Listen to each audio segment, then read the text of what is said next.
Good. Sounding great. Yeah. I stopped using my phone. I'm using my MacBook Pro.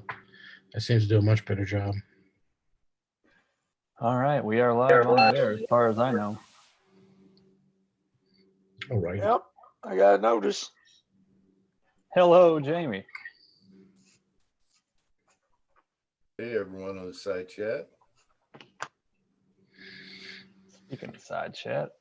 The only thing that's making this quarantine bearable here in New York is I got a whole bunch of my cigars that came in. So if I'm going to be quarantined, I bought 2 giant bundles of these things for the Dead Zero shooting event, and now I'm stuck home in quarantine. I guess it's canceled for now, huh? So Is it? Postponed. Is it, Jamie? Postponed. Postponed. Postponed. Okay. They said they would reschedule with us as soon as they got that 10-person limit withdrawn. So Oh, we don't I did have- not know that. I think it's all going to be over by the 10th. But that's just me. Yeah, you haven't heard much about it going back into August again anymore.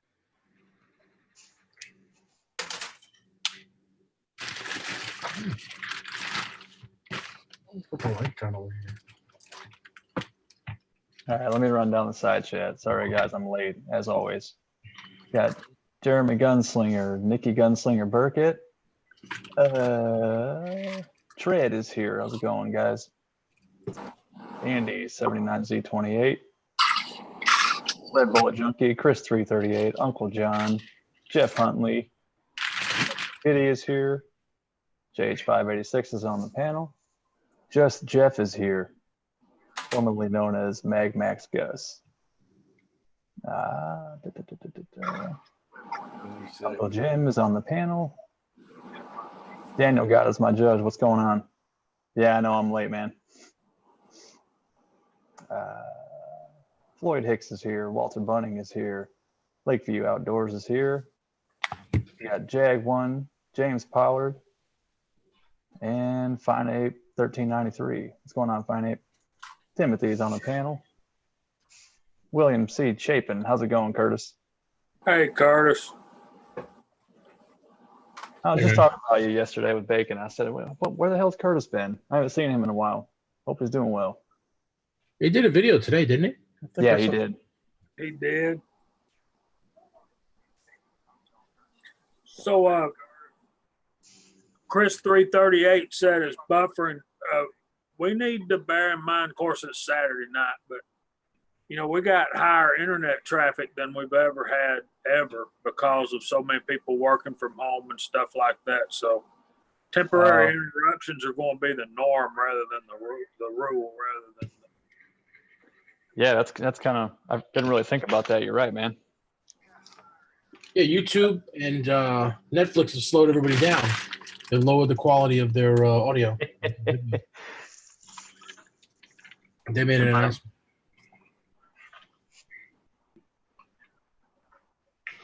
Yeah.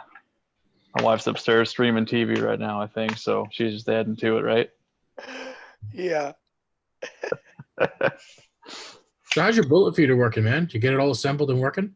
It is. Dude, I've been holding off on doing a video. I was actually gonna start recording another video today. I'm gonna build another one for nose down feeding, but I don't have my controller boxes printed out for the electronics. I'm printing those as we speak, so that'll be a tomorrow recording and getting it going. I also had to order. Well, I didn't have to, but I ordered the different powder funnels that double alpha cells specifically for them. I didn't have that, and I ordered a couple. Hopefully they get here soon. Did you see the ones you could print on Thingy or on Yegi? Yegi has a bunch of powder funnels. How would that work? Would it hold up for expanding the brass? Oh no. Just for feeding, you know, it's not gonna expand the brass. That's those are the funnels I'm talking about, is the one that they sell just for the bullet feeder, so the bullet can actually sit on the case the way it's supposed to. I'm trying to come up with the New York City Reloader keychains. That's awesome, man. That looks cool. Scotsman, what is going on? Hey, what's up, guys? Not too much. How's it going with you? Not too. You have to say Crazy Scotsman, right? Isn't that part of the name? Probably got back about an hour or so ago from Squad Tree Loudon, hanging out with him. Oh, cool. On a cast and powdered coat. Nice. I like Good his time. channel. Cool dude. Julio. I still suck at powder coating though, How so are you? Hey, Julio, how are you, man? Okay, you? Good, man. I gotta figure out how you guys make them so damn pretty. I can't figure that out. What's that, the You- powder coating? Yeah, you won't like how we do it though, because nobody wants to sit there with tweezers and stand them all up on their butts. So Ice cube Rubber tray. gloves, put some powder on my fingers and go to Ice cube tray, put some powder on your fingers on your nitrile Hey, gloves, tweezers. and use the mini ice cube trays. Works perfect. Uncle Jim's got that basket method figured out, man. So does Timothy does too. Hey, Jamie, how you doing? My bullets look anodized. Hey, Julio. Hey, how you doing, Timmy? What's Doing up, great. Ocean? Scotsman, how you doing, brother? Doing all right, man. How are you? I'm all right, Julio. man. Hang on a sec. Get a little light over here. So how's everybody dealing with the quarantine business?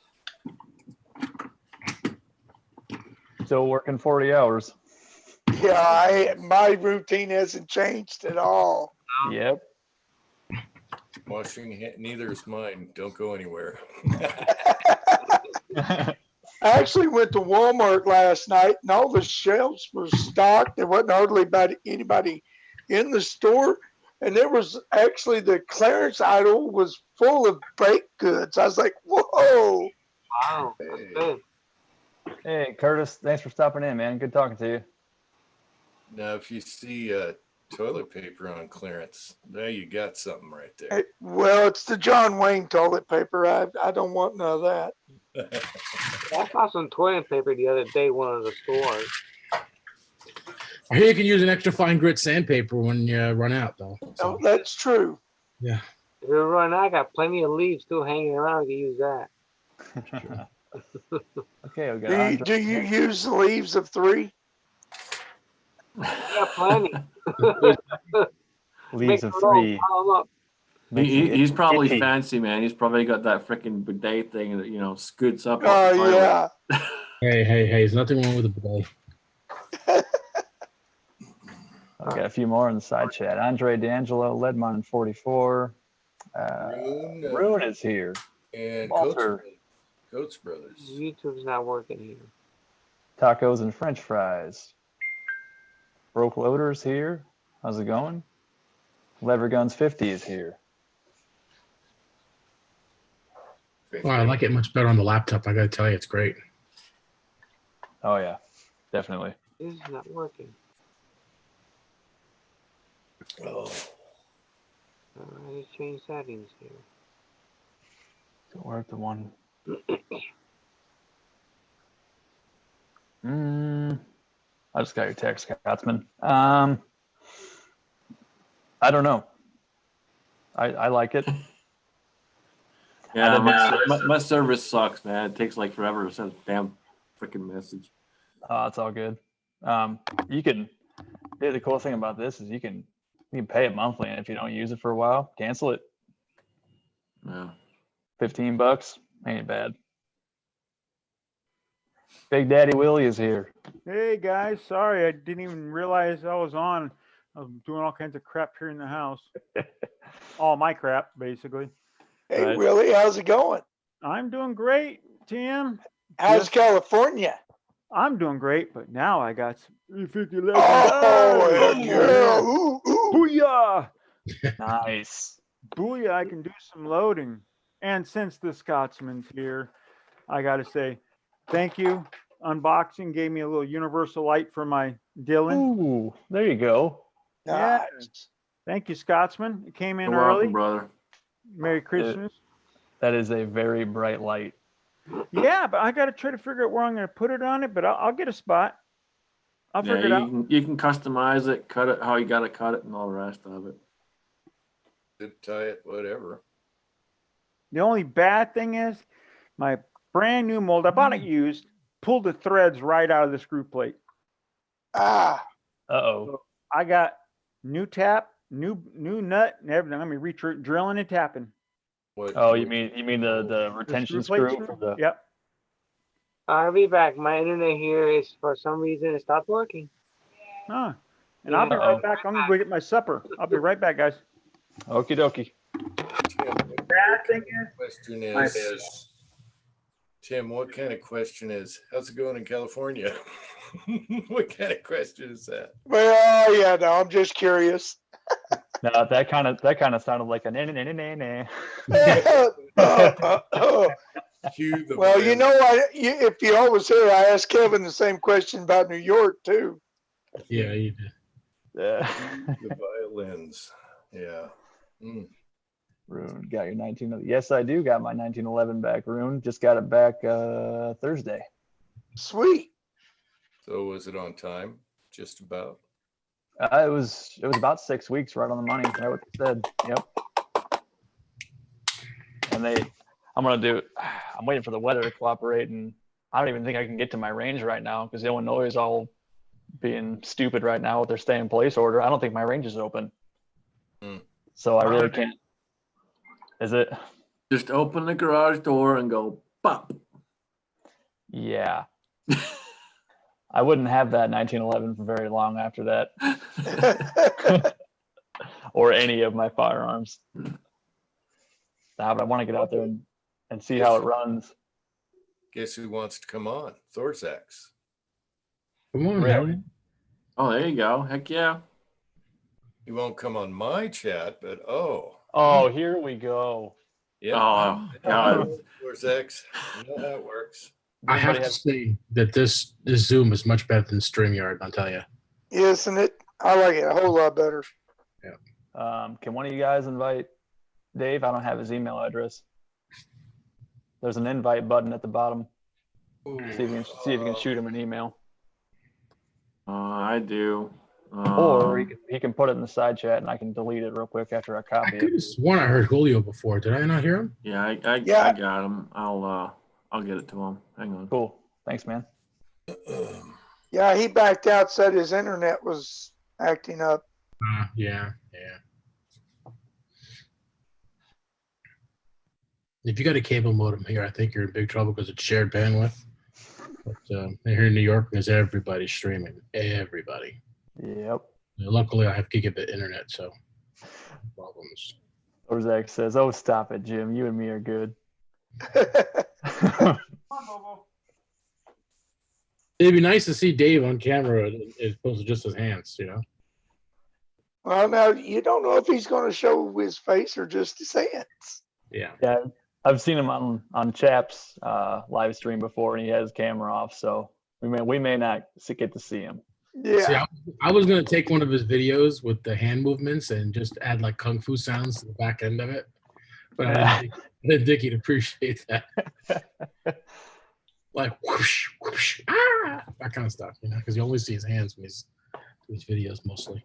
It's kind of funny. I did a little kung fu on a car today.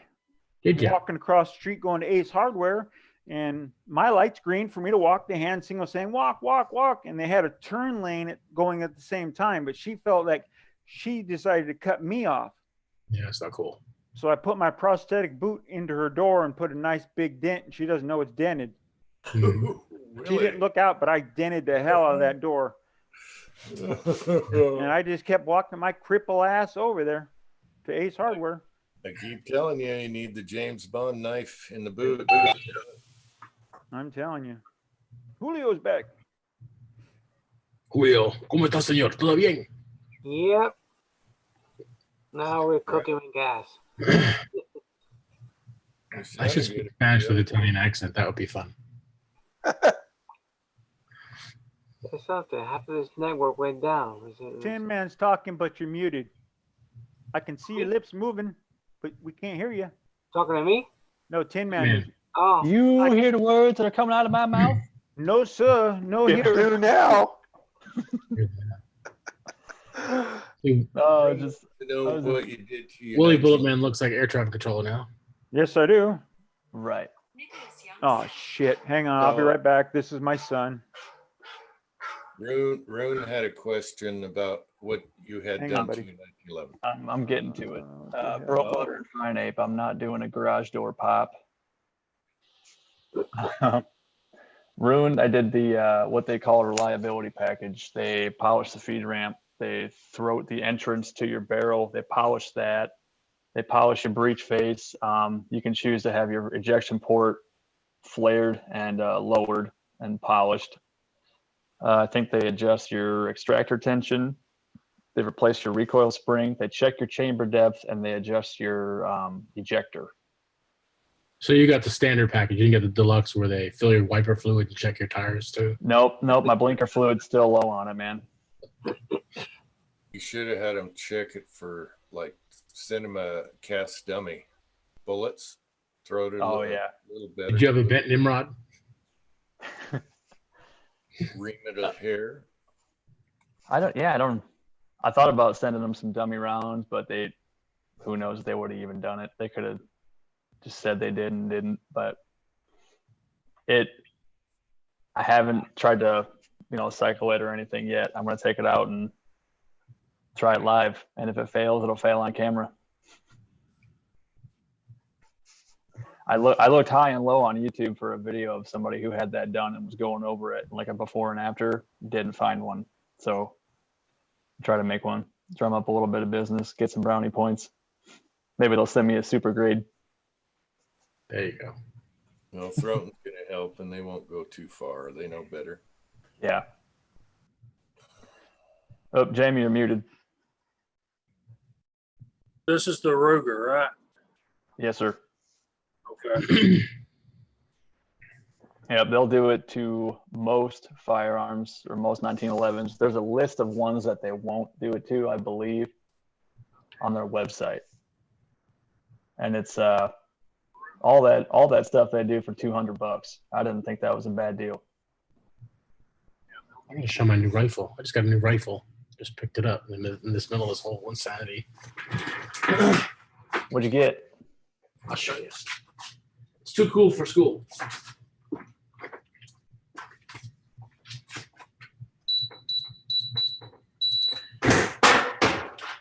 Oh, I know that combination. No. Alarm sequence activated. Good luck. The sad thing is, I bet someone knows what those numbers are by hearing it. I know, me, All right, we have an AR. my own codes. You pop the scope cover off. No. Ooh. Oh, very nice. New Savage. This is a Mossberg. Oh, 6.5 or what? Recommended to me. MVP. 6.5 Creedmoor. I got the nice stand on it. Nice bipod. And I got a 624 scope on it. Vortex scope. 624 Vortex. Collapsible stock. It's got the mag. Dang. Very nice. Yeah, that's what I was going to take with me. Is that a Mossberg stock or is that an aftermarket? Yeah, Mossberg stock. Wow. Yeah, it's their Mossberg MVP LC light chassis. They had another one, which is the one Kenny has and likes. But he said if he was going to get it again, he told me, "Hey, get that one," which is why I did. Mm-hmm. It's got a 20-inch barrel. I thought it was an AR when you first pulled it up. It looks a lot like an AR, right, with the stock and everything. But yeah, Mhm. Yeah, it looks like my son Savage is 338. Looks just like that. Yeah, it looks just like the 338 Lapua. Yep. Yeah, that's a nice looking airsoft gun on Yeah. YouTube. Absolutely. Yeah, I wish it was an airsoft gun. Then I could go out and play with it right now, right? Right. You're in New York. You can go out shooting no matter what. Everyone's gonna think, it's just another day. Ranges in New York still open or no? What's that? The ranges in New York are open? All closed. Same thing here. all Yeah. closed. They're I haven't trying. got really get a haircut. I'm at that point where my hair turns into a little perm, so it gets all curly on me.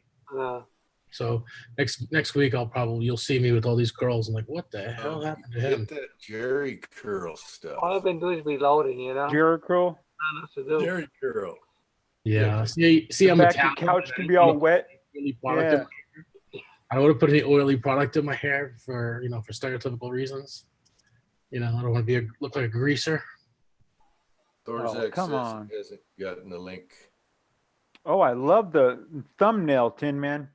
Oh, he's waiting for he's got to download Zoom. Oh, gotcha.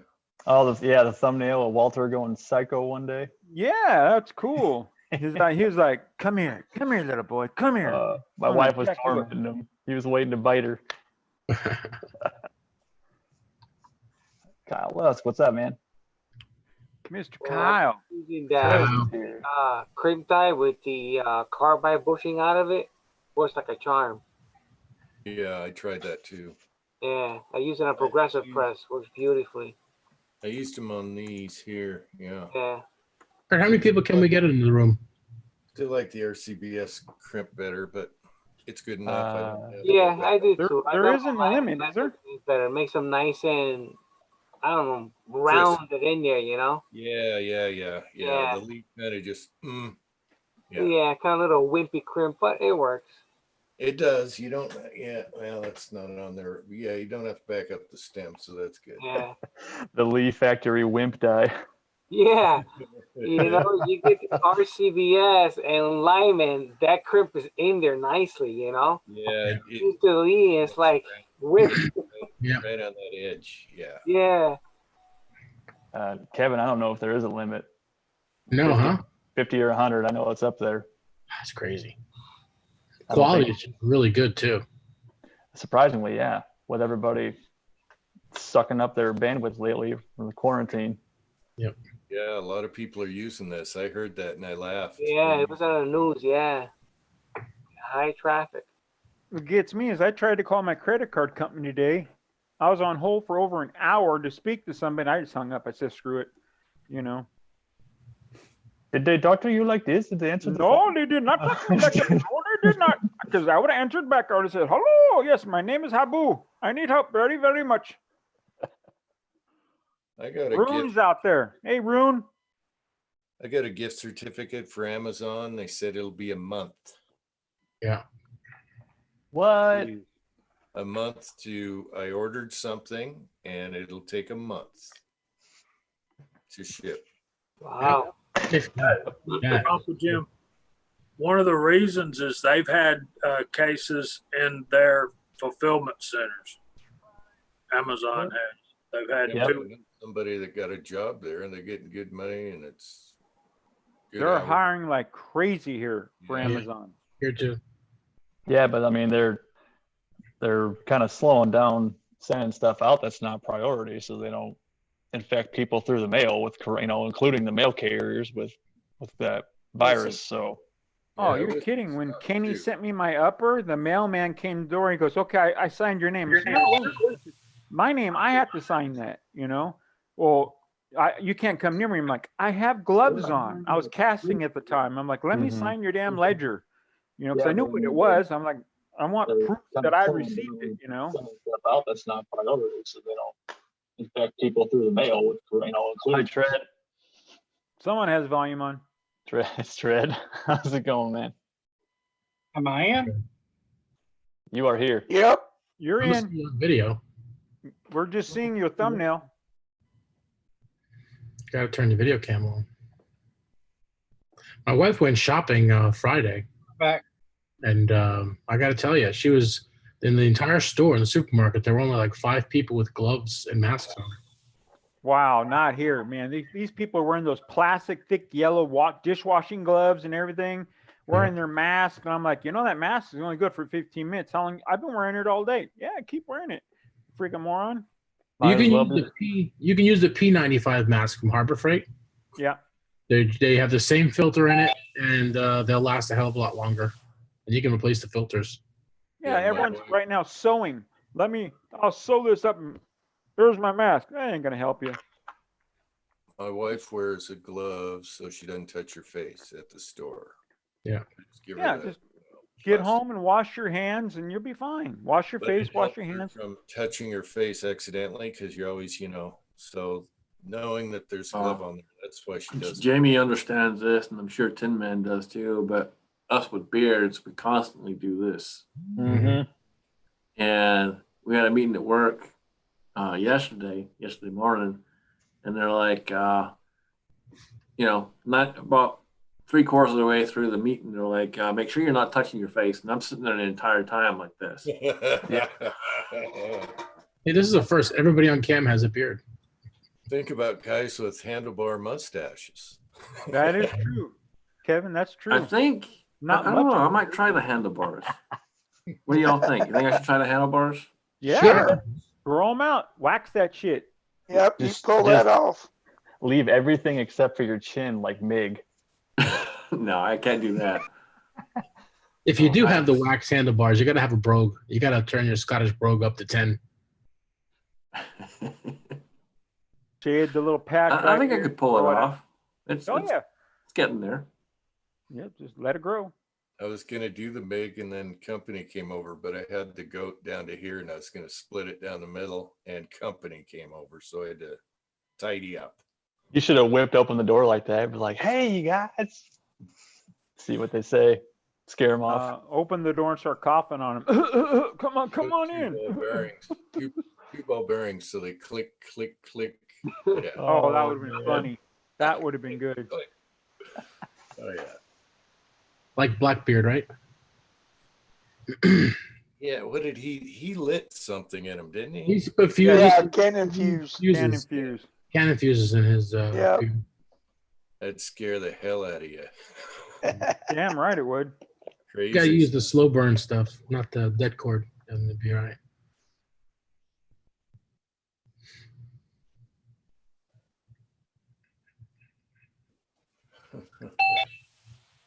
Come in, There's Thor 6. Dave. Give him a minute to connect to his audio. Can you hear us, Dave?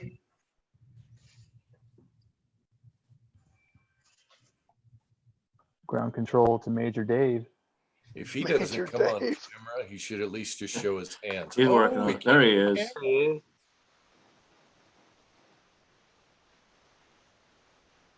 Okay, we can see. Show those hands, Dave. Show those magic hands. How's your sound, Dave? What's up, Awesome. Dave? Good to see you, buddy.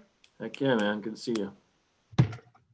Yeah, your Yeah. sound's not working. Yeah, Dave's got no audio, no microphone. Go to your Yeah, settings. show the. Okay, there, Oh, there he goes. there it is. There he There goes. it is. Can you Give hear us me that- now? that- Yes, sir. Yep. Yeah. Yeah, there you go. Show those hands, Dave. Show those magic hands. How's your sound, Dave? Good. What's up, Dave? Not much, man. buddy. Yeah, it's good seeing you guys, dude. This is kind of a first. Working. Yeah, Dave's got no audio, no microphone. No, I think he's got the YouTube playing. You got to mute Yeah, the he's got the YouTube. YouTube playing. You Yeah, can he's got it. pause it, Dave. Dave's got it going. Okay, I've got to go back to you and turn it off. You just need to turn the You can mute it volume down down. the bottom. Just click on the window and then Pause there's it. the speaker. Be right Yeah, back. turn your volume down on that. Good. Not much, man. Yeah, it's good seeing you guys, dude. This is kind of a first. Jamie, how many bullets you pulling apart? No, I think he's got the YouTube playing. You got to Yeah, he's mute got the the YouTube playing. About 20, 21 to be exact. You know, if What you happened? hold them right the first time, you never have to break them apart like that. Cat, you're freaking hilarious. Don't feel bad. I have done the same thing. Back. Actually, I was talking too much and not paying attention to what I was doing. So Kevin's pretty much right. So It happens, man. I'm back. Yes, sir. We hear you. Yes, sir. Yeah, I don't have any. I don't have any video though. We Can't see see you. us. We see you, buddy. Okay. Okay, Good to have you so on. Click on. You see up top right side where it says speaker view or that thing, and then you go to gallery view. You should be able to see everything. Go to, yeah, it'll say speaker view. Click on that, and then it'll say gallery view. Click on gallery view. Yeah, if you put your mouse pointer over it, it's go hiding up here. The keyboard shortcut is Alt F2. Unless you're on a Macintosh, then you don't have Alt F2. Oh, true. I'm still not getting anything. Damn, Tim, Are you- whipping out the knowledge. Are you on the Zoom? Are you on the Zoom window, or are you Yeah, I'm on on the YouTube? Zoom window. I can see you guys up here in the corner. Move your mouse. It says join a meeting, host a meeting, sign in. You're in the wrong Zoom window. You should have two of them open. Yeah, there should be a second one open. Yeah, it should be a second one.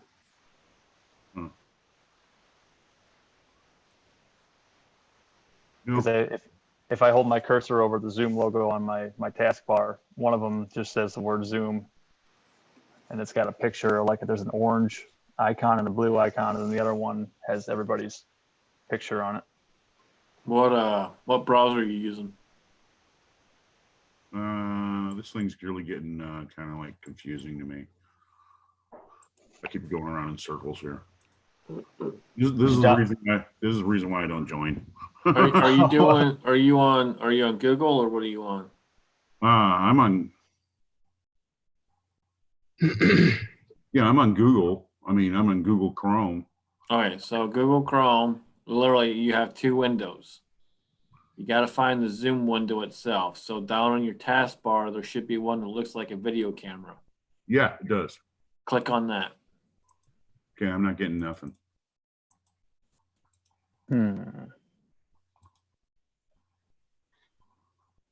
Are you seeing this at all, Dave? Oh, when you move your cursor over that, are there two tiny windows that pop up above that?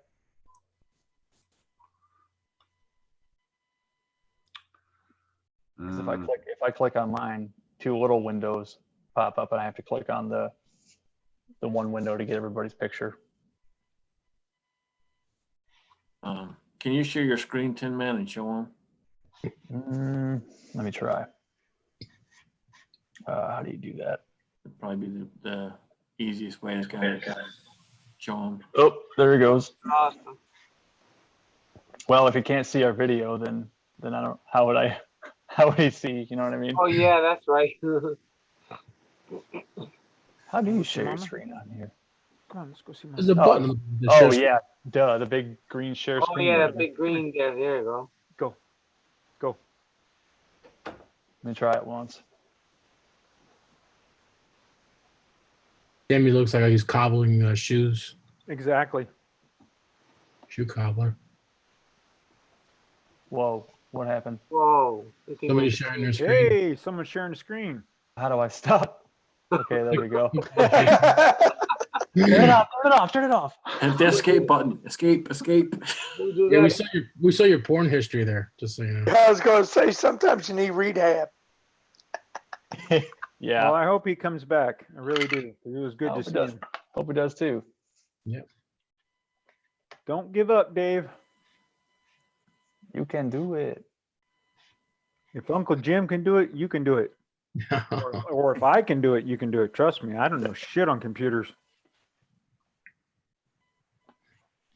Fred, how's it going? All right, Tim, man. How you doing? You know, it's funny, Willie, between you and Uncle Jim and a lot of the other guys, y'all know more about this than I do. Bullshit. You do. I don't know anything.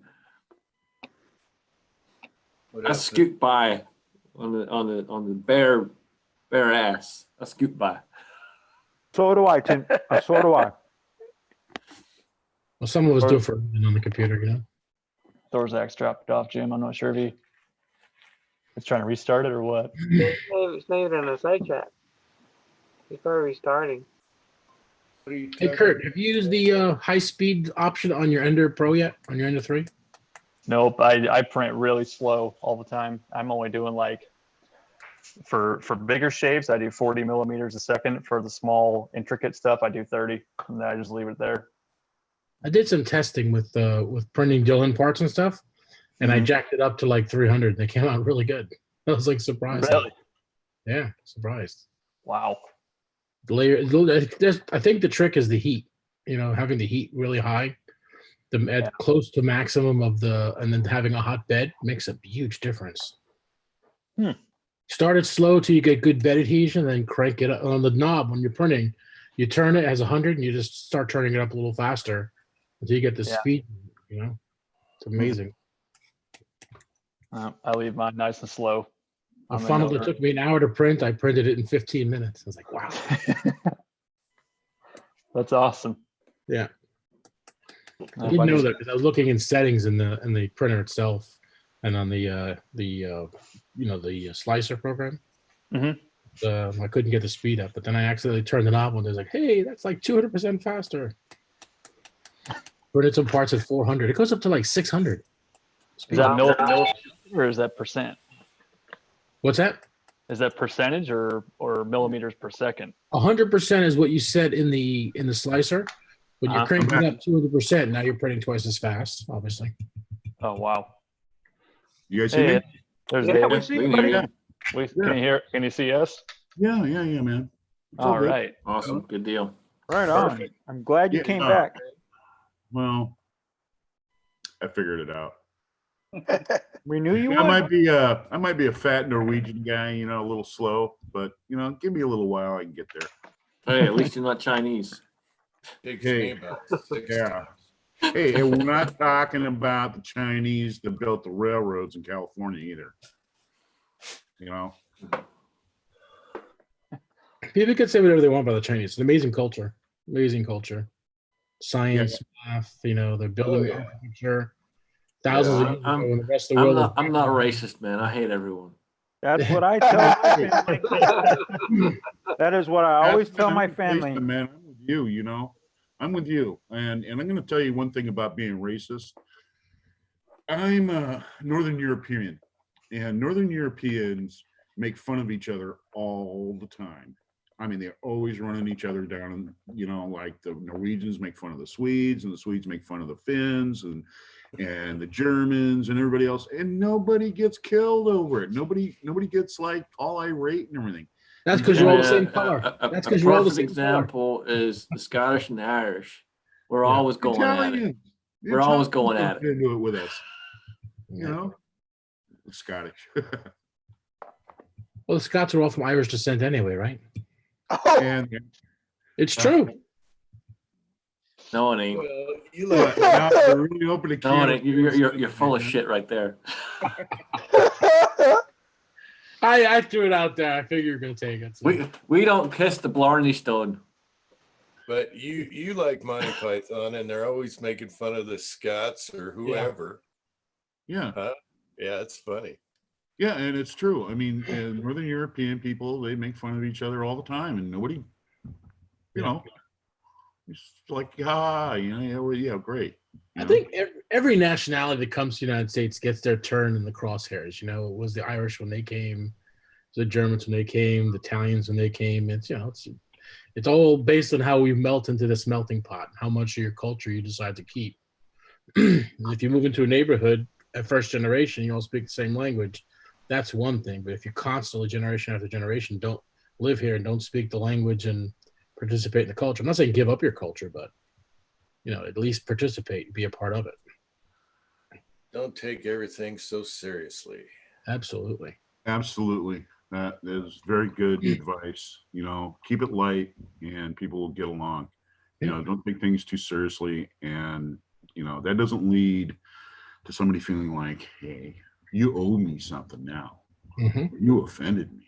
That's exactly right, unless you're Irish and then you're fucked.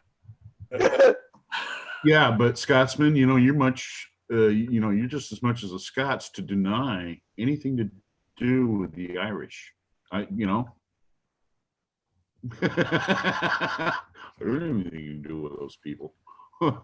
Still maintain my comment. Unless you're Irish, you're fucked.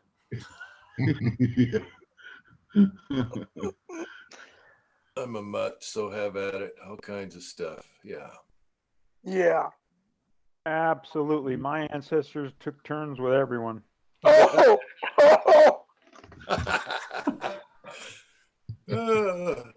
It's party night at the Willie House. That's right. Sure wasn't last night. I'll tell you that much. Well, Seattle is a mess. Nope. Yep. Good old King County. And the ferries did run, they did cut their service in half because nobody's riding them. Nobody's riding the ferries right now. Nobody's going anywhere. And then they took Safeco Field and turned it into a field hospital. The Army's, working on that right now, the National Guard and everything like that. Wow. So, I mean, I don't know. We'll see. We'll see how this goes. I've been quarantined now for 2 weeks. So, They hear too. And you, West Seattle Bridge had an issue, and then there was a fire under it the next day. It's like, what the hell? Yeah. That's it. Yeah, And Inslee is taking advantage of every bit of this because he's getting federal money for it. This is not coming out of the Washington State Fund. This is coming out of federal money. And so that's what he wanted, and that's what he went and met with the vice president about. And that's the reason why Trump said what he said. Hey, that dude is a snake, and if you're nice to him, he's going to take advantage of you. So wake up. This guy is a snake. So well, same with New York. He's like, where's all our ventilators or whatever? And they have them in storage. They've had 1,000 brand new, 1,000 ventilators sitting in storage. And then Trump sent him to more than he needed, and he's like, blah blah blah. He's taking his time or something. It's like, what? It was a day. What the frick? I don't get it. Well, this is the thing. This is the thing. What it is that the state has to justify their budget for the emergency funds that they already have. So what's going on right now is that you see federal money coming into that, and the states want to disconnect themselves from any type of funding to those things. So it goes with the federal money. It's not about people. It's not about curing anything. It's not about protecting anybody. It's about the funding, where the funding comes from. And that's it. Just smell where the money comes from. And who's holding it up? It's the states that is doing it. It's not the federal government. Well, here's the funny thing with Biden. They asked him, well, why didn't you replenish the supply after the last one during Obama, Biden? Right. And he starts acting like, well, I wasn't involved with that one. Yeah. You there you go. Yep. Variables of deniability. Did you see the SIEU, the union group, had 9 million N95 masks? They were holding on to them. So they passed that law, that emergency law from the Justice Department. Anybody that's holding on to them will get prosecuted. They turned all the ventilators and N95 masks over. Yeah. So they have to know something. They're playing games. Yeah. Ford Motor Company is making ventilators, and they're making masks. I don't know what Chevrolet's or GM is doing, rather. Yeah. Even the My Pillow guy is making masks now. Pillow. Good guy. America. Let's move on, okay? So what's everybody doing? What's everybody been doing? I mean, anybody been doing any shooting, casting? How about you, Jamie? What's going on with you? I've been loading 40 cal so I can tear them back apart again. What did you do to your 40 cal? I got to a place and stopped and checked my powder charge, and instead of 8.5, it was 9.3. So I decided I was going to pull them off. The max load is 9 grains, power pistol, and 40 cal. Just close your eyes and squeeze the trigger. It'll be fine. Just fill that case to the top and then squeeze that bullet all the way down. There's a 50% safety margin with the powder, So careful with 40. Careful. Oh, hey, at least it was only 20-25, not 225. I got a friend that I taught reloading to, and he wound up reloading like 200 bullets, and then realized that he used the wrong powder. Like, Oh man. That's Yeah. a dope. That's a big. You know, we've all made mistakes. We Yeah. all yeah. have. Not all of us will admit to it, but we all have made mistakes. Oh yeah. Oh yeah, I got 400 rounds. of I have 45. 49 bullets. When I See, fired one, I didn't like how it fell, and I know why. Well, That- look at that one. There's a 45 ACP. I think you got a bulge. I got a story for you guys. Way back in the day, when I was loading for, going out and, shooting bullseye and stuff, a friend of mine went and gave me some old primers that he had sitting around, and he said his dad had them in his basement over in Idaho, and blah, blah, blah. And I was thinking, primers stay good for a long time. Sure. So I loaded up like 1,500 rounds of 45. And I went out there and fired them, and it was like I got delayed, like hang fires. Wow. Oh yeah. So here I got 1,500 rounds of this stuff. Guess what? I went fishing out there by the Hood Canal Bridge. Kapoosh! Yeah, that was the last. That was the last sound it made. And I thought, hey, 1,500 rounds of brass and all that and everything that got wasted. It would. I couldn't entertain pulling down, that amount of ammunition with just a hammer type, deal, and even pulling them out with, pliers and stuff. I got to get on with my life. You know what I mean? You just Send it to Jamie. Jamie's good at it. you just take the lumps sometimes. It's like screwed up. That's it. Send them to Kevin. He needs to practice. There you go. I'll tell you I what. did 103 lapels that way. They shot accurately. You just had to have that whole follow through. I mean, once the hammer fell, you better be keeping an eye on that front sight. I got some 338 Lapua reloads from a friend, and out of a box of 100, 50 of them were all messed up. I had to break all of them apart. Ooh. Yeah. Free brass. It sucks, but that's free brass. I don't do this very often, but I'm gonna join Scotsman in a beer. There you go, buddy. Yeah, you deserve it. I think we all earned a beer. Enjoy Jamie on water. Oh, I got the water back at you. We're living it up on a Saturday night, ain't we, Ocean? We are Really? living the dream. Sure, living the dream. Living the dream. So I spent the morning working on a lawnmower, then I cut all the grass, then I grilled out chicken for my wife. So tomorrow I'm hoping to cast. What you gonna cast up? I'm gonna cast some more 40 cal so I can load them up and rip them back apart.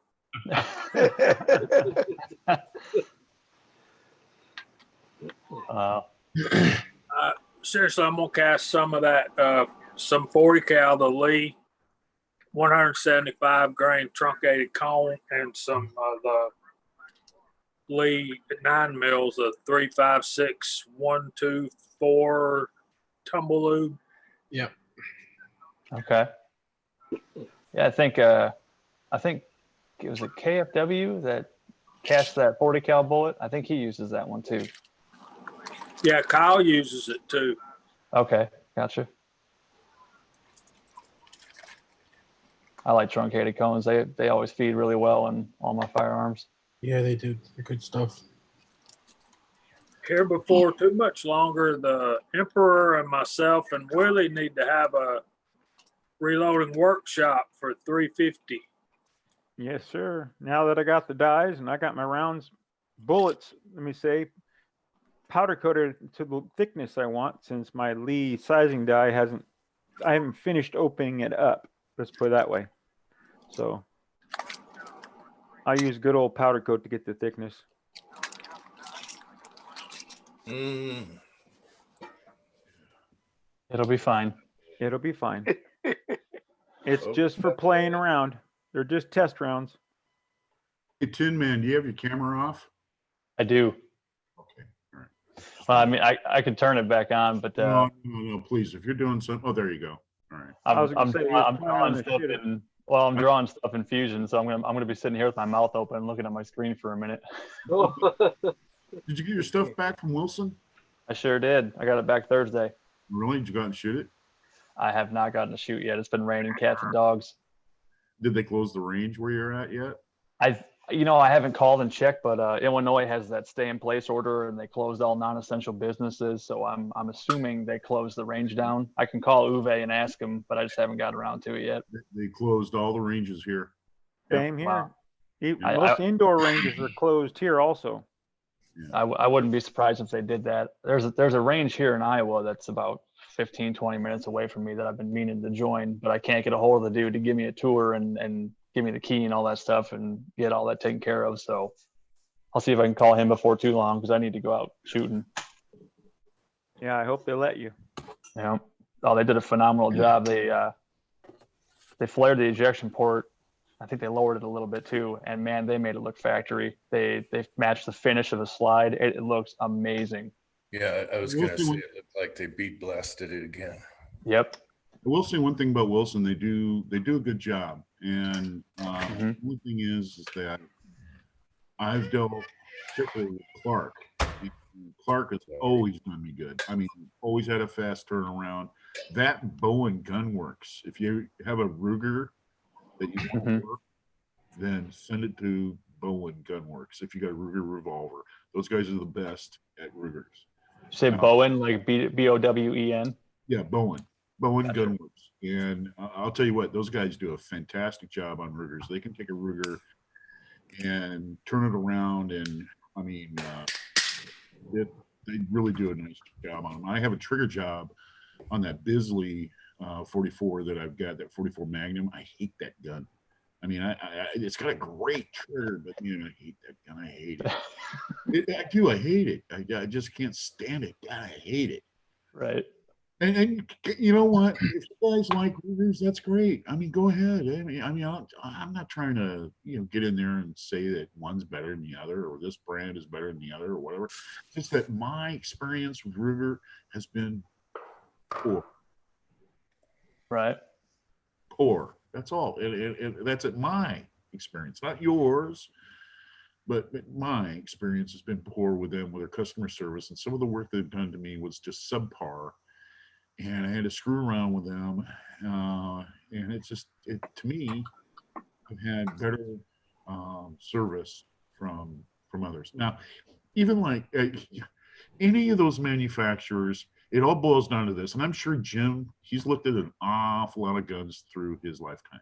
I am not taking that away from him. He does. I mean, you're not going to slip something by Jim. Jim's going to see what's wrong with that revolver, or what's wrong with that pistol. I mean, he's got a trained eye about that, because he had to be. So the thing is that it all boils down to fitting.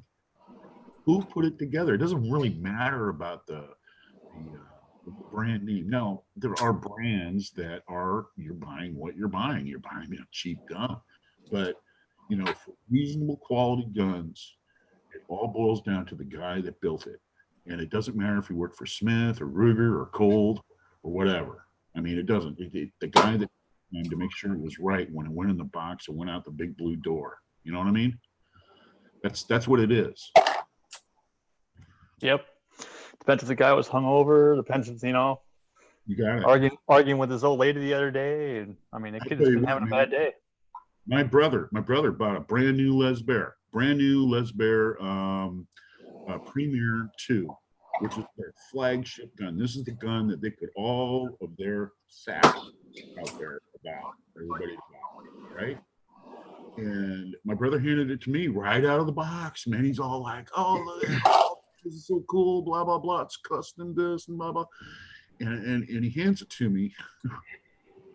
I pull the trigger back. I pull the hammer back. I squeeze the trigger. And I looked at him and I said, "Dude, man, clean it. And let's shoot some stuff down in there, I felt nothing but grit. And you know what? even after shooting some stuff down there and pulling the trigger a few times and cleaning it, it didn't clear up. So I told my brother, I said, you need to send this back. This is garbage. Yeah. You got 9 miles of Burma Road in there, man. That shouldn't be there. That thing should break like a piece of glass, man. For what you paid for it, $1,800, it should break like a freaking piece of glass. And he sent it back, and guess what? He got Nothing it back wrong with it. right. Yeah. He got it back and it was right. And Les Bear put all their pistol smiths on piecework, so they're cranking stuff out. Oh man. yeah, they're banging it out so they can get their money and go home. Right, exactly. And like Rock River, that's the reason why Rock River went and got out of the 45 mainstream. They build AR-15s now, but Rock River got out of the mainstream selling 45s. They take a lot of time to build, and they won't build one unless you send them half. Right. You gotta actually call them and say, look, here's half the money, start on my gun. Now, guess what? If Rock River turned toes overnight, you just lost your money. You know what I mean? Oh yeah. So there you They go. They wouldn't refund you? No. Why would they refund you? They went out of business. You know what I'm saying? Oh, So, okay. Gotcha. I mean, so you got to be serious about it, and when you're picking out a certain pistol or something for custom, because if you put half the money in there, that guy might not be telling you, hey, his books are off, and he's looking at filing the BK broiler here. Right. He's taking money and say, oh, fight me for it. Mm. So you got to watch out. That's all. Rock River, man, is an awesome gun. I'll tell you that right now. I really like my Rock River. Enough about me. You good? I didn't come on to the lab. Yep, I'm definitely excited to get that out and cycle. I'm going to load up some of the bullets that Tread sent me, all my other semi-wad cutters, and the ones I've had issues with, and see, do 100 rounds of each, see if I have any hiccups. And I honestly don't think I will. I think it'll be great. Yeah, I got some of these 220 grainers to send to you. Oh, that 8 cavity mold Pat gave me. That is perfect. Hey, I'll trade you for this baggie full of goodies. That's fine with me. I appreciate it. No problem, man. I saw those pictures. That's really cool. Thank you. Willie, did you see the 2-cavity Godzilla mold without a bevel base on your eBay? No, I didn't. It's probably gone now. Yeah, it's gone. It's an H&G. Somebody's pouring something. Loading up the tumbler.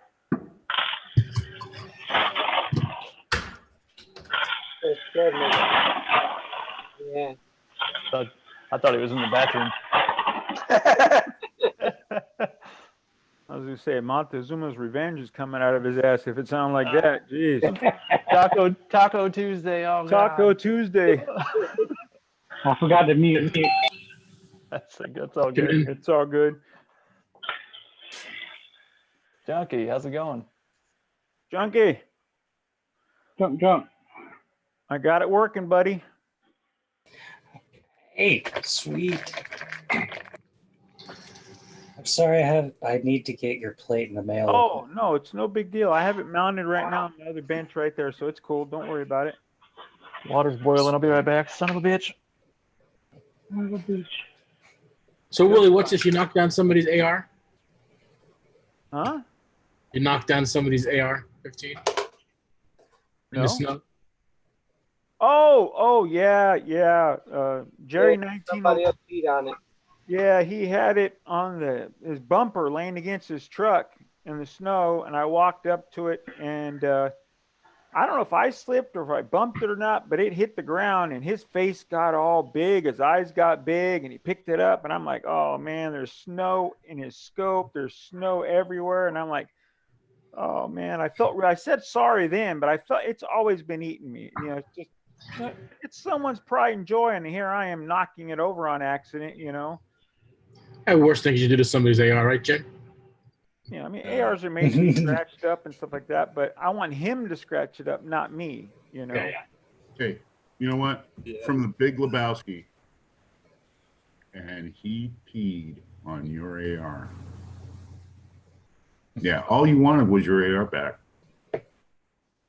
Yeah, really, they were designed to be dropped and Oh, I run. know. Believe me, I've dropped many real M16s, but that was his pride and joy at the time. And I was looking at his muzzle brake full of snow and all that snow in his sunshade. I'm thinking, well, you really don't need a sunshade right now, but cool. I'm sorry. I felt really bad going, man. It bothered me for quite a while. So I figured I'd make the video. And then you did the P video. And I was like, oh, man, that's fucking funny. I'm sorry. I didn't know if you were serious or not. I was like, I was actually being serious. I was trying to be as serious as I could, you know. I was hoping the other guys that were there would have jumped in and added to the story after mine, but they checked they out. didn't. They fell on their sword and said, "No, we're not going to jump on board." And Jerry just showed up. There he is. Jerry. Jerry. Sorry, Jerry. I know it wasn't a big deal, Jerry, but still, it bothered me, buddy. That's your pride and joy. Well, isn't it Jim's now that he peed on it? Yeah, he Right. marked it. He marked it. He marked it with his territory. Just got the snow off, that's all. Keep it running. Keep it running. He signed it. He lubricated it for him with some hot yellow lubricant. Probably had a lot of antifreeze in it from the night before. Oh yeah. Pretty much. It's definitely an oil quench site now.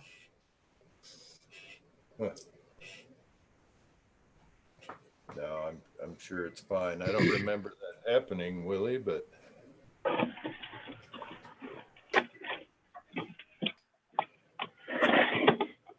Look at that well stock refrigerator over there. Yeah, Fine Ape, that's true. You're talking about this plastic polymer? Yeah. Like my son's? Yeah.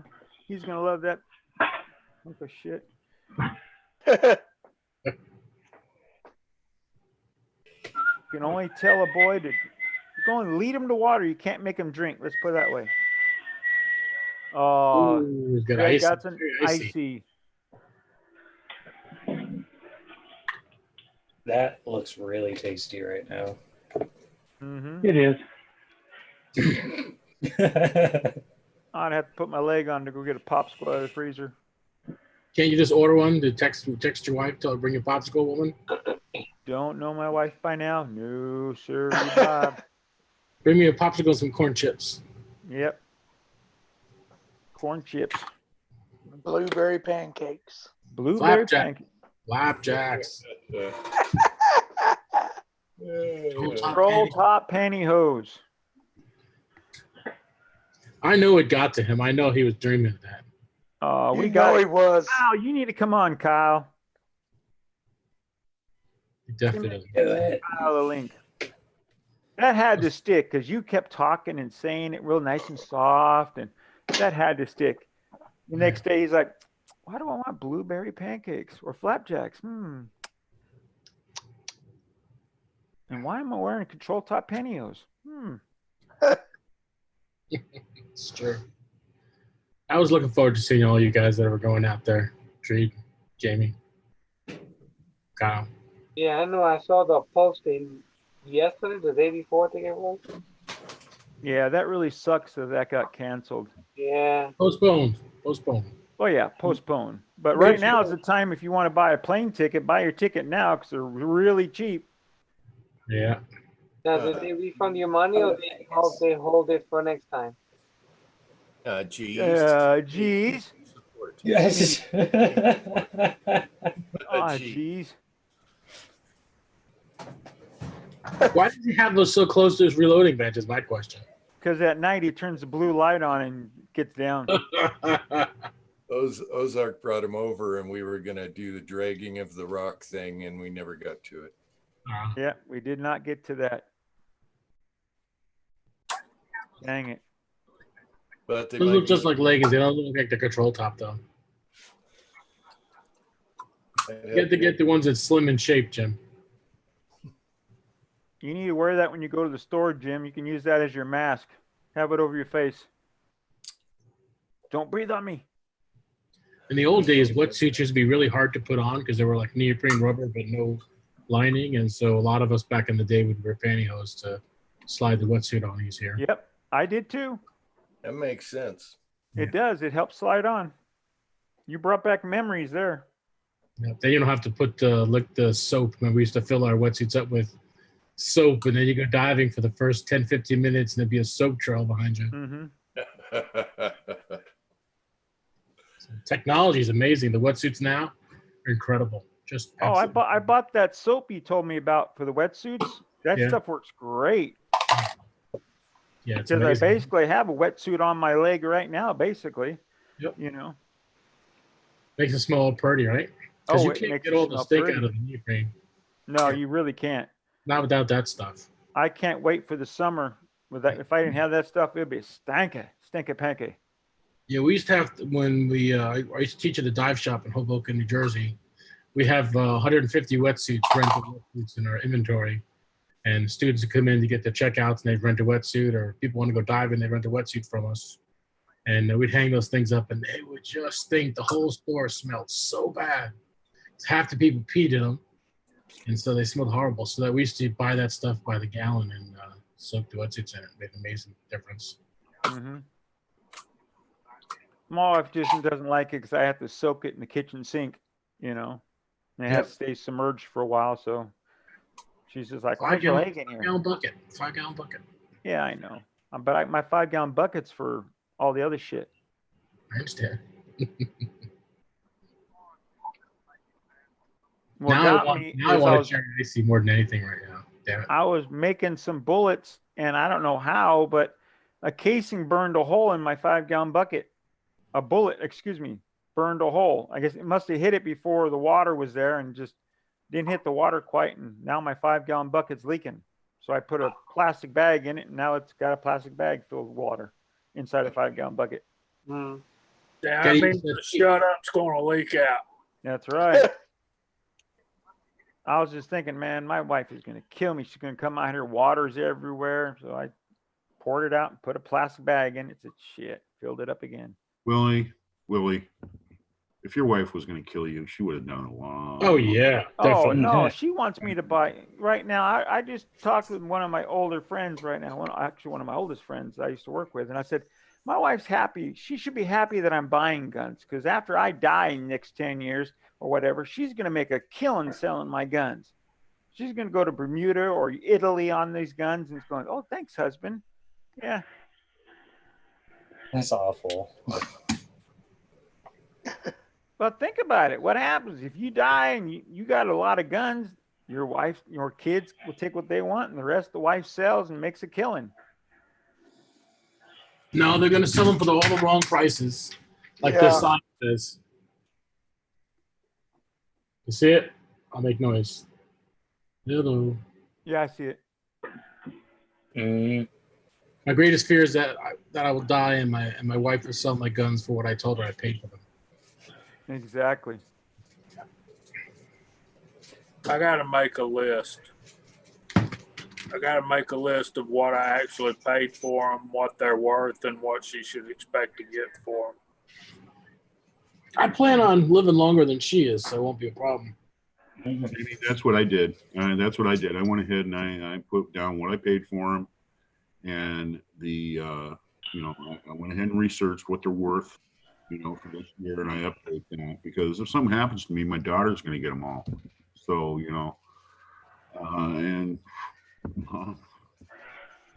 there you go. Yeah. Oh, absolutely. That way she doesn't get ripped off. She doesn't have somebody come by and say, "Yeah, I'll give you like $200 for it." Yeah. I'm gonna take people like that. I met this chick one time. I went out with her, a couple of times. We went to dinner, stuff like that. She invited me over to her house. So I said, okay.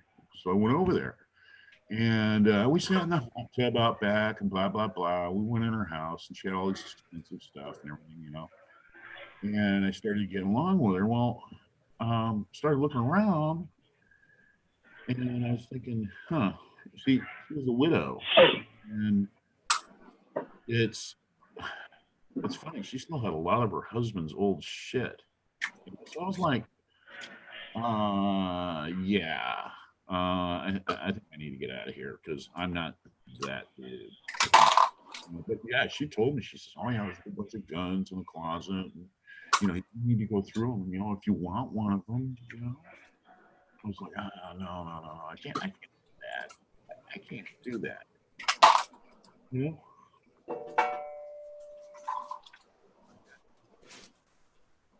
I gotcha. Yeah, my buddy Bob, he had an arsenal. I mean, literally an arsenal.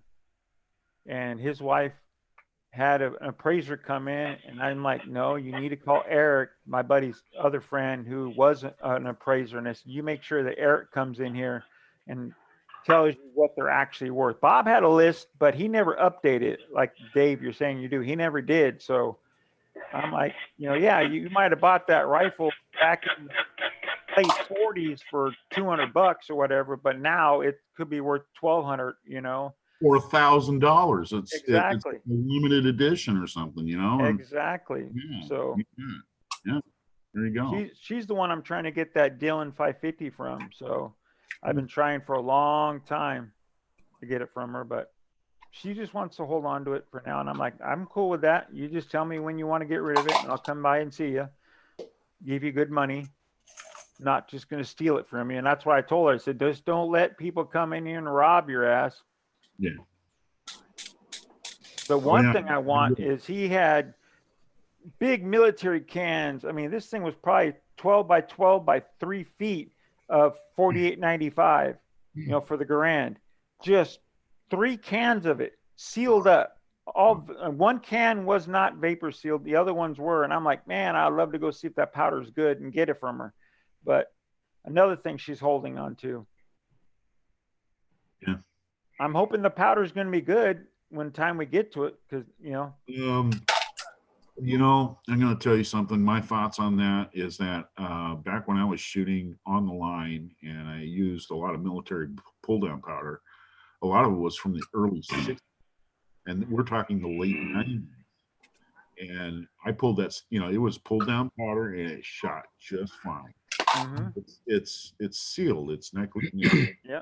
On the open one, I said, if the open one's bad, I said, you can use it for fertilizer if it's that bad. If you put it in water, it's going to float. It's sealed. Mm-hmm. And so, as long as you keep it in a cool, dry place and it doesn't get damp or sitting in sunlight or something like that, it'll be okay. Yeah. It should be okay. It's in his back room, all covered up with a blanket, so I know it's fine. That's why I'm trying to get it. If I can get all that powder for a cheap price, I'm thinking, hell, I'll be set for a while. I know a guy who's got some 4831 that goes all the way back to 1950. He's got a 50-pound keg of this stuff sitting on his garage. And I picked up 10 pounds of powder today for $18 a pound. Wow. Was that the 231? Was that the 231? Scotsman. God, what is it with this thing? I can barely hear some of you, and others I can hear like a rock star. He's saying, was it 231 powder? I picked up 8 pounds of 231 and 2 pounds of AR comp. Damn, I would have bought some of that 231 for that price. Shit. Yep. Yeah, if I wasn't so damn broke, I would have bought more. So who's loud? Am I loud? Because this thing can be loud. No, you're low. We're soft. Yeah. Like some of you guys are low and some of you are really high. It's wow. Yeah, I'm hearing Jim fine. I got the laptop cranked up to 80 right now, and I can just hear Jim. Yeah, on StreamYard, this device is very loud, and I got to keep trying to not talk loud. Huh. Yeah, you blow me out on StreamYard with my head because I have the headset on. But here, you're perfect for me right now. But I can hit everyone. I'm just happy to see Dave here. It's great. You need to come back on if you can, Dave. Heck yeah. Yeah, man. Yeah, we need to get you. We need to get you on foreign and domestic too, man. Yeah. I begged him, and he just blew me off. Just blew me off. Right. Yeah. It's because you're not a Tin Man. Yeah, I have nothing against you or your show or anything like that. I mean, come on, man. I mean, I'm on your side, buddy. I'm just saying, I don't have an excuse. You're not. All he's saying is he likes Tin Man better. He likes your boyfriend better. He likes the younger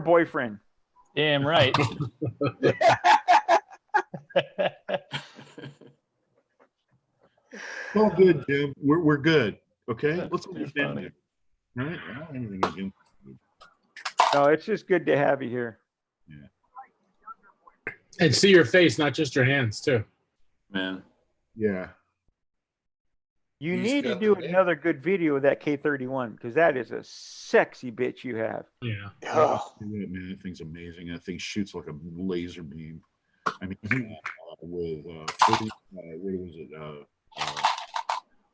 4320. 4320. It's like 46 grains of 4320 with 168 grain hollow point match bullet, hornady bullet that will shoot through the same hole at 200 yards. That is awesome. That gun shoots great. I mean, I just love the wood on that rifle. That thing is so beautiful to me. I love light wood guns. I love light wood. It's Yeah. just something about it. I don't mind having a dark color stock, but when you got that light or the white, the bleach color stock, that's just a sexy bitch to me. Yeah, And anything blued steel and wood is sexy, Willie. Yeah, It doesn't matter you're what right. it is. Blued steel and wood is just plain sexy. You can't say it any other way. It's just plain sexy. you know what? when they were cheap, That is a great offhand gun too. If you're going to shoot 200 yards offhand, that is awesome. It just fits. I mean, the Swiss made that stock. It just perfect. I mean, when you get up there, and you're going to lay into it, I'm going to tell you what, you're looking straight down the barrel on that thing. And I'll tell you what, that trigger breaks like a piece of glass. I mean, it's an awesome gun. If you look at the Nationals where they have their, what is it? Where they have their vintage gun shoots, stuff. It's a toss up between the K31 or a Swede, 96 Swede Mauser in 6.5 every year. It's either the 7.5 or the 6.5 or 55. One or the other. Those are the ones that, and I'll tell you what, I mean, there's a lot of guys that put a lot of money into 1903s and match barrels and all that stuff, and that K31 will beat those. Jim, I don't know if do you you guys know what were, Taco brought? Which one Taco had there? Yeah, that's a 1911. Yeah, that one I just couldn't see the sights. My old eyes, I'd have to get gun sights made again, glasses made for seeing a sight again. I just had a hell of a time. Do you remember Thorzek's when they imported a whole bunch of them and there was zero ammo? So they sat there on the shelves. They had a great price. I should have bought one, but I wasn't reloading. $69 at Big Five. That's what I paid for mine.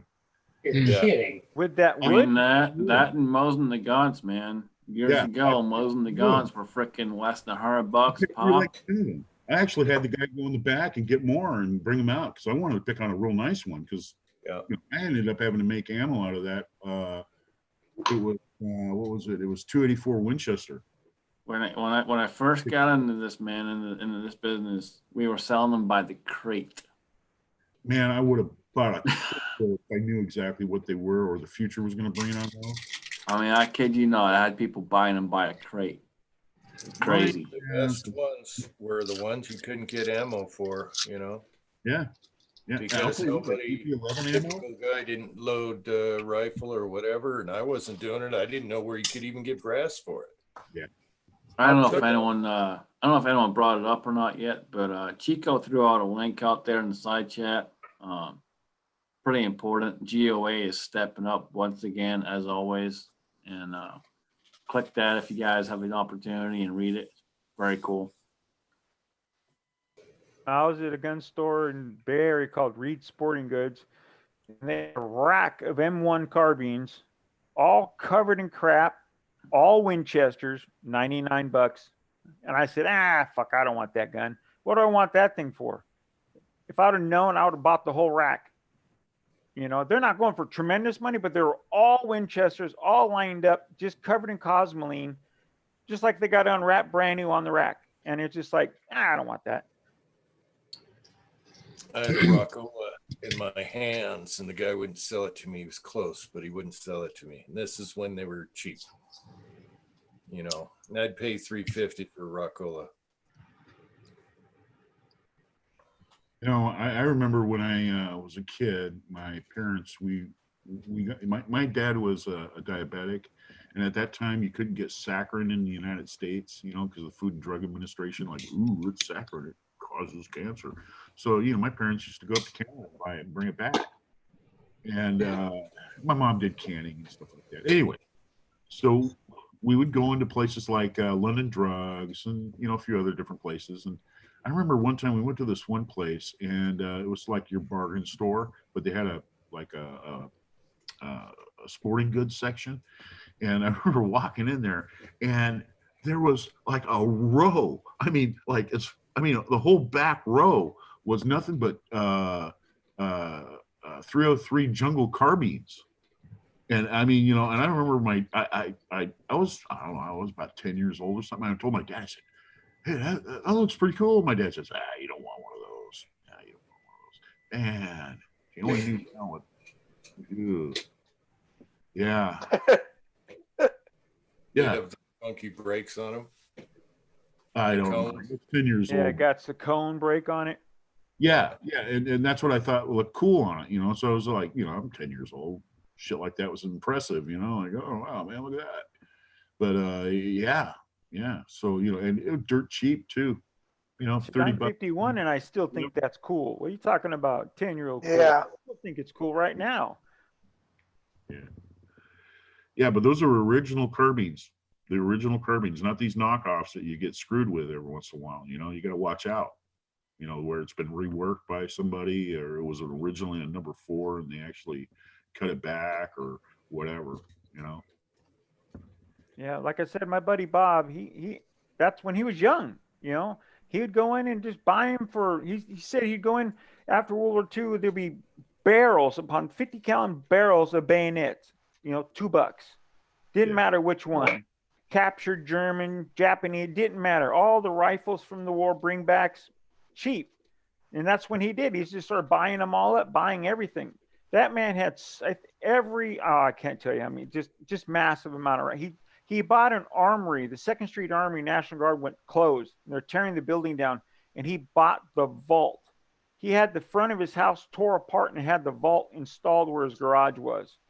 So when you'd open the door leading into the garage, it was a big vault door right there. You had to open to go in. All the M16 racks, you had all those rifles on racks. And I'm just like, man, I love you. Thank you for letting me meet you. I want to shoot that. I want to shoot that.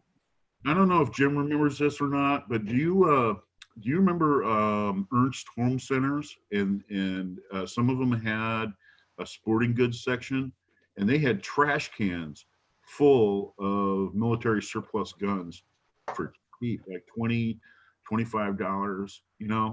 I remember that when I was a kid, going to Ernst and going, wow.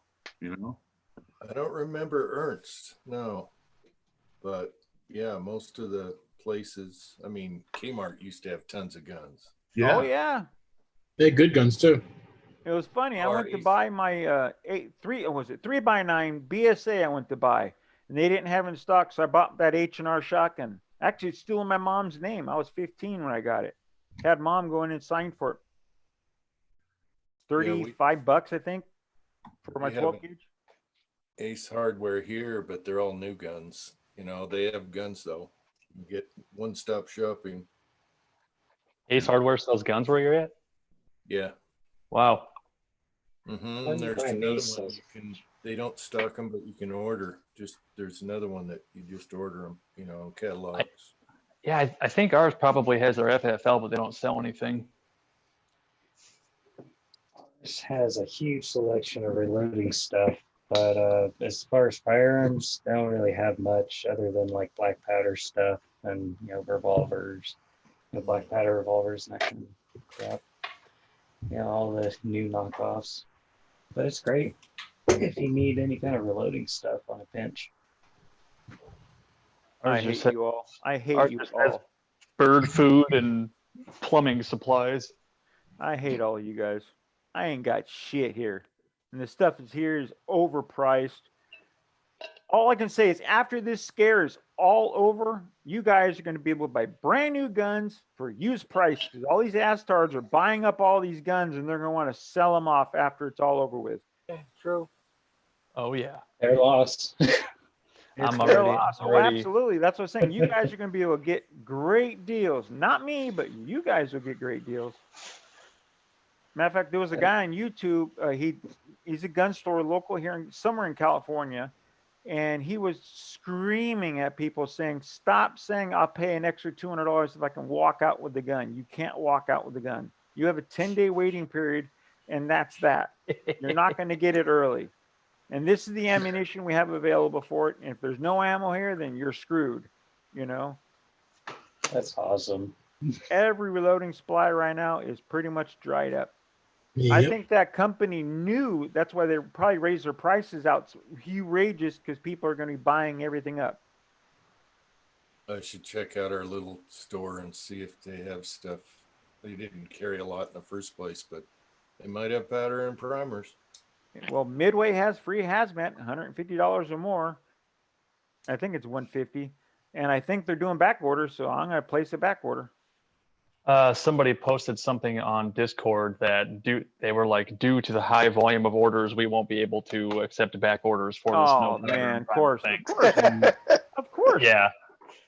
Willie, I hate to bust your balls, man, but you just slammed both my balls and I coughed them out right now. I was like, man, I just got a little bit of money. I can buy something my wife doesn't know about. Yeah, this is gonna be cool. And now I get shot the fuck down. Bammo! I'm Pissing on spinning Willie in with D. no shoot.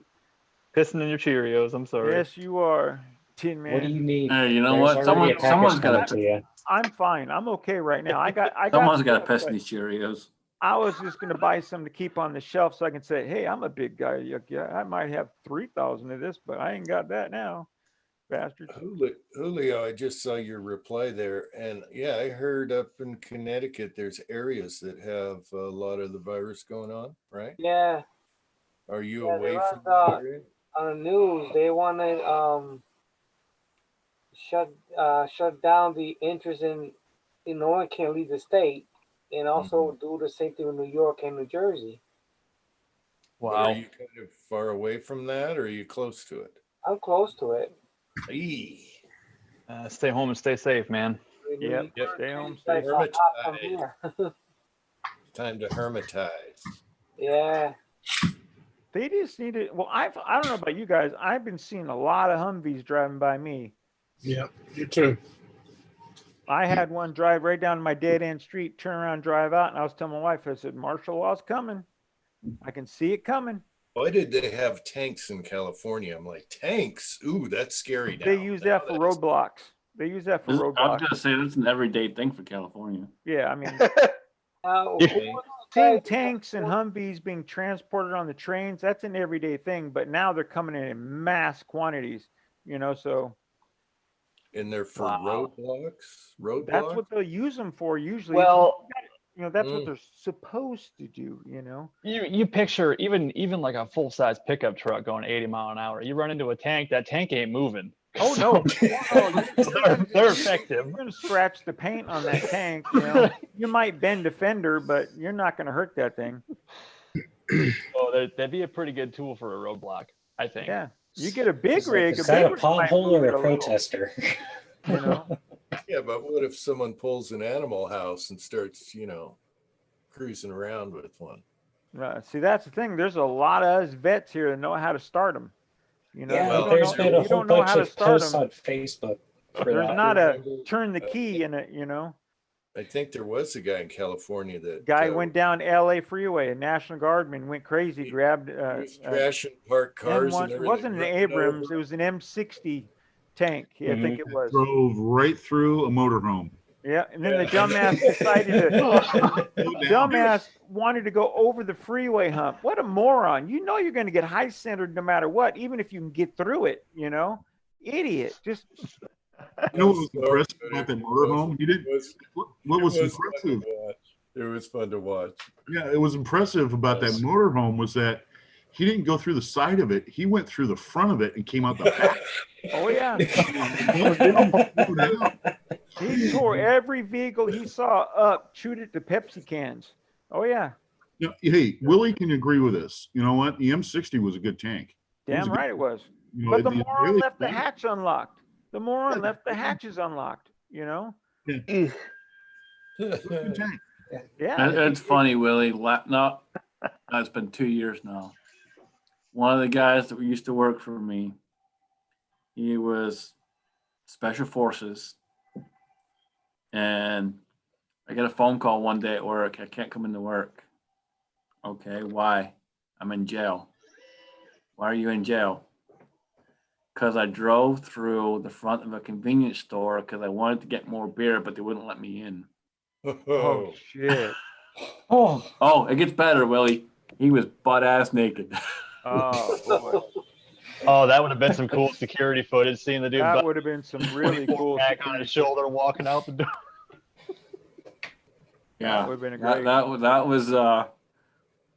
I was fighting with HR for the longest time. Like, don't fire him, please. Don't fire him. Guy's got enough problems, man. His PTSD is bad enough. Don't fire him. Yep. This is my weapon. This is for fighting. This one's for fun. Yep, this is my rifle. This is my gun. In the video footage, I can just see that. In the video footage, I can just see that. You know, the guy. I can too. Oh, I saw the video footage. It wasn't good. And he probably just told the guy, he says, "Look, I told you I wanted some beer. What didn't you understand about that? Why did you make me do this? Why?" Yeah, I mean, pretty much. He didn't understand. You know, I mean, you're pretty much right on. He jumps on the hood and goes, it was after that. It was jump in my car and drive right through the front. Oh man. Oh my goodness! Look at that truck coming inside. Oh no! Run! So- run, Sheba! Run! So when the first time he tried to buy beer, was he naked then, or when did he take his clothes off? Before he Yeah, drove no, through the he wall? walked in butt ass naked. Before he drove through. Yeah. Is that why he wasn't? Yeah, they were selling like, beer? we're Had his closed. dog You can't hanging buy out? anything. And he walked right back out and jumped in his car and drove right through the front door. That makes our sound number one, Joe. That reminds me of my uncle. He was out fishing one day and he got really drunk and went into his old convenience store that he used to manage. And he had like 4 or 5 bass on a string. And when he went in there, he was drunker than shit, and they would not sell him beer. So in a fit of rage, he started flinging those things around in that store, spreading fish guts and scales and all kinds of stuff everywhere. And the cops were called. He was arrested for that. I'd like to meet your uncle. I'd buy him a beer. He's a God, good just dude. sell him the beer. Get him out of here. Sell him the beer. All he wanted was just one more beer. Yeah, just wanted a few more tall boys for the road. I remember one night we had an arrival and we were standing out on the pier. So we're standing there, you know, we're waiting for, you know, the line handlers and everybody to come in and blah, blah, blah. Anyway, so one of the new guys that I'm working with, some kid about 20 years old, he looks at me and he goes, "Hey, Dave, did it rain like this in Vietnam?" And I went, "How old do you think I am? I mean, my God, how old do you think I am? I mean, I was in grade school. What the hell? You know?" How old are you, Dave? Just curious. How old are you? I'm 57. Oh, okay. Oh, my dad is in his 70s. He's still a young in man. Vietnam. Yeah, you got 5 years on me. Yeah. Same here. I want to make a trip back to Perry, Camp Perry. Yeah, I've been there 3 times, and I'll tell you what, man, it's like it's hard to explain. I mean, the camaraderie cool. you get, and just the people that are there, and even when you go down a commercial row where you got all the vendors and all the guys selling stuff, and you know, like Rock River's there, Clark's there, Wilson's there, everybody's there, and and you get to talking to these guys, and they're just normal guys, just like, you know, you and me. I mean, High Standard was there. In fact, I went up to them and they were, you know, showing their new High Standard, that the Texas company. And I told them, I said, you know, I said, "What's the deal with you guys' magazines? You know, I mean, have you guys, you know, I mean, what kind of quality do you put in your magazines?" he turned around and handed me 2 of them, and he goes, "I'll tell you what, you just take these, you just do it, come back to tell us whether they work or not." I mean, there's a certain, you know, thing that's going on there, that they're not just advertising, but they're also, you know, showing who they are, and it's a different arena, I guess. It's not like going to the gun show. It's not like going to someplace where they're trying to make money or something. Mm-hmm.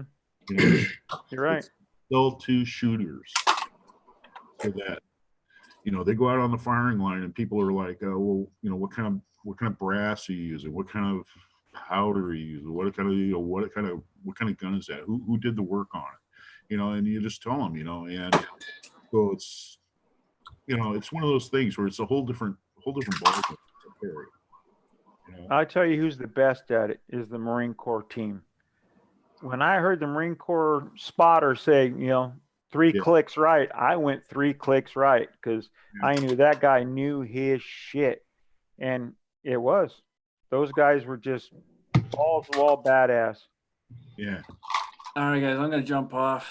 I got an invite to another chat, and not that I don't love you all, but yeah, get out. Oh, this chat, I get. Hold on, see this other chat, I get to smoke a cigar. So screw y'all. I'm gonna go. Kevin's been smoking a cigar the Kevin, whole time. yeah. Smoke a cigar. yeah, I what mean, the hell? Kevin's been smoking his head off. I Hey, can't smoke in here. I gotta go outside. Next go next time, outside. next time, at least spit in your hand before you slap me in the face. Come on. Yeah, I know. Rub your balls or something. Yeah. Damn, I just let you in. Where's the reach around? God, y'all want to reach around too? Jeez. Well, it's only courtesy. We're needy. Man, Damn, if I you're might, going I might, balls I deep, might give you a something tickle, out of but this. I don't know about the whole reach around. Oh shit. Now you're pushing the limits. All right, Scotsman, have fun, buddy. All right, later. All right, take Cheers, care. guys. Later, brother. See ya. That's fun stuff. Absolutely. No, if you guys ever done a match, it's like I just said, Kent Perry's totally different. It's just the friendship. Like when at Jim's house, it was so cool. Everyone was so friendly. Everything was perfect. It seemed like we knew each other from all our life. That's the way it is at Perry. Those guys are just, so you're having a problem, someone will help you no matter what. Got something to show you, Willie. Mhm. Highest award given out for shooting that the federal government gives out. And I've got 3 of these, and I got every one of them at Perry. I'll be right back on Nice. that. I got to put my leg Nice, on. dude. Yeah.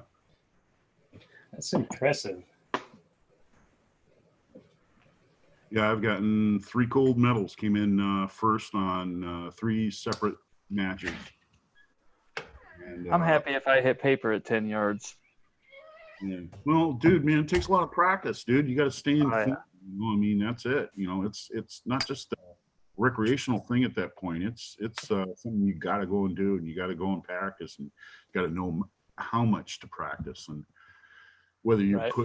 whether you're building bad habits or in how to tell when you're doing that too. You know, it's a whole different thing. You know, I mean, by the time you get into something like that, yeah. Right. You shooting high power or like bullseye with the I 1911? shot bullseye pistol and I shot high power service rifle. Oh, nice. Yeah. I want to get into service rifle one of these days. I'd love to get that. That So whole much thing fun. has changed. That whole thing has changed. They're using scopes now. They're using like M4 length guns and stuff like that because Oh, okay. are allowed to do so because of the military, easing up their requirements, what they consider a service rifle anymore with AGOG scopes and stuff, Mhm. So, yeah, whole different ball game. I mean, when I was in, man, it was M1 Garand or M1A, and very, very, very few AR-15s at all. I mean, they didn't even compete when I was out there. It was like, man, why are you shooting at a Top Gun, man? Yeah, that was it. That was it, And here's another thing too. I don't want to. F class really came out of the era that when I got into it, and I'm not trying to turn anybody off on this, but a lot of guys that turned out for high power and for service rifle high power and plus match rifle high power, the guys that couldn't do it, you know, they kind of formed F class because they still like shooting long range. They just weren't good at match shooting. And so they went out there with their bipods and they went out there with their scopes. And we, you know, I mean, the match directors and stuff would go ahead and let them shoot because we were shooting 600 yards and, you know, and beyond. And pretty soon, you know, get a group of guys out there and it started catching on. And that's how they formed F class. That's how it started. It's for field, you know, field use. Hey, Wrigley. Yeah. Oh. Hey, Rigby.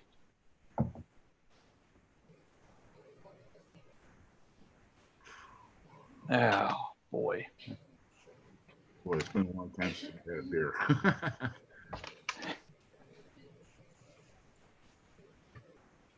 Same here. I don't even know if I have any in the house, to be honest. I just have rum. That's for a little later. I need to do some loading first. Little question is Willie still on or did he check out?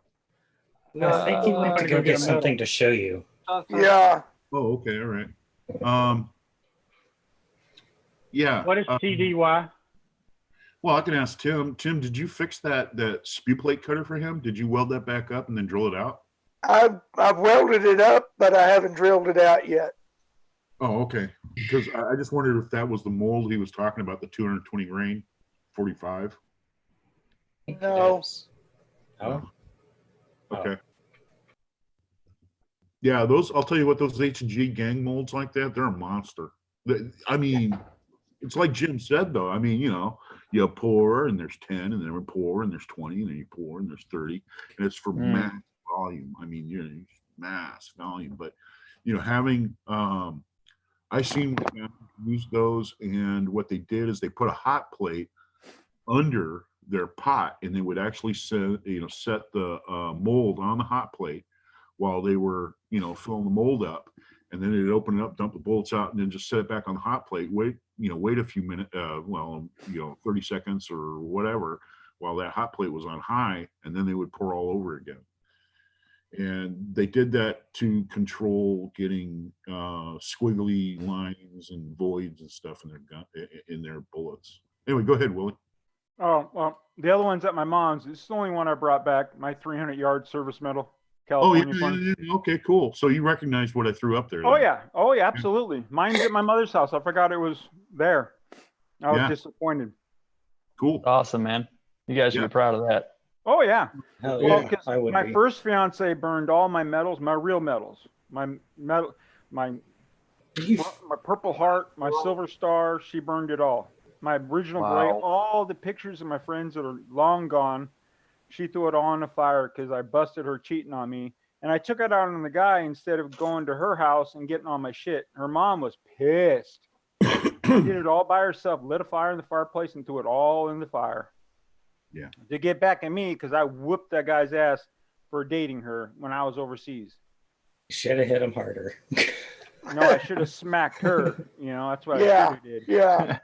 You whooped up on the wrong one. Exactly. Yeah. It's not the poor guy's fault. The woman saying, yeah, come get some. You're going to say, all right, okay. I didn't know you were engaged, you know? Right. Yeah, we're kind of predictable. Yeah. My brother calls me up. I come back. I say, yeah, I'm home. He goes, I saw Gwen with another guy. And I'm like, what do you mean? And he told me. Spreading it all over town, Holmes. Absolutely. I was a Dear John, and I walked in, found out he worked with her, and he was up on a ladder way up, and I kicked the ladder out from underneath him and just fucked him up bad. Sorry, beep, beep. But needless to say, it wasn't the poor guy's fault. You know, exactly. Thank you, Tread. It wasn't the poor guy's fault. It was the woman's fault. But yeah, my original stuff got fried. And with my records, when they had a fire back in Washington, or no, it wasn't, it was Vermont, I believe the records were, big fire. They were there too. So I'm still trying to get copies of my medals. So it's all right. I know what I did. My kids know what I did. My mom know what I did. So I'm cool with it. How many years ago was this? Oh God, got engaged in 1985, 86. I got engaged. You mean you've been screwing around with this for over 20 years? Holy crap. 30, 33, 34. Oh yeah. And the funny Can't do thing is, math. here's the funny thing is I keep getting stuff for military burial. I'm like, well, if you can find the shit, why can't the government find the shit? Right. I've written to my senator. I've been to the VA. I've been to freaking, I can't tell you how many places I've been to, sending letters, trying to get copies. Really? Well, how come you ever went down and talked to the VA advocate? I did. And they tried to help me. What did he say? I'll get back to you. Let me look into it and I'll get back to you. Because Dude, if I would have got into the VA, I would have two of these. I would have two. The VA gives you 2 legs. Right now, I only have one because I have to go through my insurance, which I need a new one already. But, you know, c'est la vie. Yeah. I've been everywhere. I've been bitching everyone, and they just keep saying. Just call your senator. Just start. I have. Senator. Oh, I have for years. On top of that stuff. I stopped years ago, Dave, to be quite honest with you. It got so depressing that, you know. Dude, don't give up. I know. Don't give up. You know what I'm saying? I know. Just like a little dog. You know, a little dog that's being tortured. Sooner or later, that little dog's going to say, you know what? I ain't going down without a fight. You know what I mean? And he'll just tear into whoever's trying to torture him. And he's, you know, hey, if I'm going out with a fight. And that's what it's all about. You know, I mean, you just, you know, enough's enough. And, you know, dude, I don't know how to encourage you more, but that's what I got you. I got you. Every once in a while, I'll find a new form to fill out and send in, or I go to a VFW hall and I talk with them, their advocate, and it's always, we'll look into it. And I keep calling them, we're still looking into it. And I keep calling them, and I called my senator, we're still looking into it. And I just get some names. I called the Department of the Army, and they said, we're looking into it. Give us 60 to 90 days. Right. You're just a number to them. That's all you are. For them to find out, it's one thing. If they want to find something out, they're going to get it in 5. Oh yeah, they're going to put your serial number, your social, because that's what your serial number was at the time. Now they get you pull it up on a computer. different Say, number. oh yeah, right here, here, and here. Yeah, Yeah. yeah. So you know, they tell you, oh well, you know, the guy that was, you know, handling that, he's on leave right now. So you know, he's retired. Yeah, he was on leave, but then he retired, but we didn't find that out until like 3 months ago. So that's why it's been taking over 2 years. You know, I mean, come on. I gave up years ago. Then I get a fire up. My son gets a fire up my ass, and we try again, and then nothing happens again. Then I know what I did. I'm happy, you know. Yeah. Yeah. It's one thing that sucks. The whole thing that sucks is I don't have pictures of my friends that, you know, defended this country and are gone. That's what kills me. Yeah, you know. Well, you're not going to be able to replace those. No way. No way. Actually, I did find my picture on Ranger School though. My graduating class. I showed my kids, said, "There's your dad right there." And that's what the last paperwork I went in with a copy of that picture saying, that's my class number. This is everything. Look this shit up. What's that, Tin Man? Oh, you're making a new bottom base? Tin Man, you muted. He's a bottom baser. Oh. Well, come on, Jim. Come on. These motors I bought for the bullet feeders, so they didn't have anything I could attach a T drive to. So I took them to work and I tacked a roll pin onto the end, because here's what your base looks like. Yeah. So I tack welded a roll pin on there, and the roll pin is like a 32nd of an inch too wide. Oh, geez. I'm sitting here trying to, I think I got it so you can just pop your plate. It's tight, but it goes on there. Yeah. So, because right now I'm just using like these little, I printed out these plastic wing drives, but I've already shredded one. So it's a matter of time before I do it again. So I tacked tacked roll pins to these motors, and I'm just making sure they fit. Couldn't you just, when you printed it, couldn't you make the hole a little bit that much larger? Or you already have them all printed? I have 6 of them printed, and they're about a 12-hour print each. Oh, hell no. Little Dremel or file, or Dremel, and you're done. Yep. You know, That's it. Chico. It's amazing how it's amazing how torquey those little motors are. They'll break those parts. Oh yeah. It's running, and they'll break. If you got the low RPM ones that are geared really low, they will shred these plates. Yep, absolutely. Like 9 to 10 RPM or 15 RPM. You bet. Yep. They'll just keep plowing right through. Yep. It's impressive. Chico, what's up, man? What's up, brother? How's everyone doing? I'm mad at you, Chico. Uh-oh. I'm really pissed off at you, man. These guys popped my bubble. They bursted my bubble because you put Midway's not taking back orders on primers. Yeah, I don't know, but Midway's not taking back orders on a lot of stuff, and I think that's just the current trend right now for everybody. Probably to get rid of a lot of their inventory, and they're gonna make the money. It's like gasoline. Gasoline gonna sell no matter what the price. Oh yeah. Where you at? Yep. Given the current situation, ammo, supplies, all that stuff's gonna sell, so they can boost up the price. And I've been seeing that a current trend in everything like that. Reloading supplies, reloading equipment, bullets, powder. You guys ain't, Yep. I was going for the free hazmat so I could finally get a pound of True Blue and get a bunch of other stuff and. They've suspended all those promotions. Like those promotions ain't. And I was looking for the same thing because I was looking for a certain powder. But it gets to a point where they kind of have to stop taking the back orders on that stuff because right now their demand has to be so high. Oh that yeah. It would just get buried for months on back order stuff. I bet as soon as they got new stock in, it'd be all gone right away to back orders. So they would never catch up.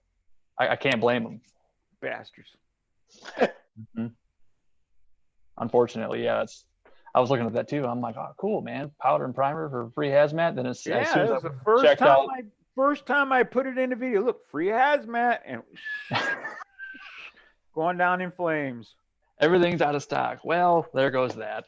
That's right. Oh, we stopped that promotion, sir. I just got this thing. Yeah, we stopped it after we printed it. We stopped it. Yep. I saw Chico's post on Discord before I got the flyer in the mail today. I'm like, man, that's fast. Quit doing that. I got the flyer 2 days ago. Yeah, me too. 2 days ago. Yeah. And I was like, free hazmat. Right now, I'm going to take advantage of this free hazmat. Now, hold up. Which post did you see, Tim, man, on Discord? Somebody put it may not have been you, and I'm sorry if I misspeak here, but somebody put a picture of screenshot that they had that said, due to high volume or something, we are no longer accepting back orders or something. If it wasn't you, no problem. It probably was like, I'm trying to think who else posts a lot of that stuff. Red Raider Reloading. Yeah. But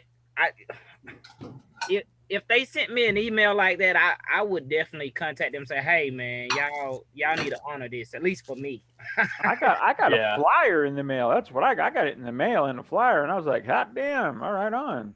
Yep. Yeah. I'm looking right now. I've seen primers go up in price. I've seen the powder go up. Yep. Steve-O 1911 is one who posted that. Apologize. Nah, no problem, brother. I was like, I don't think the prices are going to come back down, personally. Yeah, I agree with you. No, they will be up for a while, just like last time. Yep. So that's her excuse to bump the price up. That's her excuse. Yeah. Oh, yeah. Her excuse to bump the price up is make a shortage of it, and then when they do allow it to come back in, the price is going to be real high. And it's going to come down, but it's never going to go down below it was before there was a shortage. It's just like 22 long rifle, $9 for 500. Now it's like 20 some dollars. Yep. I'll tell you what kind of friends you meet when you go out and you shoot bullseye or you shoot match.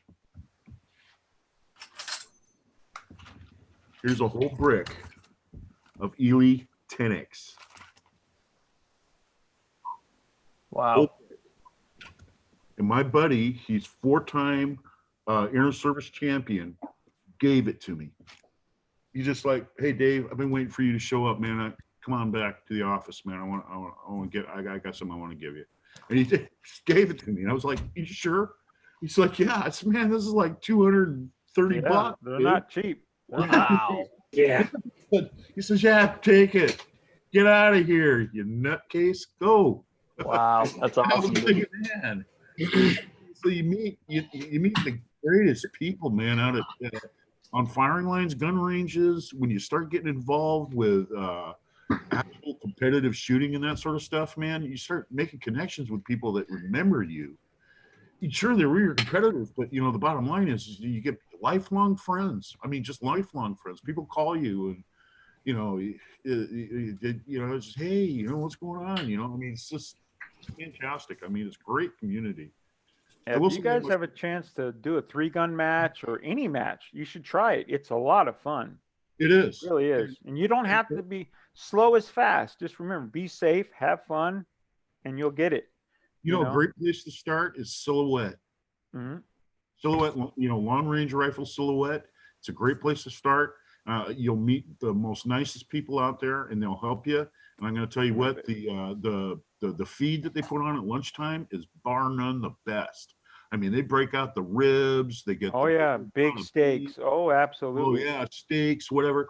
And they do it right, man. I mean, and it's a lot of fun, dude. It really is. It really is a rich, community out there when it comes to doing a community event. It is. It's awesome. And if you guys have young kids, the shooting camps they have, or if they're going to be still around, they're awesome. Yeah. You just pay. I paid. I was a long time ago, but it was like $30, and I shot all the ammo for free. All the ammo was donated to us from the DCM.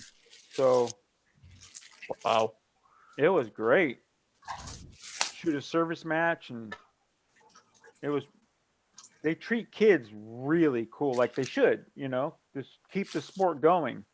Right. Yeah, you gotta encourage them. Yeah. And plus they learn range safety. They learn safety of a firearm. And don't get me wrong, there's some serious dicks on there running the line sometimes, but most of them are really good friends. You can make good friends doing it. Yeah, no, times I go to the ranges, you do run to a lot of idiots there, Oh yeah, when you go to a range, there's a lot of astards think they know I'm Rambo. I know what the hell I'm doing. I just bought this AK or AR and I'm gonna blaze away. I want to bump fire. Shit. Speaking of just bought an AR, I did something naughty today. You bought an AR? I have a strip loader upstairs that's been sitting without a mate for about 6 months, and I noticed that Bear Creek had their 10.5-inch 300 Blackout pistol uppers back in stock, so I ordered one up. Oh, you're gonna love it. You're gonna love 300 Blackout. I can't wait. Then I gotta buy all the dies and then the Harbor Freight saw and the bullet mold, and it's gonna you be can fun. buy 300 brass now cheap. Yeah, dude. If you need some, I got plenty. You can buy 300 brass cheap. You don't have to convert it. You can buy them already done now, really cheap. Oh, I did not know that. Oh yes, sir. You don't need to do what we have it in right here. I got 300 Blackout right here, Lake City. I chopped it and made it and got it. But buy a small base die. CBS die. You can buy the cheap Lee dies and they will work if the case is already prepped. But if you're ever want to convert, small base die. I'd rather spend the money to get the small base die now. Right. But I bought these Hornadies because Jamie told me this is the most expensive set of dies I ever bought in my life. But Jamie recommended them, so I trusted him. And it's let's see. This is all Lake City. Oh yeah, you can convert all that easy. You get that chop saw and do it. It just takes time. Yeah, I'll see what the prices are and see. I probably won't use that Lake City for 223. I don't know. If you need some, I got plenty. Okay. Yeah, a lot of us have 300 brass. We can send you to start off, but you can buy it. One shot fast and cheap. I did not know that. I figured it was still expensive. Someone has about a radio on. $100 a 1,000. Someone's volume's on. Kevin, you got an echo? No. Sorry, Uncle Jim. It's always Jim's fault. No. No, Chico's muted. It's Kevin. Kevin's screen lit up when you guys talked. By the way, Chico, I'm muted. No, you're not. You hearing me? You hearing echo here? Yeah, we're hearing someone has the chat on. I don't have the chat on. My phone's off, so it's not me. I've had that going on since we started, and I've been muted most of the night. So yeah, I've been hearing it. Oh, where is it? Went away. Yeah, it's gone now. It's good now. No, there's Nope, back. there it was. That's not. Here, let me mute me. I don't think it's me. Is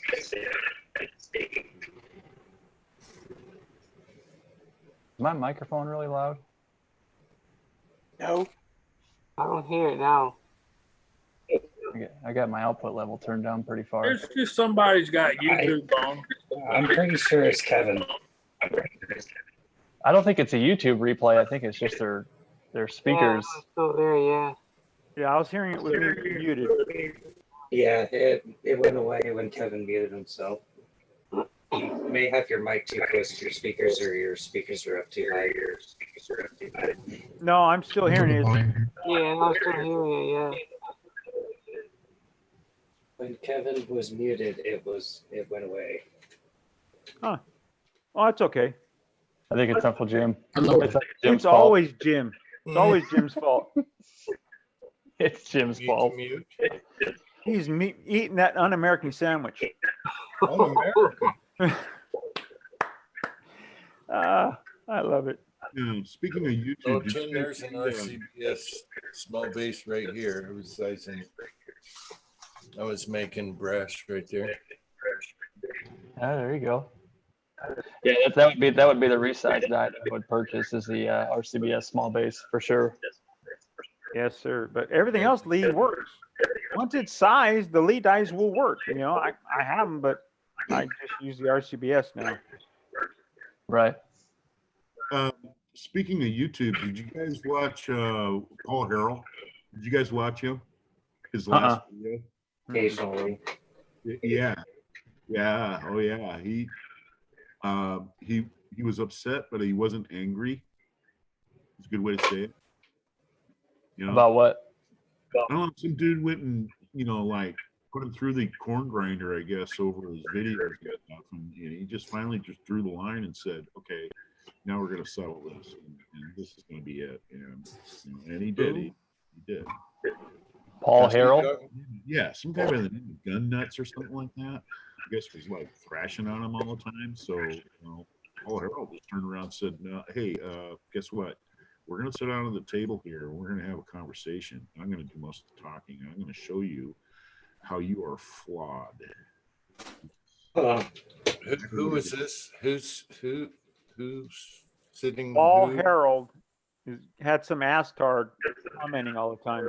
I'm not sure who Paul Harrell is. Yeah, I don't know if I'm sub to him or not. He's he does like a lot of reviews for self-defense ammo and tactics, and he's a really good dude. He's a vet. Like the way he explains stuff is kind of monotone, if you will. Yeah, I know Kenny was going through a lot of problem with people talking shit to him all the time. You'll have that. Mm-hmm.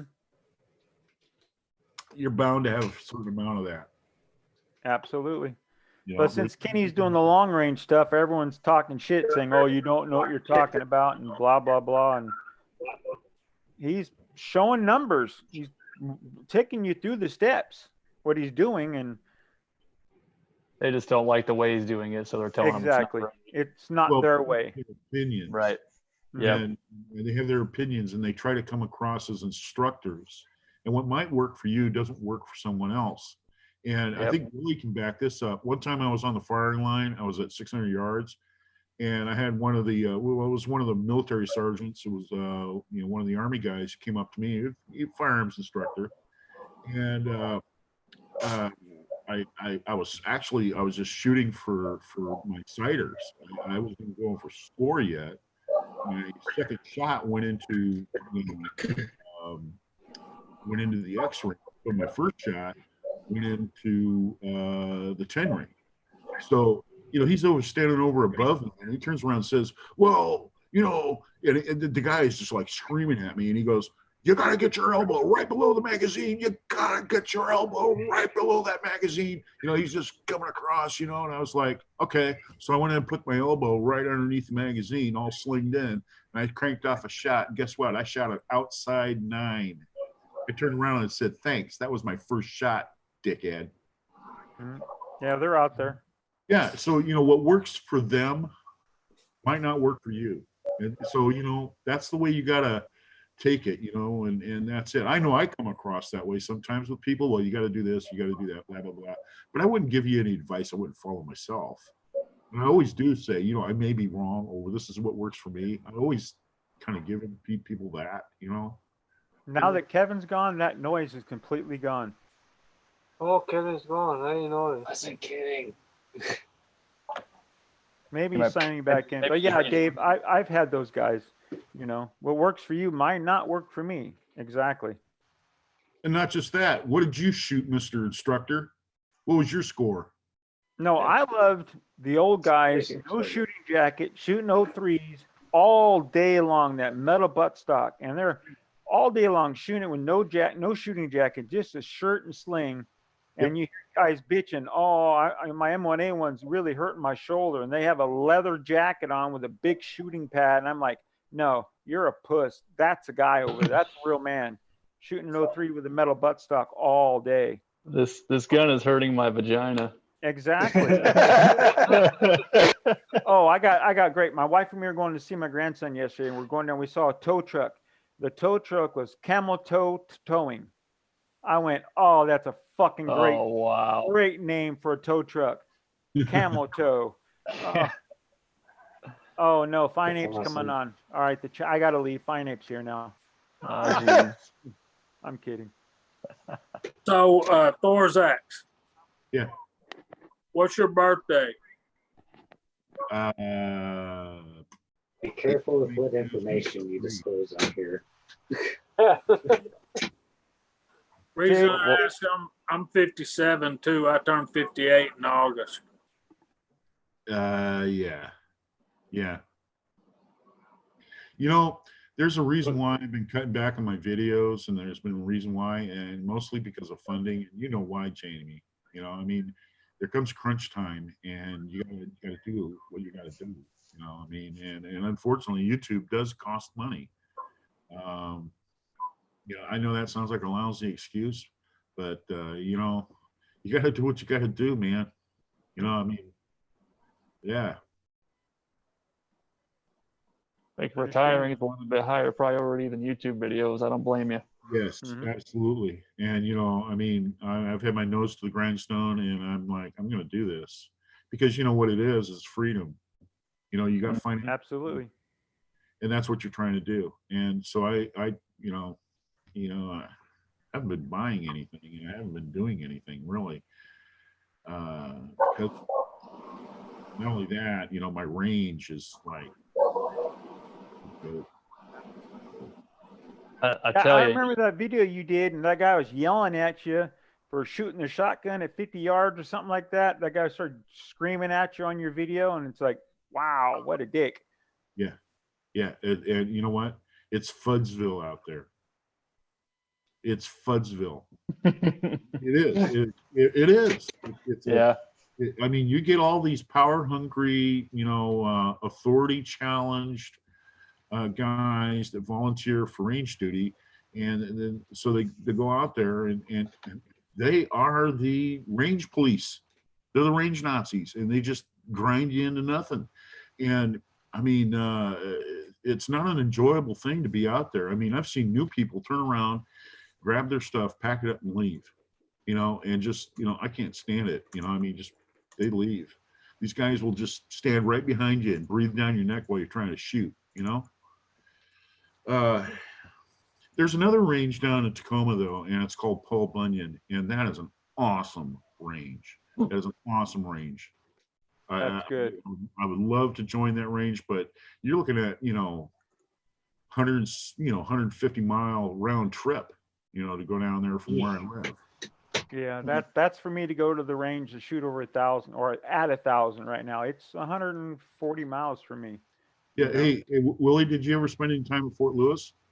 Yeah. Okay, at Puyallup, Paul Bunyan shooting range. It's right down there in Puyallup, man. And it's an awesome range. And you want to know why it's an awesome range? Because it's ran by guys that were in the Army. Mm-hmm.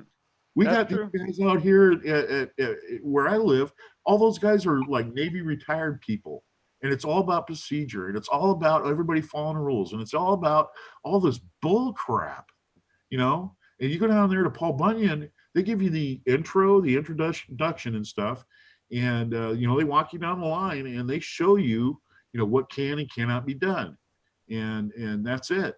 And you totally understand it by the time you leave. And you don't have people, it's members only down there. So you don't have range officers staring over your shoulder. You are trusted to be a responsible adult. And if you're not, you will be reported and you will have to go before their board, and their board will throw you out of the club if you're doing stuff wrong. And I totally get it. My clubs here are so expensive to join, and they want you to work so many hours now. It's ridiculous. It's like a job. What do you got, Jim? What was that? I was just showing it. It's 10 men. Oh, the 300 Blackout? Today. So I should have bought a bag of those bullets. Damn it. I think you could seat who we lose. Fine 8. Yep, fine 8. You could seat that bullet so it's touching the primer and just not put any powder in. That is a long bullet, though. That is a long son of a bitch. You think about it. Wait and watch the video. I didn't upload it because it went live, but I shot in the snow today. Just a test, a little go out and shoot 3 and see what happens on the chrono. Mm-hmm. Awesome, man. I didn't have a clue on this one because it seats so low. Does it? It seats deep in. 2 grains, a tight group. I was telling that to somebody.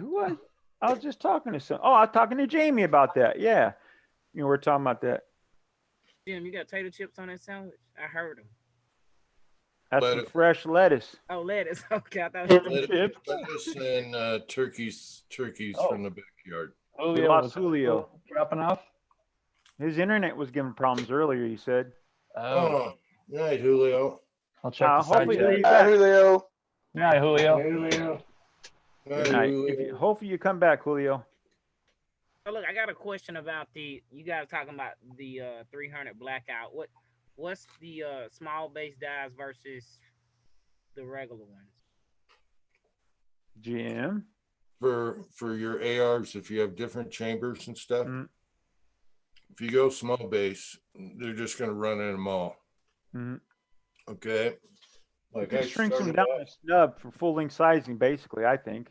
I started off with the Lee because, I did too. And I have one FN hammer forged barrel that's got a tight chamber that won't feed it with the Lee sizing the brass. So I want them all to work. I could nick the bolt action right here in the background, but it doesn't, shooting subs. Yeah, if you're converting brass, small base dies, I think mandatory in a 300 Blackout. In my mind. For your semi-autos, yeah. Okay. I don't have a bolt gun, so I don't know how loose the chambers they have. So I'd still use a small base die. But sorry. I was just going to ask, if you're using the small base die, do you need to use a shorter shell holder for that small base die to get all the way down? No. Okay. They just designed the die different on the inside, basically. They do something inside the die. You don't need any different shell plate. Like there's not a gradual taper before it starts sizing. It's just, it gets lower down on the case. Well, listen, good question. I've been fighting the Min Max on this, setting this up, because this is stuff I shot a long time ago. It could be Lee or whatever, but I'm sizing up. I'm backing the die out, and it's either below the min or the max. So I'm still playing with it, but I think I got them now. And it's nowhere near the shell holder. Are you sizing the same piece of brass over and over, trying to get your stuff figured out, and then it's different on a new piece? No, start on a new one. Okay. Huh, that's if you weird. go too small, if it goes down below your min here, Yep. you got to start over anyway. So, and Right. Yeah, that's weird. you got to play with it where it's just where you're seating your die here. And then if you're using the RCBS, you might want to get the RCBS shell holder just so they're the same, but you can play with the Lee and see. I just played with mine. I didn't buy the RCBS shell plate. I didn't even think about that, Jim. It's a good idea. They should be matched up, and I didn't even think about that. I just played with it. And well, here's the thing. I have a bunch of beat up, scratched up, yanked on military brass on the rims, and the Lee, when you go to slide it in the shell holder, it gets stuck and you got to yank it out. The RCBS is a little more forgiving, slipping in and out. Okay. The Lee, I found it must be the height dimension in the gap, but you get this scratched up from the extractor and all that, ejector bending it or just dinging on the ground. And it will stick a lot more on the Lee than it will on the RCBS. That's just something I wanted to get the Redding shell plates, the different size Redding shell plates, to give that a try. I don't have Redding kind of money, Willie. I don't either, but it's just nice to think of, since they have the different diameter overall lengths of the shell plate, I use some cheap Lees and just run them on a belt sander. Yeah, I thought Take off the the 2000s. too expensive, but they were on sale when I bought it. So. Oh, did you get on that PSA sale? No, it was way before that. Yeah. Oh. Chico, are you looking into a 300 Blackout? I am. I've been looking for one for a minute, but I mean, and my reason behind it, I've got a lot of 5.56 brass. Every time I go to the range, that's what I pick up. I mean, that's my primary rifle anyway. So I'm gonna have the brass, and I could buy some, but I can't see the justification unless it's like dirt cheap. You know what I mean? Right. Because what else are you going to use that brass for, right? Correct. So, after you do around 2,000 of them, you're going to wish you bought them. It's not hard. You get that Harbor chop saw, and you get the little, I forget the name of the Dell adapter. Yeah, there you go, Squirrel Daddy. Carter, y'all don't be surprised. You see him there converting. There you go. Yeah, there you go. Yeah, absolutely. Like, man, you got to earn that iPad, bro. Sorry. That's how I started range brass. You see all the 223 all over the ground, Right. Yeah, that's the thing. It's kind of like casting or whatever. You can make your own just because it's everywhere. 5.56 is. LC. I mean, I got cases of LC. Every time I shoot it, I'll put it in the 300 Blackout pile. First one I picked up. Right there. That's the best suggestion if you're doing a 300 Blackout is Lake City brass. See you later, Dave. You don't have to worry about trimming the neck or anything like that. Who left? I don't know. Where's that? Oh no, Jamie's here. Hey, Jamie. Yeah, man, I'm with James Pollard. I use the lead dice for converting. I've never had a problem, unless you're doing some exotic gun like Uncle Jim has. Some chambers are tighter than other, though. It's not exotic. It's most people that have lots of ARs in that chambering find out that they get the small base. Elvis ammo was one. I've done over 5,000 using the lead eyes. I've never had a problem out of any of the chambers. But that's your chamber. Whether it's my dad's AR pistol, my AR rifle, my AR pistol. Okay. Anyone that I've used, I've never had a problem. If it's not Lake City, I have to. Because I started with the Lee and I don't size with it anymore. So I'm just saying. That's me too. I started with the Lee and my chamber had a problem with it. And it's way easier also with the small base. When you go to load and you got fat lead bullets like this guy, it's easier to have a small base to begin with. It goes in the gauge better. I don't know. I'm just Good night, saying. Jerry. Good night, Jerry. Good night, Jerry. Jerry. Good I night, missed Jerry. him. Kyle, yes, I am wearing spectacles. Yeah, I don't know. I started off with the Lee and I had problems with my chamber. And then I got the red encased turner too. I turned the necks. I turned them down to 13 thousandths, I believe it is.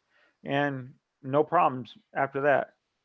You know, Lake City, you don't have to turn at all, but PMC and all that other crap, I turn. Yeah, there's a lot of brands you don't have to turn. It's kind of simpler just to stay with one brass, and you don't have a mix, and you don't have an issue with one jamming or something. You know, just stick with all the same. They can be different years, of course, but Yeah, when I'm doing 300 blackout, I put it through my neck turner no matter what. really, I do it to make sure, unless it's done once. Yeah, there you go. yeah. If I do it once, I mark it. I never turn it again. Everyone I turn. I've never gotten a chance to use this thing yet. Maybe I'll try it out on some 300 blackout. It makes them more consistent that way, Willie, because today, for the first time with these bullets, these are 311. Okay, so I sized them down to 309.5, and you're borderline on the neck there in the chamber. So yeah, the Ruger, you feel it on the bolt.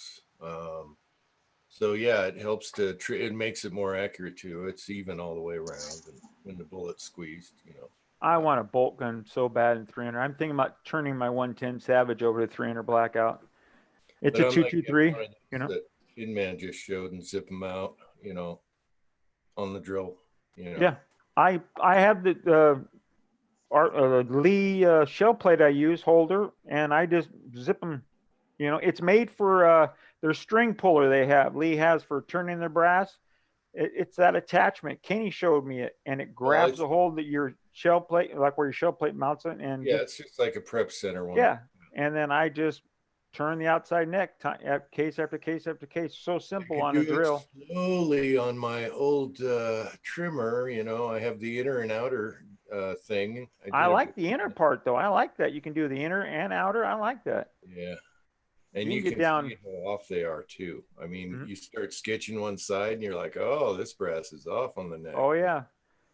Oh, you can feel it when you get into it, and you're all of a sudden you just see it ripping off like a mill. It's just pouring it right off. I'm going, man, that's a thick son of a bitch, you know. Oh. Have you gotten a 300 blackout, Dave? Have you got into that caliber yet? No. It's just so much fun. Now, you guys that don't have cans, it's not going to be an issue with big ass lead cast powder coated bullets. You're just going to go out and buy some 125 grain jacketed anyway, ballistic tip. No, not me. All cast. I'm a cheap ass. You're going to cast here. I cast all mine. You're going to have subsonic cast. I got all these for my mom's blackout that I'm about to load up. They're like 210 grain. You're going to run into OJ problems with some lead bullets. You know, that fat. They should make more of them that are tapered. It's just like our pistols. Ogive issues. I got them bullets that Chico sent me. Check those out. 30 caliber, yeah. It's got a lot skinnier ogive on it than a lot of the cast bullets that we mess with. Which one's that? Lead bullet junkie too. Those palmetto projectiles. That palmetto chunky? This one I got. Actually, I got it from my local gun shop today. It's some high-tech bullet. It's like 209 grains. It's 310 in diameter. That is coming from palmetto projectiles. Is it? Yep. That one's got kind of a nice tapered ogive on it. The one Chico sent me. That's an NOE. Ooh, you better take it out of the baggie. It looks fat at the tip. It looks fat at the tip. It's the same thing. Yeah, the dude sold me this bag for $10. I didn't want to. He had no idea what to do with it. That's a good deal. So I was like, I'll give it a try. Well, I'll upload the stupid video I did today, but this is one of my favorites, right? And this bullet's identical to it just about in every way, except for some things. Watch the video. And this one I concede higher. This one, I was pretty scared. Yeah, that's pretty fat. Yeah, it's kind of fat. It depends on your overall length when you're hitting the lands, and where you're gonna. Yeah, a lot of guys get away with going. Okay, another thing, if your bullet's the same diameter for a long ways, like the Lee is awful. Awful. And then it's got a boat tail on it, which shouldn't be there, and it's all over the place.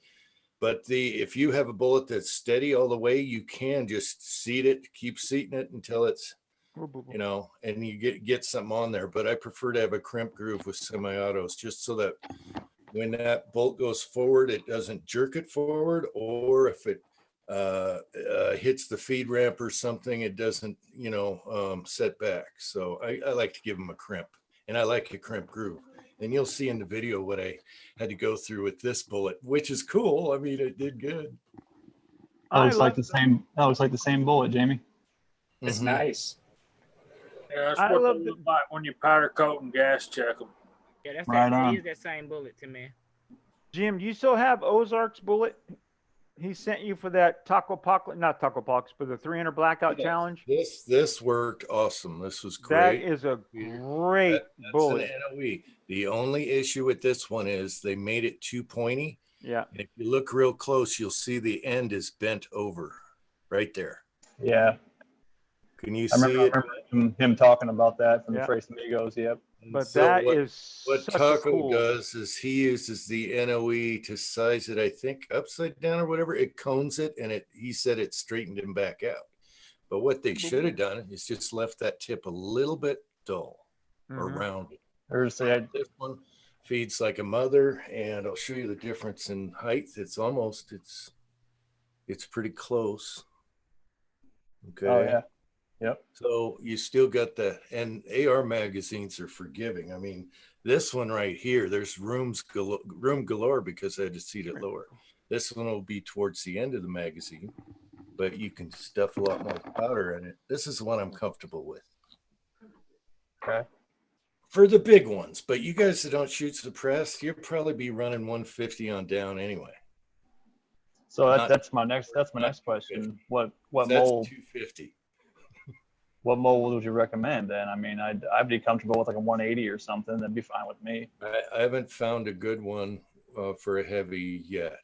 So what about like a 150 to 180? I just haven't tried because I had a lot of these black bullets. So okay. What mold is this, Chico? That's NOE. I'm about to get the name right now. I mean the mold number. 311-158. Flat nose. Write that down. It's a gas check. Now, I'm going to try this one out of the 300 Blackout. I don't remember where I bought it. I have no idea where I bought it from. Put your hand behind it, Willie. Oh, that looks like a sweet 30-30 bullet right there. It says for 30-30. It's a 30 cal. Let me get the box. See how what weight it is. Ah, shit. Chico, what was that mold again? 311-158 FN. And this one's a gas check version. I think I sent some of the PC Bullet Empire too. I tried to send it to people who would I think Lead Bullet Junkie I might have sent you some because I know you shoot 300 Blackout. Yeah, I've got some. They're getting ready to be powder coated here in a little bit. I've got a bunch of random stuff that I need to powder coat. I'm going to use this bullet in 30-30. It'll do well. 30-30, 308. Because I think it's 311. So with it powder coated, I think I got right at 311, 312 or something. Yeah, they were a bear to size down to 309 for the 30-30. This is what I want to use for the 30-30. It's like 180 grain from one of my Seiko molds. I got them gas checked and they're real sweet. But for the 300 Blackout, I had some real good luck with the 311 151 Spire Point with the gas check. I don't know if you could get a good picture of this dang thing. Yeah, see that nose? And it's short. So you got plenty. Yeah. Yeah, the bullet Yeah, I they're a little stubby in the magazine, but they work.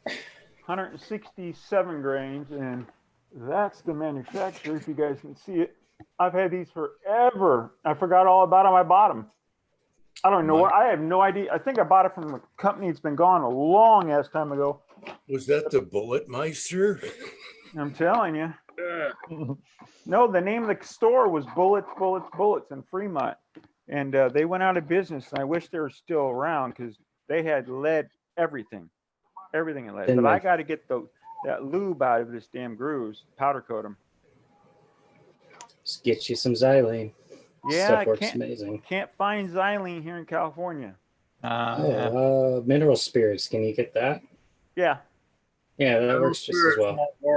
Yeah, Jamie tried mirror. What did you use, Jamie? After all, lacquer thinner. Okay. Lacquer thinner. I can get lacquer thinner. Yeah. That I can get. But it took days. That's how much room those guys have.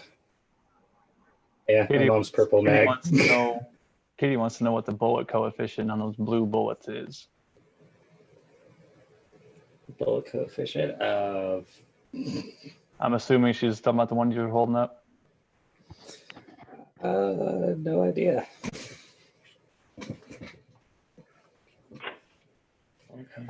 Come on, Kenny. You can come aboard. Let me look it up on NOE real quick. Kenny? I didn't see Kenny. Where's he at?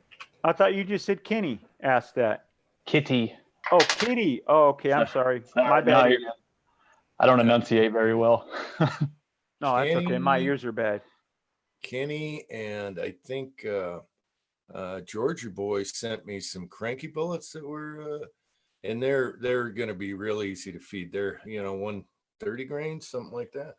I think Cranky uses the 145 Elvis. What are you talking about for Blackout? Yeah, and they're pointed, so no problem there. It's just when you get to the big ones. But if you guys don't shoot suppress, don't bother with the big heavies. You're just you waste a lot of lead. I like that little M1 mold you have for 300 Blackout. Yeah, that's the rat fart loads. I got some rat farts loaded right here. Yeah, and I got these two taped because I didn't like it. That's the rat fart. I wish I could answer that, Kitty. I got some Subsonics, Jim, that I bought on a deal sometime back, 300 Blackout. They 220s. Yep. Okay. 220s a lot. I am going to shoot suppress. Oh, yeah. Those are jacketed. Yeah. I use a Match King 220 and it's accurate. Ooh, that's a spendy bullet. Well, I got them on sale cheap a long time ago. So, yeah, I've shot some 168 jacketed hull points out of mine. I just had them laying around. And I shot a bunch of 174 armor piercings out of mine. I have the Match King in the video to compare the sizes with the other two, and then the problem I had with these golden ones. But yeah, Chico, that's a good deal. Got the brass right there. $50? 17. $17 for how many? 60. Oh, that's a deal. You can't go wrong on that. You just got brand new brass. That and then I think the 20 round was like $7. They only had one of these. This was like back in November when Walmart was doing their. They started knocking off the ammo. I was like, "Yep, give me that, give me that." Yeah, subs are like 65 cents a pop. Yeah, that's that little M1 factory. Cranky did send me some Elvis bullets. A whole box of them. His white boxes. Oh yeah. I've shot these, and this is Cranky's load in here. What was it, Cranky? Now I can't remember. 16, my phone's dead. I can't see the side chat. 16 grains or something like that, Cranky. I don't know, but yes, I have these from Cranky also. And when they're shorter, you don't have to worry about the wide ogive here. When they get long and stick way out, then you got to worry about it. Like the Lymans and stuff you see, the old ones for whatever, 30-06 or whatever. Yeah. But all these new companies have molds. Taco has his own mold. I'm just waiting for him to show any accuracy to see if it's a yes or a no. Because Taco has every mold. What are you talking about? Yeah, but he has his own Amanda mold. molds. No, he has his own 300 Blackout. Like Oh, does Elvis. he? Yeah. Oh, I didn't know that. Yeah. What And weight I bullet was that? wish you would shoot for accuracy just once in a while, just to see if it's a shotgun pattern bullet or not. You know, I don't care if the groups are this big. Just show me, you know, because some just what the weight of those bullets were. Those Red Bull red Junkie. The red one's 209. Yeah, I don't like bullets too, Jim, to go this way, that way, all that. I want nice pattern, you know. Yeah. Yeah, I was just about to start loading up a mess of these things to give my mom to shoot tomorrow. But I was since I gonna don't ask have a Tread can, what loads in them. if you don't have a can, I do everything supersonic. I want it ass burning, screaming when it comes out of that barrel. Yeah, just do it supersonic. You're not worried about ears anyway. Unless you got kids and you want to get them going on it, then it's really sure. mild. Absolutely. It's mild to shoot. Well, I'll do a load workup on it here soon. I just want to shoot something out of it that's reliable. I don't care if it's subsonic or not. I just want to make sure that it locks the bolt back and it's not going to blow the primers out. When your mom shot that 300 Blackout, I thought that was so cool on your video. Oh yeah, she loves that thing. She's been bugging me all the time to shoot it. I'm just like, I need to load your ammo. That's the beauty of the Blackout.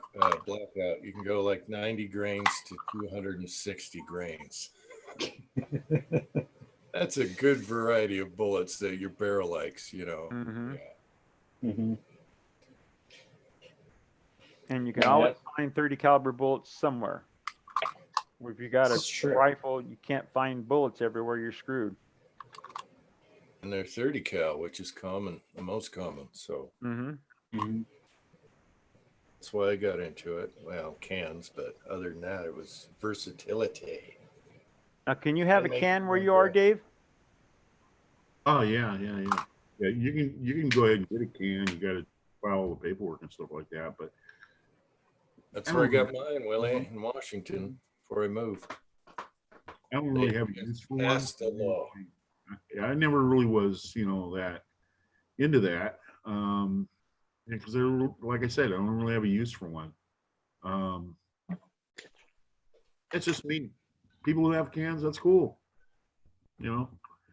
I'll tell you one thing though that is really cool is that once you start casting and you start finding, bullets that work, and you're starting to get really good accuracy and that sort of thing. You're doing a little more practice, and you get into, you're getting to know your firearm and all that.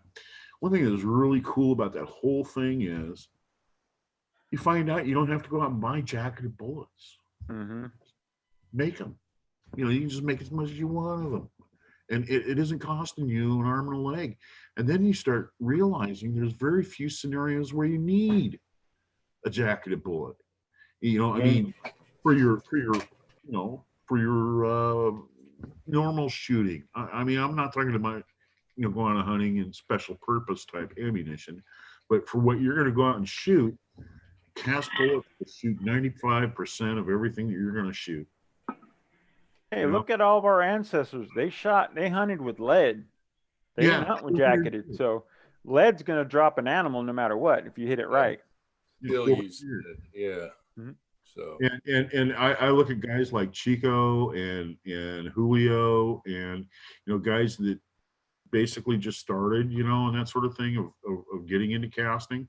Now they're seeing the light and they're starting to exercise a lot more in marksmanship and the quality of firearms that they're attracted to and stuff like that. I think that's really awesome. You got the deer slayer right below you. Jamie killing 2 deers with 1 bullet with a lead bullet. So I bow to you. Lead bullet will kill an animal. Yeah. Oh, it's a sweet shot. I'd Down in rather Kelso. fling big heavy lead than have a little wimpy ballistic tip that turns into fragments. I'm sorry. I'd just rather slam it with lead. Wimpy. Kelso one year, a friend of mine, he owns property down there. He asked me, "Hey, why don't you come down there and shoot?" And I said, "Cool." And I had this 7mm Mauser, and I went down there, you know, and everything, and we seen some deer up on the cereal side. So you know, everything was kind of cool, you know. And I seen a buck out there, you know, so I went and sighted it, and I was like, you know, off the shot went, and he went down, but then up on the hillside a little bit, this other one went rolling down. And so I got two of them with that one shot, 2 bucks. We ended up taking one, and I ended up taking the other one. And that was the only time I ever did that. You know, I mean, it was like, wow. You all right, Jamie? You're awful quiet. Yeah, man. I'm good. All right, buddy. Yeah. I did that similar thing this past hunting season with my 35 Remington. Had 2 does. One of them walked up after I started aiming, and I didn't see her. And I try not to do stuff like that. I try to be ethical. Hey, you know what? It actually went through one of the bucks, and I don't know if it just like I hit one of the bones, but it exited out of him and hit the other one. I couldn't have made that shot. Like, it was a ricochet shot is what it was. And yeah. Phil Painter, I'll never forget that guy. I mean, he looked at me and he goes, "Get out of here. You just didn't do that." I said, "Yeah." That was one shot. Like, yeah, I meant to. Yeah. Yeah, I meant to do that. I'm Billy Badass. Yeah. That's right. Looks good in the freezer, though. That's right. Call me White Feather. He was from down in Kelso, and that guy, I'll tell you what, if you want to meet the salt of the earth people, go down to Kelso, go down to Longview, Washington. You're going to meet some people that will just, you know, give it, you know, there are people that are hardworking people and farming people, but they also have a lot of problems with, you know, drugs and stuff down there because there's not a lot of employment. But, you know, I'll tell you, you know, Phil was one of those guys, and he was just salt of the earth guy, you know. He was constantly, you know, hunting, fishing, you know, that's just was his thing. Great guy. How you fill your freezer. Well, like Jamie said. You know what was funny? He got home one day. He was going after sturgeon, and he went down to the Columbia River and he went after sturgeon. He got it and everything like that. And he came back home and he was cleaning the fish, and he got it all, like, you know, quartered up the way he wanted to. He was going to throw it in the freezer. And he took a break, and his wife said that he sat down in his easy boy chair and he just kept sitting there. So she went over there and nudged him, deader than hell. Yeah, just turned off. Heart. Yeah. Yeah, it happens. Yeah. My son showed me this video, guy in Alaska going grizzly hunting. They show him a picture of his dad shooting. Then all of a sudden there's a video with his face completely mauled apart, and he's talking, no face hardly, just one eye sitting there, and he's on a snowmobile all wrapped up, and he goes, "It came at me so fast," and the son killed it with a 500 Magnum. But the guy, they did reconstructive surgery. You could never, it was hard to tell that his face was mauled apart by a bear. You could just see the drag marks. You know, I was just like, holy shit, he's alive and living through all that pain. Saying he came up to me so fast. I'm thinking, man, that's why I don't bear hunt. The last time I went deer hunting, Dave, I went down and shook a man. It was my turn to go chase the deer out. I walked up on a black bear with her cub. I had a 1917 Enfield .6. I emptied all 5 rounds. I emptied 4 rounds magazines out of my 1911. It didn't have a heart at all, but it kept coming. My brother, with the worst flinch ever I seen in my life, shot a 7 mag. He said my head was bouncing in and out of his scope. So either he was going to kill me or kill the bear. I felt the bullet go by, hit the bear, and dropped the bear. That was the last time I ever deer hunted in my life. I said, I'll buy store meat from now on. Yep. I'm going to tell you what, from where Jim is over in Eastern Washington, I had a friend of mine. It was really funny. One day at work, he just walked in, threw his hard hat in the shit can, said, "I'm out of here, dude." And I said, "What are you talking about?" He says, "Nah, I can't take this anymore." And I was like, "Man, just go have a beer somewhere. I'll meet up later with you." He said, "No, I'm done." Anyway, so he went out and got his car and he left, and sure enough, he quit. And he moved over to Eastern Washington and he, got some jobs someplace over there. But he sent me a video and you could see the door open, in his little cabin, his little hunting cabin he had over there. And then you see this fishing pole come out that's got an apple stuck on the end of it. There's this black bear out there. This black bear comes in, then you see the shotgun barrel come out. And I was like, oh my God. Dude, tell me you just didn't do that. Oh yeah. Yeah. I guess what he's trying to say is that there's ways to bear hunt. Not for me. That guy, when if you ever see that video, you're just gonna go, holy crap. I'll tell you what, I had like 4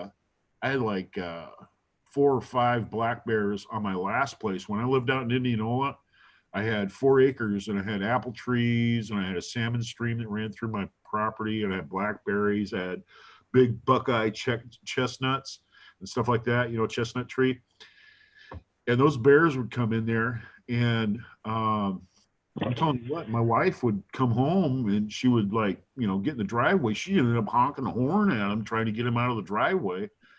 And she got the neighbor one time to come down with a shotgun. He shot a shotgun and they all ran off in the woods and she was able to get in the house. But yeah, they're a problem. I'll tell you what, they are a problem. And that's, once they make their mind up what they want to do, they're going to do it.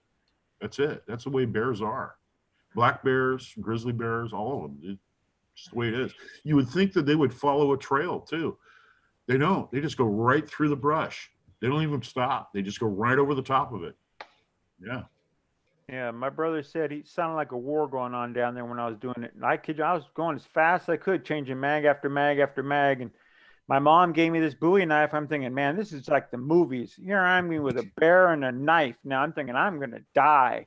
Yeah. And then I felt that round go by me. It fell probably 4 feet from me. And that was it. Code brown. I'm done. Thank you. Told my brother, you can go get my rifle and all my mags. I ain't going down there. I'm done. No, sirree. We had to call the ranger in. They had to trap the cub. It was only one cub, thank goodness. But she was just protecting her baby. That's all she was doing, Yeah. But man, that was code brown. I tell you. You got cubs. That's bad. I mean, I remember one night I went out there and I could see them out there, in my apple trees.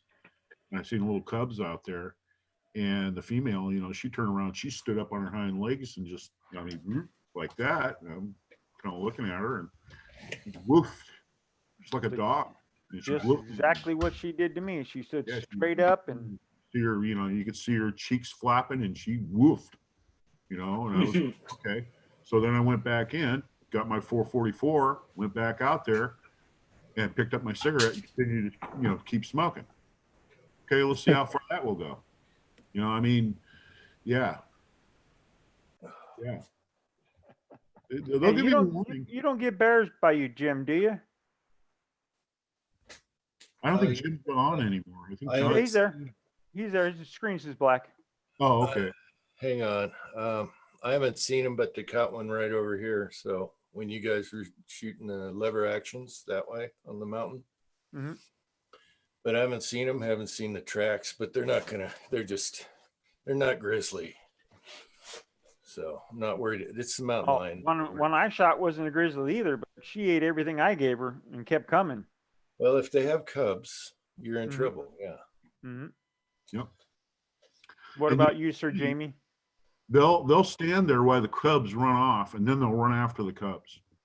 They will stand there until it's almost like this, connection they have. And, when mom stands up or mom's going to defend them, they run. Yeah. So they can really sense danger.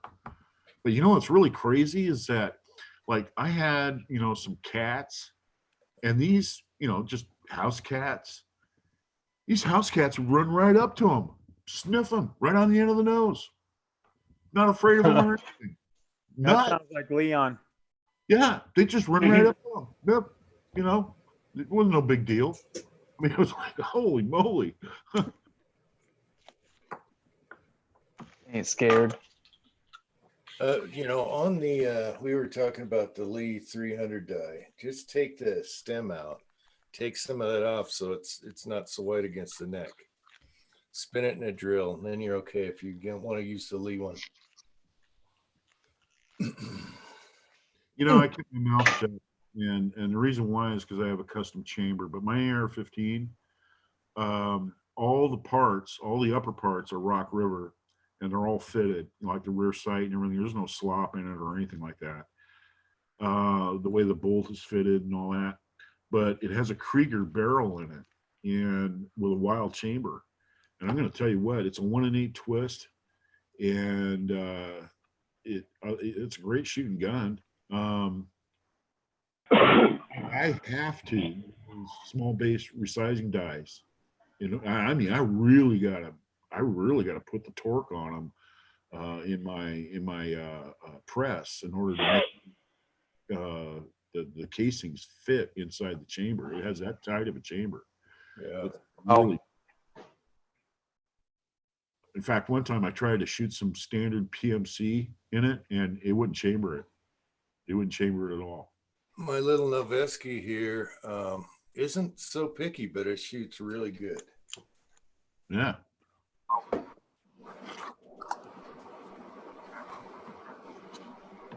Jamie, I'll get back to, you got many bears by you when you're hunting?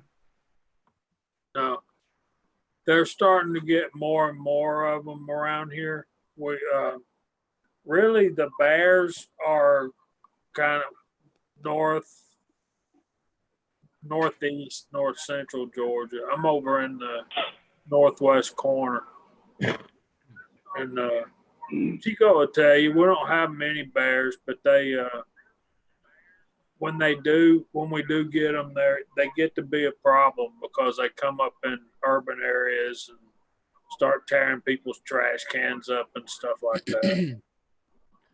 Yep. Eating out of your picnic baskets and yeah. And they're just small black bears, and we don't have enough of them around here to justify hunting them down and killing them. Besides, right. I had a guy tell me a recipe to cook bear, and he was talking about how you gotta marinate it and put this in it and put that in it and let it marinate overnight. 2 nights is better. And he went on for 45 minutes. Then at the end, he says, you got to cook it in a cast iron skillet. And then when it's done, throw the bear out and eat the cast iron skillet.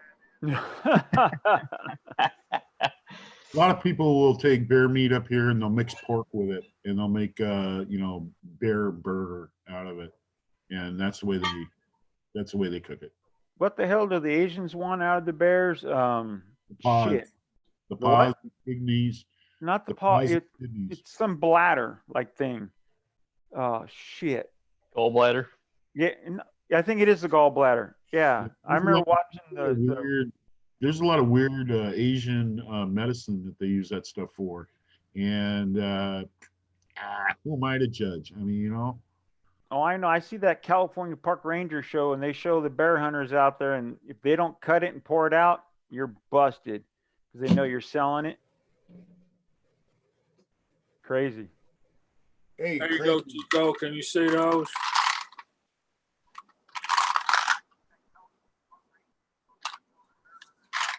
$40. What Hornady XTPs? There you go. 155 grain, sitting on top of 8.5 grains of power pistol. Those will be going about 1,200 feet per second. I was just gonna say that's gonna be cooking. Yeah. Yeah. I got that die. I'm gonna send you, Jamie, to get that smile out. I have 2 of them from Lee, so I'm gonna send you one because I don't use it. You know, I'll keep one and send you one. I don't know why I bought 2, but I guess I thought I didn't have one. You just accumulate stuff over time, Willie. Bulge buster, that's what it's called. Yep, that's it. I had to think about it for a second. These might be a little wide at the bases, but they don't have that classic Glock smile in them. I think that's more of a 9mm thing. No, it's not though. Everyone kept saying that. It's the 40s. It's Yeah, the 40 bulges. Yeah, everyone keeps saying it because Go ahead, Jim. I'm sorry. Go ahead. That's why I won't own a Glock in 40. I had a 27 bulge like a beast. Nines, none of my nines. I have 3 and they don't bulge in 9. Yeah, I've always heard that everyone says, because that's why I bought the bulge buster, and then I was going to buy the Tokarev bulge buster because everyone kept saying 9 Glocks bulge, and at least my 34, no bulges at all, none. Yeah. 34, 19, 26, none of them bulge, but older barrels can bulge. Yeah, Lee doesn't make a 9mm bulge buster, but they do make the Makarov bulge. Yeah, Makarov. That's it. I said Tokarev. Makarov. Yeah, I heard Doesn't people are really doing work that. well. But Yeah, it doesn't work well in 9 though. Yeah. Well, the 9mm is tapered case, so that's probably why. You want to save yourself a lot of time in 9 or 40. Take your gauge and take your brass before you load a powder and a bullet in it, and check them all while they're empty, maybe even primed. And if they fit in here, you don't have a problem with the bulge. I've never had a problem. I got a 19, and You I've can never watch had. TV and do it if it's peace of mind. If you're on a progressive and you're just going to town, you know, you're going to run into 1 or 2 or whatever that are funky, something's wrong. If you do want to take your time, you can run your sights brass through this before you put powder and a bullet in it, so you don't have to pull the bullet. I get that one. Go ahead. I'm sorry, Chico. I'm sorry, my bad. I do have I picked up some brass the other day. I don't even know what it is. And I was going through it, and it's got a bulge, and it's got almost a Glock smile. But it says the brass, the head stamp says Para, P-A-R-A, and it says 92 in it. Let me see if I can show it. Would that be like a 1992 military 9mm Parabellum? Parabellum. Yeah. That might I see it. Yeah, I can that's see it. military. Does it have a shoulder on the inside or no? Nah, it doesn't have the shoulder, but Yeah, if it happens, it's going to happen with hot ammo, you know, blowing out the your unsupported chamber. Was there a military crimp in it? It just won't focus. nah, it doesn't have a military crimp, but it did have the ink on it, not the ink, the dye. Oh yeah, the primer sealer stuff. Hey, Chico, do you have a size and die set up? Yep, I got one up here. Run that through the size and die, and then take a look at that bulge. I wonder if that'd be military brass, especially with the 92 on the head stamp. That's almost be like a date, wouldn't it? Yeah, military dates all their brass. And if you're running plus P through a unsupported chamber, you're going to see a little bulge sometimes. No matter. Nah, it's still there. But now now you can. It's more defined. You can see it. That's the. Oh yeah, definitely. Oh yeah, yeah. You can see. Maybe it's a real old barrel, like Jim said. Maybe What's old the Glock primer barrel. hit on that? What's the primer hit? Is it square or round? It's square, but I had deprimed it. I was just going through depriming it, and I'm gonna see if it'll focus. My camera takes a second sometimes. Another thing you got to remember is a lot of people polish their feed ramps thinking they're gunsmiths. And Oh you yeah. do that with range brass also because they think they're a gunsmith. Right. No luck on that. And a lot of people hot rod their rounds too. Yeah. 1911s do it. You know, you throw it, you go too far, you're gonna bulge it. Yep. You know what? About 30 years ago, I back in my days, I bought from a friend of mine. He just wanted to sell it, and I just went ahead and bought it. But one of those Daewoo DP51s, yeah, and that it was standard ammunition, brand new ammunition. Blew the base of the case out on me one time. And A lot of the Daewoo's were pretty neat, though. They had some. they were cool. Yeah, actually, you know what? Those are a knockoff of a Smith. Those are a knockoff of a Smith, and then they had that weird tri-action thing where you could push the hammer forward. I think some other company took them over or something like that. But Yeah, you know what? that's right. You push the hammer forward to you know, it's weird. You push it with your thumb and click click. Yeah. Yeah, you think it's broken. Yeah, you're like, man, there's something wrong with this. But you know what? It was actually a good gun. Yeah, If it they didn't have felt that good. problem. You know, What I mean, was it a copy of it wasn't the 29, it's the 3-digit series Smith and Wessons.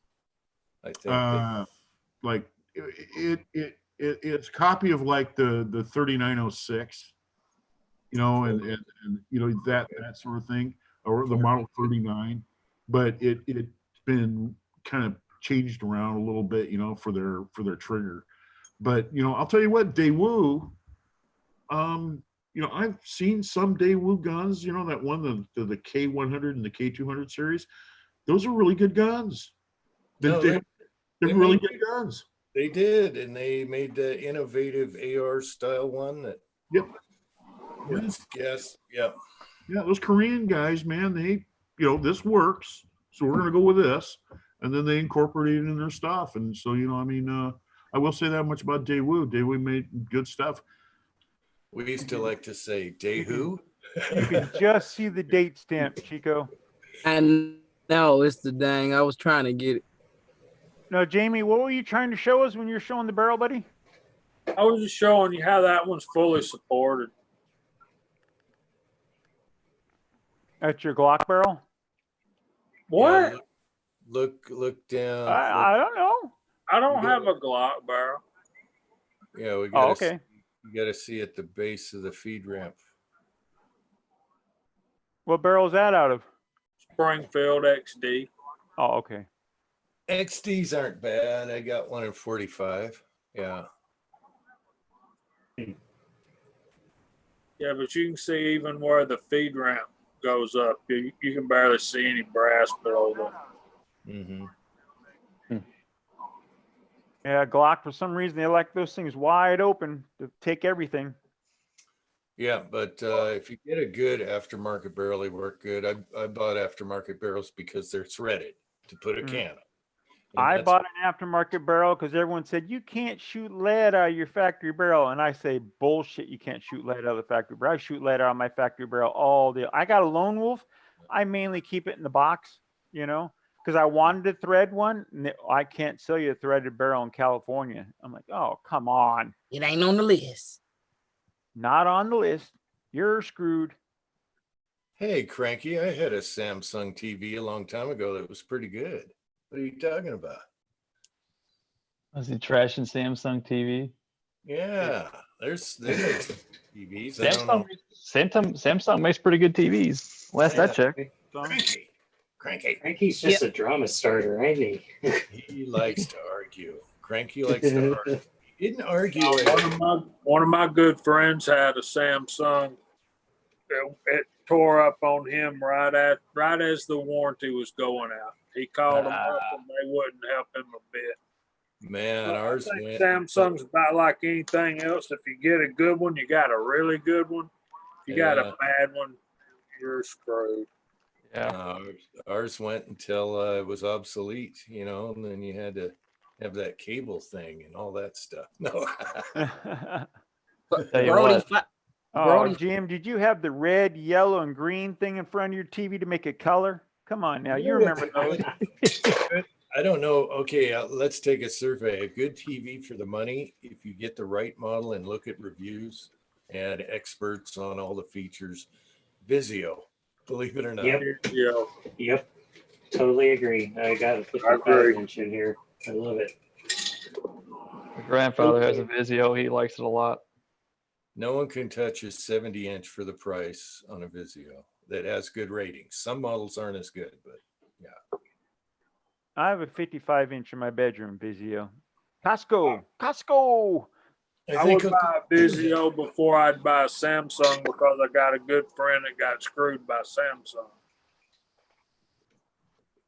Now, when are you going to be sending those out, Tin Man? When's the ETA now? Gotta do a couple videos first and get everything dialed in. What's he playing with now? Just let me know what the PayPal is to make a donation. The loader. Motor speed controller. Oh, gotcha. Are you and Kenny working in cahoots about who's building what? I know nothing. It's a hush hush. I understand. You're doing a black op. I got you.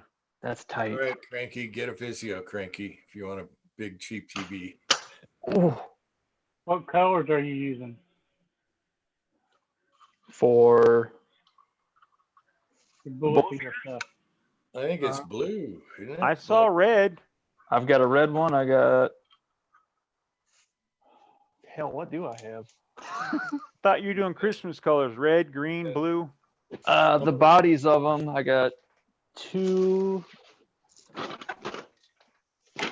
gotta dig through my box of crap here. I got 2 blue ones, 1 red one. I thought I did 4.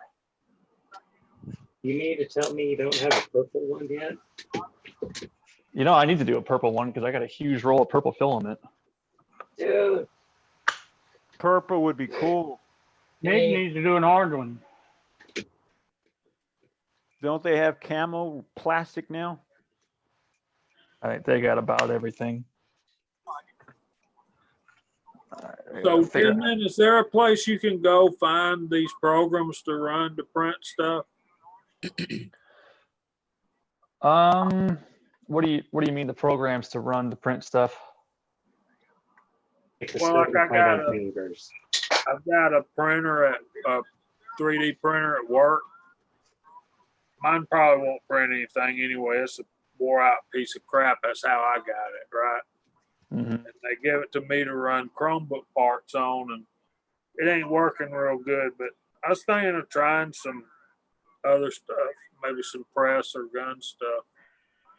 Right. I use a slicer program. It's called Cura, C-U-R-A, and you import your models into Cura, get all your you can change all like your travel speed, your amount of filament flow, and all that stuff. And a lot of them will have default profiles depending on what type of printer it is. You have to go find and pick your brand and type of printer, and it'll load up your profile and get you ballpark where you need to be.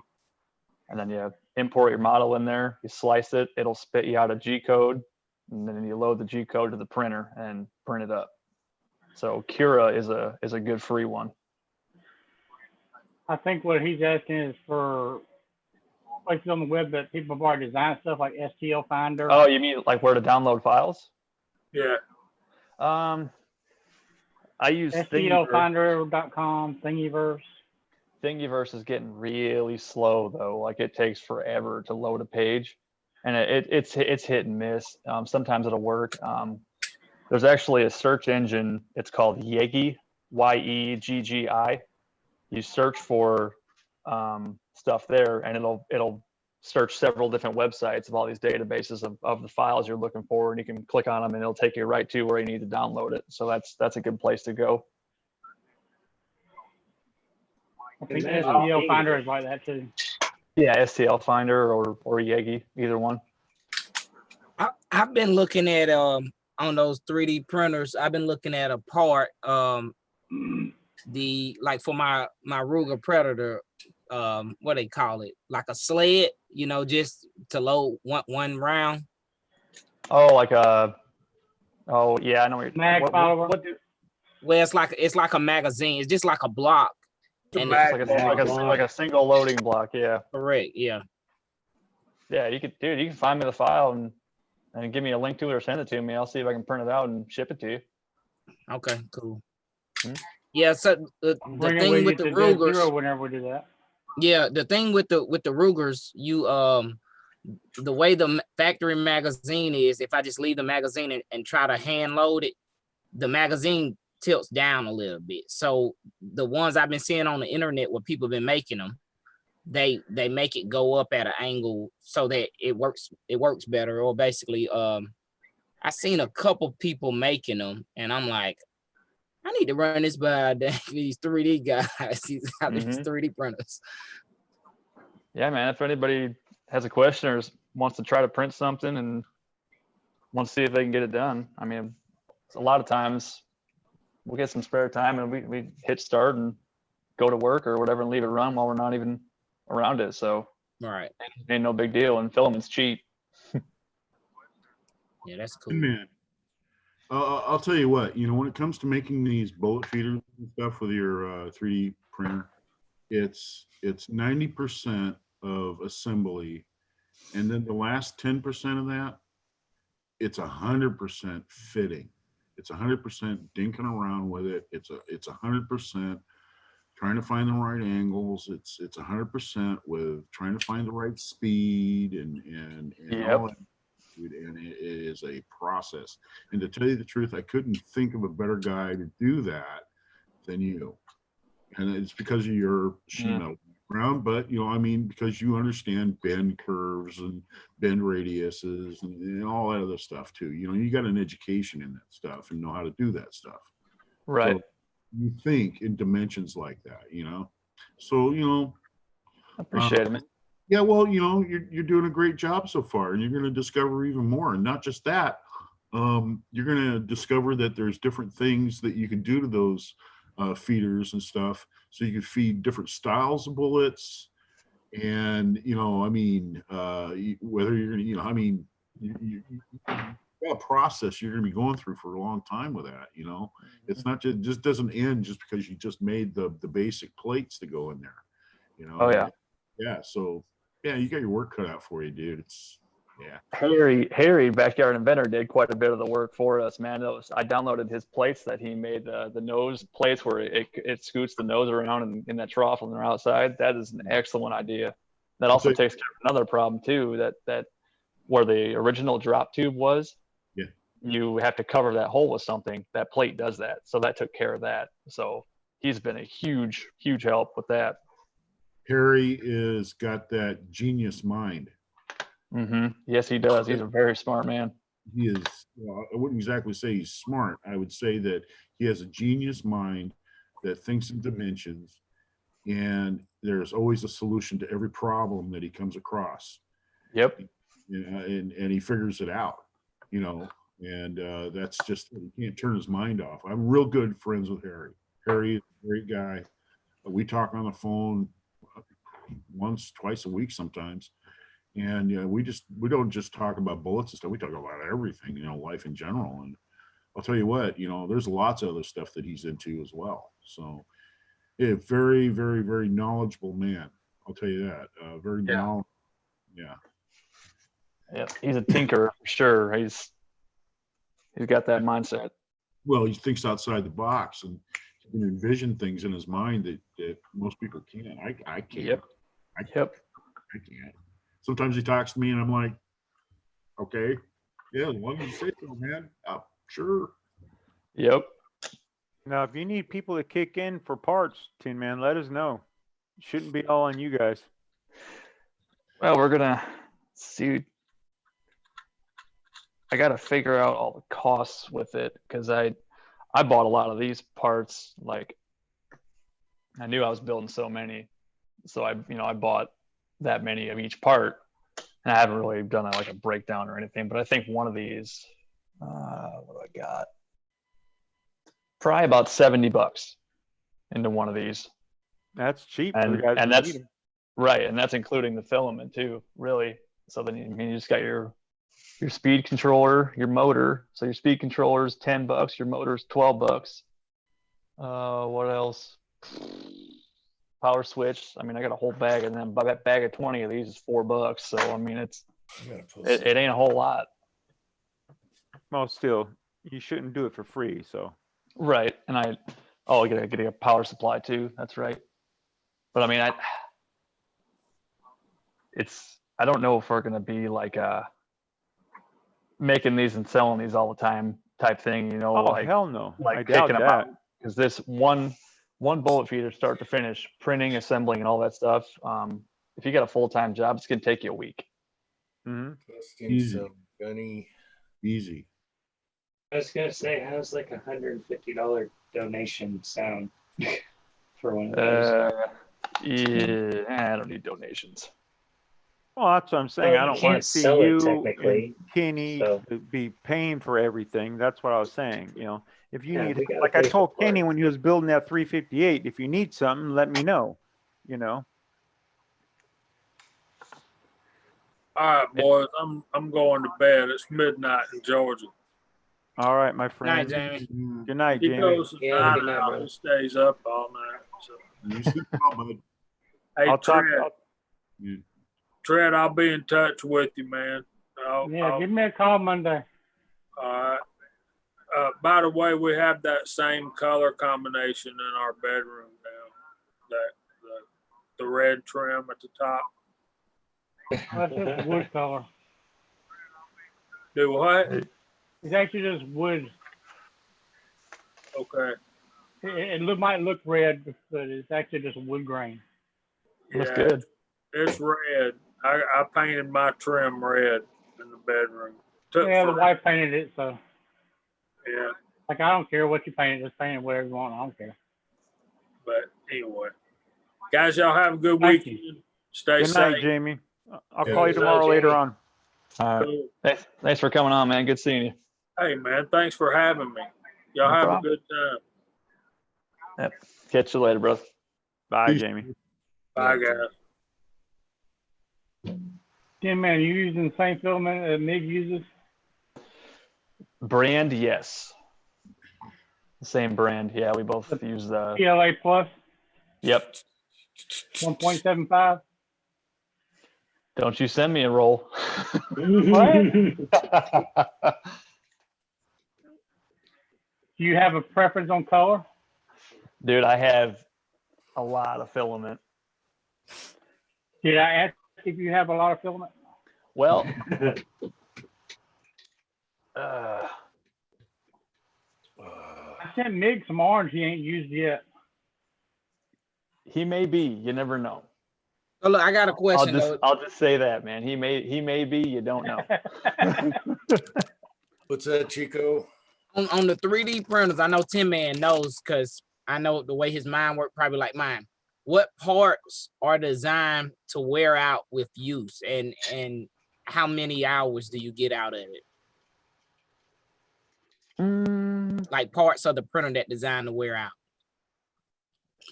You know, honestly, like you got your yeah. Let me see. Stepper motors. Your stepper motors. Well, your glass bed. I mean, if you get a glass one, you're probably good on that. You ain't got to replace that, especially if you use like a PEI sheet like I do. You can replace the PEI, no problem. But like your stepper motors, those probably only, you know, I don't know what the lifespan on those would be, but those are like $12-13. They're cheap. Yeah. You got your gantry You need wheels. a green? What's that? You need a green? I got to roll. Your gantry wheels He might needs titty pink. You need to get him salmon.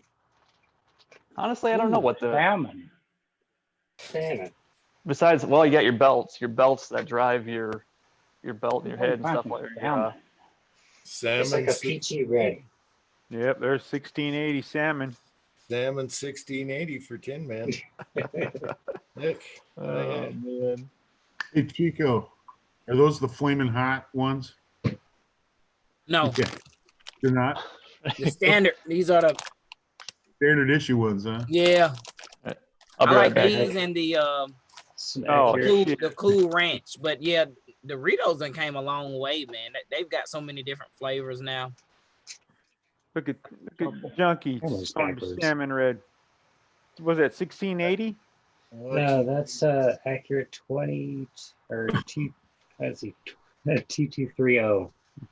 Now, is that just faded? I wondered if it's faded in the sun because it's old. I bet it is. I was thinking that as soon as you showed it. Yeah, mine's a little faded when you look at it. Like, look at the other label. But they've never been in the sun. They've been open since the 90s or whatever, but not in the sun. I don't know why my camera feed is backwards, but oh well. Uh-oh, treads on Amazon. Pink? There you go. Pinko-Ernie. Yeah. Yeah, I don't have a press that needs a bullet feeder, so I really don't either. yeah. Well, you have that Gherkin Jaeger thing for your app press. Your Gherkin. God, I You can't got a pronounce 550, Jim. I know it doesn't need a bullet feeder. I agree, but You know what? That's the thing. And Jim makes a very good point. And it's not just because, I use 550s. It goes fast enough for how much ammunition I'm going to make. You know what I Yeah, mean? you stay on top of it easier because Oh, yeah. yeah. Totally. And not only that, with the 550, you guys say about my hands. Well, I'll tell you one thing. With a 550, you can actually get in there with your hands, and it's not cramped. I mean, you can move stuff around or you can take stuff out or whatever. That's not a big deal. But I've seen some of these guys with the 650s and stuff. They really gotta, they're in there with pliers and stuff. And I'm like, man. I'm wondering I if really don't Cranky. I'm wondering if Cranky bought a 550. I'm wondering if he's got remorse he didn't go more expensive. Cranky? I wouldn't think so. Cranky I don't doesn't think so. strike me as a speed demon reloader. He really doesn't. He doesn't strike me as one of those guys who's just gonna go as fast. Oh yeah, he likes to go fast. Cranky likes to go fast. Yeah. You can still fill a 30 I said, cal that's ammo bad. can in a night with that 550, so I think he's still buzzing right along with it. He wants an APP so bad. Yeah. Jamie figured out that Back the itself in background that noise quarter. was him. I mean, it's 750 be nice, just boom, boom, boom, boom, boom, boom. But it just scares me. I'm just too stupid to go fast. I'm too dumb to go fast. I agree. Why Jim. my 650 isn't even bolted down yet. I don't feel comfortable enough using the thing. I have enough problems going slow. It'll be fine. Okay, Cranky's still happy with it. Okay, good. Yeah. But no, really, I do find that the 550 goes the right speed, And I like that you can stop at any time. Yeah. Just stop it. You don't have to backtrack. Right. Pull that shell out and look at it, put it back, and then you're back to normal. Yeah. Nothing's, relaying that has to keep going with it, Right. I like that. I like that. I've got two of them. I've got one set up in small priming, and I got another one that's set up in large priming. And I mean, I know that some people are a little bit more precise. I mean, they're in there with their calipers and they're like messing around with the bullet lengths and all that stuff. And I'm going to tell you, I reload my match ammo on it, and I don't even think twice about it. It does do a good enough job to make it match ammo on. Are you still shooting matches, Dave? No, but that's how I got into it. That's why I went ahead and got a 550, and I actually made all my 308 ammo on it. And I'll tell you what, like I said, here's another deal too. Gary Rasmussen of the Washington State Palma, shooting team. He's USA Palma shooting team. He's a coach now. He uses a 550. Yeah, he actually turned me on to it. He was like, he says, you're going to get a progressive press, just get a 550. So that's all you need, and you're not going to have too much complications with it.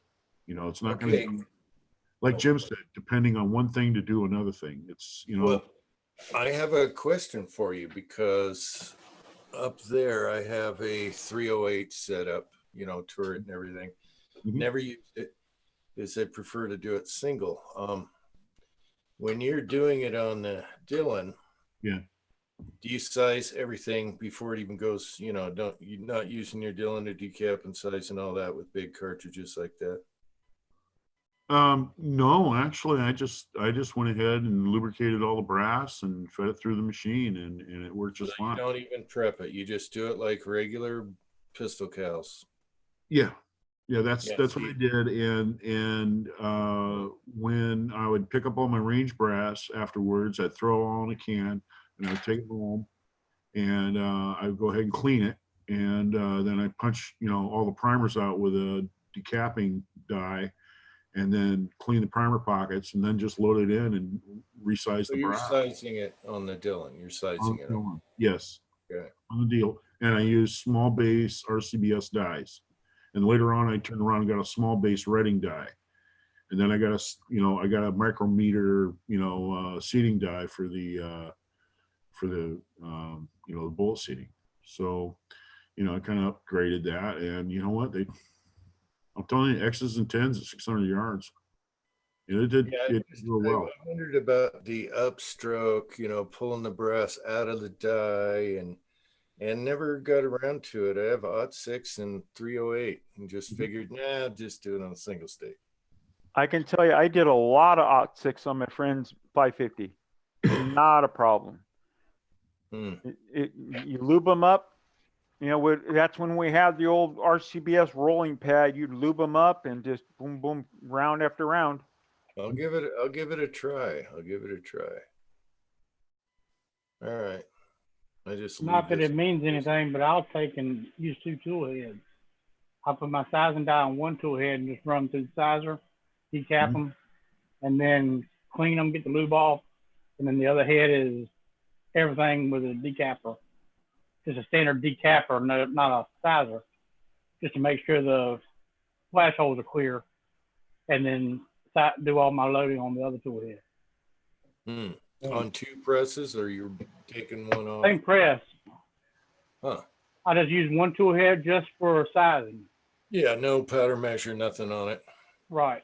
And then the other tool head has just a regular decapping die, just to make sure that the flash hole is clear, in case you get any media or whatever in there. And everything else on that 1 tool head. Like a universal decapper, basically? Yep. I'll have to give it a try. It's been something I've been putting off, never even tried it. My uncle always. You're gonna learn to love it. I tell you, it was easy, Jim. On the 06, I can tell you that much. It was easy. Well, my uncle has them set up for one's for the Garand, and the other one was whatever 308, probably a M14, M1A. You're gonna love it. Yeah. That's what I wish I would have brought up to your house. I wish I would have brought my Garand up. You could have brought your Garand out, and the guys could have had fun with those. Yeah, you guys didn't get to shoot a lot of my guns, so you should have shot the foul, the Garand, and a bunch of others. Yeah. Didn't get to. I traveled 1,500 miles to shoot a foul. Exactly. I'll bring it to Vegas. I think Willie and Jim know what I'm talking about. The M1 Garand is a rifleman's. Oh yeah, that's a real rifle. I'm sorry, you carried that something all day. Your arm's tired. But it's a rifleman's rifle. In fact, I like the M1 Garand better than the M1A. I think it fits my body better. I think it was my uncle's go-to gun. So if he was going to grab anything, it was the Garand. Yeah. If I had a choice, I'd grab the M1A. Me personally. But I love the Garand. Don't get me wrong. I love my Garand. You just love the magazines. But I love the 20-round mag. Exactly. Yeah. I'll tell you what, though. You get a guy who knows what he's doing with those 8-round clips. Yeah. You're just as fast. Oh yeah, absolutely, absolutely. But you got to remember, I carried an M14 in country a couple of times, so it meant a lot to me carrying that. There's drawbacks to both. The magazine isn't the end all because you got to load that magazine if it's empty. The clips you don't. You just keep feeding. Well, also another thing too about the M1A magazine, it has that little hook on the front of it, so you've got to actually put it in a certain way and clip it up. And also M1As do not have a mill. Selector? No, they don't have a milled trigger guard. They have that cheap, flexible, spring steel. Oh, I got you. I know what you're talking about. Yeah, I know what you're talking about. I don't like that because I've had those disengage on me on M1As and M14s that from the National Guard. It was really funny when we went and shot salves. We'd go over to North Fort, which is across I-5, and we'd go over to there to pick up the weapons, and the ammunition, and then we would just go over to Fort Lewis, and we'd go over to the range and set up, and we would they would just literally throw the guns in the back of my truck, and so a lot of times that was one thing that we checked before we put the guns out on the rack, because we make sure that trigger guard was slapped in there and it was good, because you guys are killing me. It's not an M1 Garand. It's not an M1 Garand. It's an M1 Garand. No, say it right. Garand. Damn it. M1 Garand. Say it right. Garand. I had to jump back in because you guys are killing me. Garand, named for Garand. Garand. You know it's M1 Garand. Garand. Do you guys work for a museum? Our guys called it the Grand, and that's what it is. Some That's right. You ask a World War II veteran what the name of that weapon is, and he's going to say M1 Garand. Our guys called it a Grand. Dying on the beaches, calling it a Grand. It is the M1 Grand. I don't care if it's Garand from Canada that came here and finished it anyway. It's the gantry. He can be a heavy bitch carrying it all day too. Willie, I love you. Uncle Love Jim. you too, buddy. I don't know if I love you yet or not, but it's not. Oh. All the guys that shot matches, you can talk to everybody calls it the Garand. Everyone calls it the Grand. From matches to World War II to Korea, it's Grand. It's always going to be Grand. Garand, M1 Garand. You go to Camp Perry to buy one. He's going to say, "What Garand?" Garand? Are we talking? He's not a Garand. Okay, right from Springfield Armory in. Hold on, what happened, Jim? Did you go limp? I did when I said Garand. Okay, right from the archive films of Springfield Armory in Massachusetts. They've got people that are there talking about the M1 Garand. Same with all the production at the factory where they made it. They called it the Garand. Yep. And Garand himself, he's Canadian, and he come down. He worked for Springfield Armory, but he was kind of and the people that were there at Springfield Armory would get on him and say, hey, we need the design going, we need this going, we need that going, and he'd just get mad and he'd just go ahead and let go of each end of the drawing paper, and it'd fold up in the middle and he'd walk out. They basically told him, listen, bitch, you're Garand now. That's the Garand. Son of a bitch. You've been renamed, biatch. Everybody calls Garand. Everybody calls it the Garand. Oh, I got out once. Everyone is wrong. I love that you came back on saying that, because you've always said that. But it's a Garand. I have to, because you guys are pissing me off. I'm okay with being wrong. Get it fucking right. As long as I'm consistently wrong, I'm okay with it. Absolutely. Everyone in America is wrong. They are wrong. It's tell you what, when I die, I want an M1 Garand with a bayonet and boots shoved in the grass right next to my headstone. Good luck finding one, because it's an M1 Garand. Gantry. I'll have to ask him when I get upstairs. He'll say, the Scotsman was wrong. It's a Garand. And then I'll have to wait for you guys to come up here. You guys in the side chat are saying Garand. They got their heads up their ass just like everyone else does. Well, wait, we actually can't tell how you pronounce the spelling here. Oh, you don't want me to spell it. I'll spell it wrong. I'll tell you that right now. Cranky.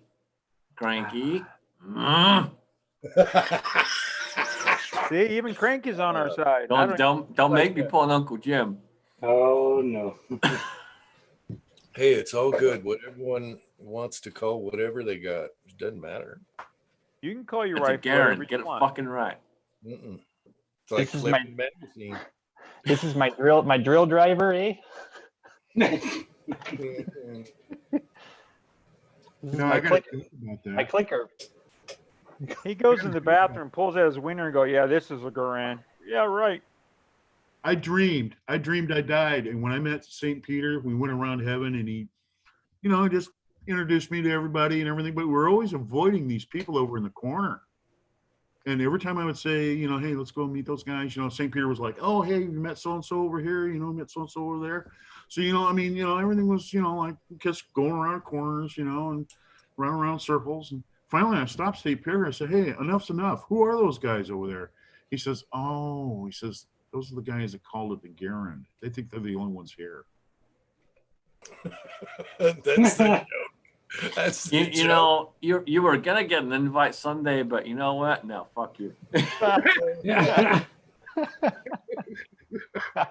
I love you, Dave. Put him right. Put him in the spot. Oh shit. Everyone That's that can't funny, say it man. right, sorry, but you're not gonna be there Sunday. Yeah, you wait till you get your first M1 thumb, then you can talk. Grand. No, see, Willie, because I'm smart enough not to get the M1 thumb. That's what everyone thought when they got the M1 thumb. I'm smarter than that bolt. It's not hard to I've palm played, it right. I've played with enough of them, Willie. I'm That smart bite enough will not to bolt get that. you eventually. I've Yeah, played with Jim, I enough know of it's them. just like that, Jim, but every once in a while you get your thumb in there and it grabs your ass. No, Well, you you're don't. supposed to use the back of your hand to hold the bolt as you press it in.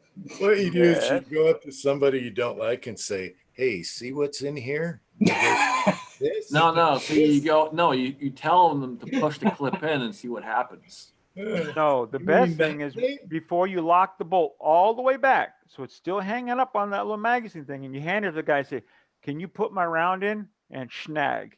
Instantaneously, when he hits that charging handle, it gets him.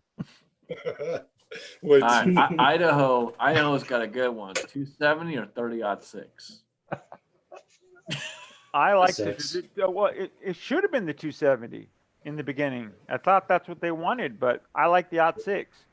See, We I'm, had- I'm, I'm an odd 6 guy myself. We had We so stuck many of with them the already. ammo. Yeah, we stuck with the ammo we had, just like yeah. Yeah, we had millions and millions and millions of rounds of 30-06. Yep. Yeah. For the 1919. Yep. And I'm glad they did though, because that used to be the hunting cartridge forever, you know, around. So The problem is when people have them and they don't know what they're doing and they go buy that factory box of /6 off the shelf and they bend their op rod and then they're Yep. blaming the gun. Yeah, You know. don't shoot like 48-31 or 43-50. Those are way too slow for, you know, that rifle. Well, one of the biggest things is if you do buy an M1 Garand, before you even purchase the M1 Garand, make sure you can take it apart in the store and inspect it and check that uprod, because a lot of times when these stores buy these, they don't actually break them down and check them. And you will find that uprod is bent even before you walk out the store. So don't buy it if you don't inspect it. But What's I'm a- not going to buy a Garand. I'm going to go buy an M1 Garand. Yeah, what's a and- Garand? What's a Garand? I've never seen a Garand on the shelf. I'm sorry. Hey, you I've know seen what, Willie? You Garand. can stick your Garand up your ass. That's right. He can go deep all he wants. Let me tell you what. Excuse me, sir. Would you happen to have a Garand? Hey, you know what? Can you Hey, pass me the hey, Garand? while you're there, Uncle Jim, Willie, put your pinky up. Oh yes, absolutely, absolutely. I got my pinky up. Yes. Oh, pardon me, Sergeant. Can you hand me the Garand? You do that and see what happens. And some grape Poupon while you're at it. Yes, Right. Hey, Axe grease, so you slide it up my ass. A true collector is going to go in and say, "Can I have an M1 Garand?" And they're going to put the pinky up. And they're going to say, "Sorry, sir, I don't sell any of those. I never heard of it." And the guy back behind the counter is going to right. say, "Oh God, one of these douchebags." That's right. I'm going to mark it up $700 because you call it the wrong effing name. No, every time one of you douchebags walk in and go, "Hey, I want an M1 Garand." Aha. What the hell's an M1? What the hell's that? No. You talking about an M1 Garand? You see, you get him worked up and he mispronounces it. He starts stumbling. Oh, I love you, Scotsman. We Or love you you, can brother. just say M1 and it's done. Oh, cranky. Ooh. Oh, I wish I see the site chat. Cranky, going. Why aren't Yeah, you Cranky. Yeah, come on, Cranky. Cranky, you gonna start talking shit, man. You better jump in here. Have you guys seen the insides of the new Smith & Wessons? I was like, what the?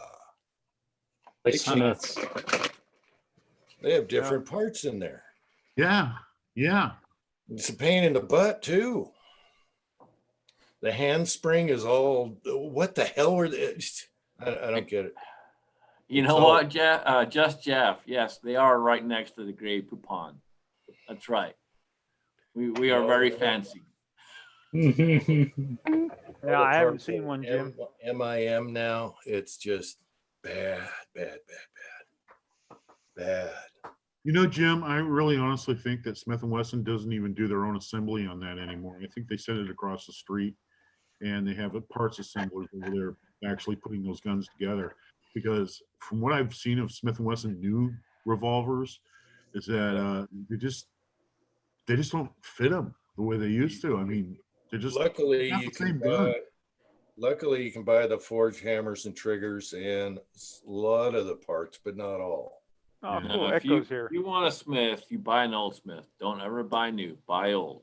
I agree. I agree. Totally agree. How's it And going, if you Dave? guys are, if any of you guys are ever searching for one and you can't find what you want, let me know. Shoot me an email. I'll help you out. I'll find you one. Trust me, it's what I do. I love old Smiths. I find them all the time. Duly noted. Matter of fact, look up Power Customs Grand Master, not Garand Master, Grand Master. Oh God. And this is to replace all the parts on the new Smith & Wessons. I didn't realize they changed so many little parts since the traditional. I knew they went MIM and stuff, which is Yeah, there are a lot of MIM parts on them. It's terrible. But Hey, Dave. he was polishing one part, and he said, "I," and he's not a snob. He's just being realistic. He goes, "I polished the tip of this, and for a minute there, I thought it was chrome covered plastic. It just took the nub right off of it." Oh, damn. Really, you do that to an older one, trigger job. Check it out. It's ugly. I didn't realize the parts changed though. Gosh darn it. Jamie says a dash 5 or newer. Cranky, you handled a new 586 and you thought it was sweet. You got problem, man. Go handle an old 586 and you'll know what sweet is. Just look at For Italian, you're showing poor taste right now. When they have to do the MIM on the trigger, they have to leave it hollow. Otherwise, the MIM when it cures and hardens up, kind of like casting, it deforms. So everything is just so. I'm like, damn. And I'm sure Colts are the same way. You know what? They got a word for that. Crap. Exactly. Thank you. Exactly what Duly it is. noted. Thank you. Crap. Yes, thank you. That's it. In the North, we say gabbage. Garbage. Gabbage.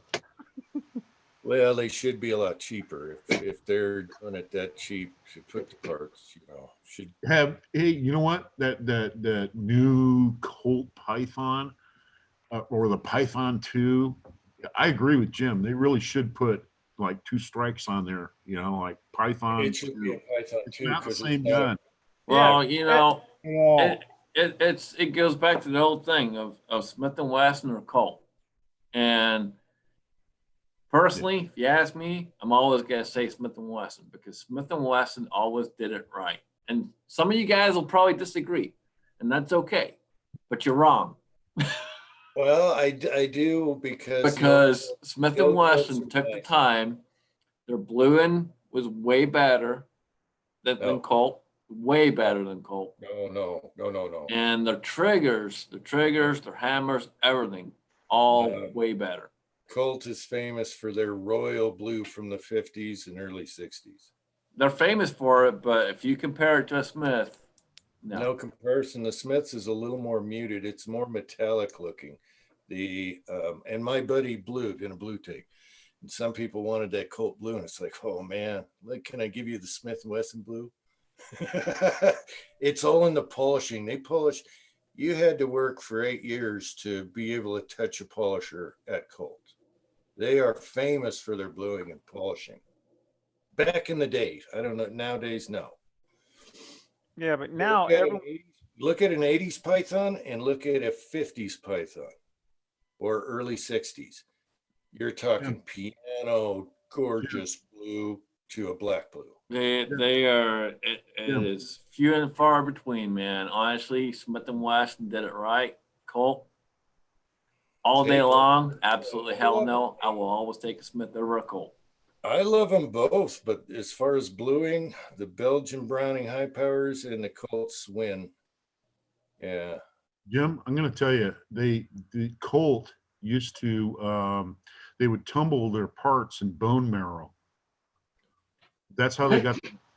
That's how they got that bluing, and there was a special bluing that they used. I heard it was the employees' bone marrow. Probably. But yeah, you know what? The who is it? You know, what is it? Anyway, they came in there and they found out that the bluing they were using was hazardous. So they said, well, you can't use it anymore. And so that really kind of drove a staple in Colt's old bluing. I know what you're talking about. I do. And there is some royal blue that is just mirror. It's awesome. But I think overall, I have to agree with the Scotsman for the overall what they did and the price point and all that other stuff, and also how many guns they actually made. Smith & Wesson really does kind of take the cake there. I think it is.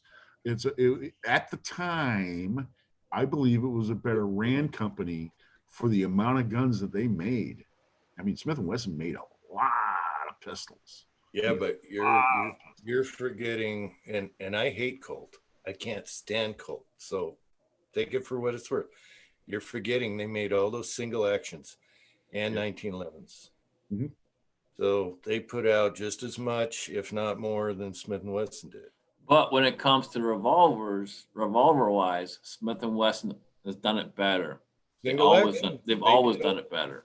The cream of the crop is the Colt single action. They've done that forever. Okay, hold on. I got to interject here for a second. We have another Dave here. Echo, how's it going, man? What's up, Tin Man? How's it going? How you doing, Dave?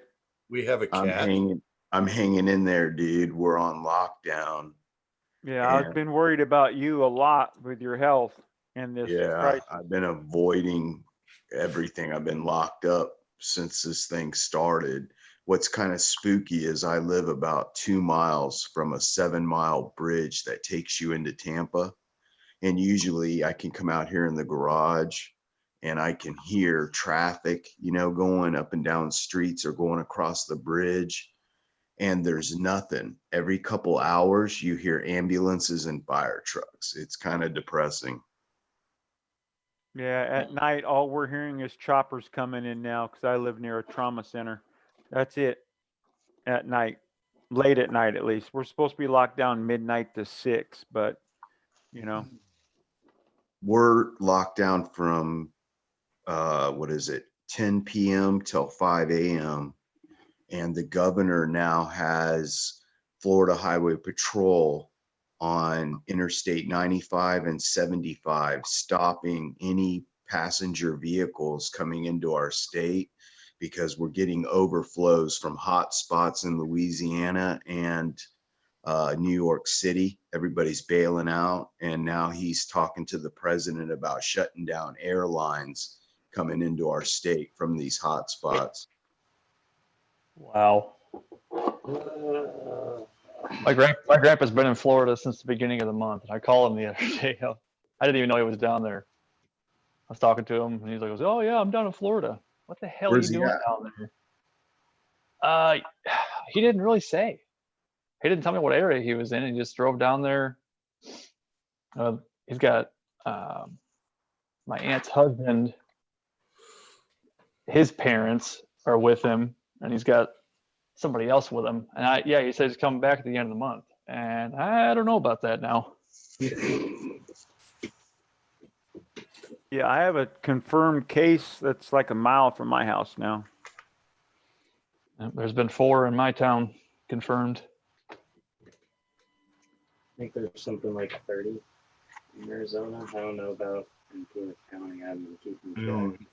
I'm just worried about my mom. That's it. Not me. I mean, I have a bad immune system because all the antibiotics have been on for so long, but a weak immune system, whatever you call it. But Yeah, my mom's up there, severe asthma, lung problems, and all that crap. So I just worry about her. I keep telling her, "You stay inside. You need something, I'll bring it to you." Good idea. Because a lot of the people that are getting told to stay home and quarantine and all this stuff, the older people, they're still going out and getting their own groceries and stuff. Like I know my mom's doing it too, and I keep telling her, "You're not a spring chicken. You know, you're Yeah. damn near almost 80 now, and you have asthma, lung problems on top of it. So you stay home. You let my brother who lives next door go get you the shit, or I can drive across the 2 towns over to take her stuff. You know." Like, you just stay home because people are bad. I've been carrying almost every day out there, and I don't have a license. I'll be the first one to admit it, but people are bad, you know? Yep. Bad, real bad. Cranky says 115 in his county and 3 dead. Wow. I don't know how many is out in my county, but I know over in Seattle, for instance, which is just like right across the water. I mean, there's like what, 2,400 cases. They've had like, I don't know how many deaths, way over 100, at least.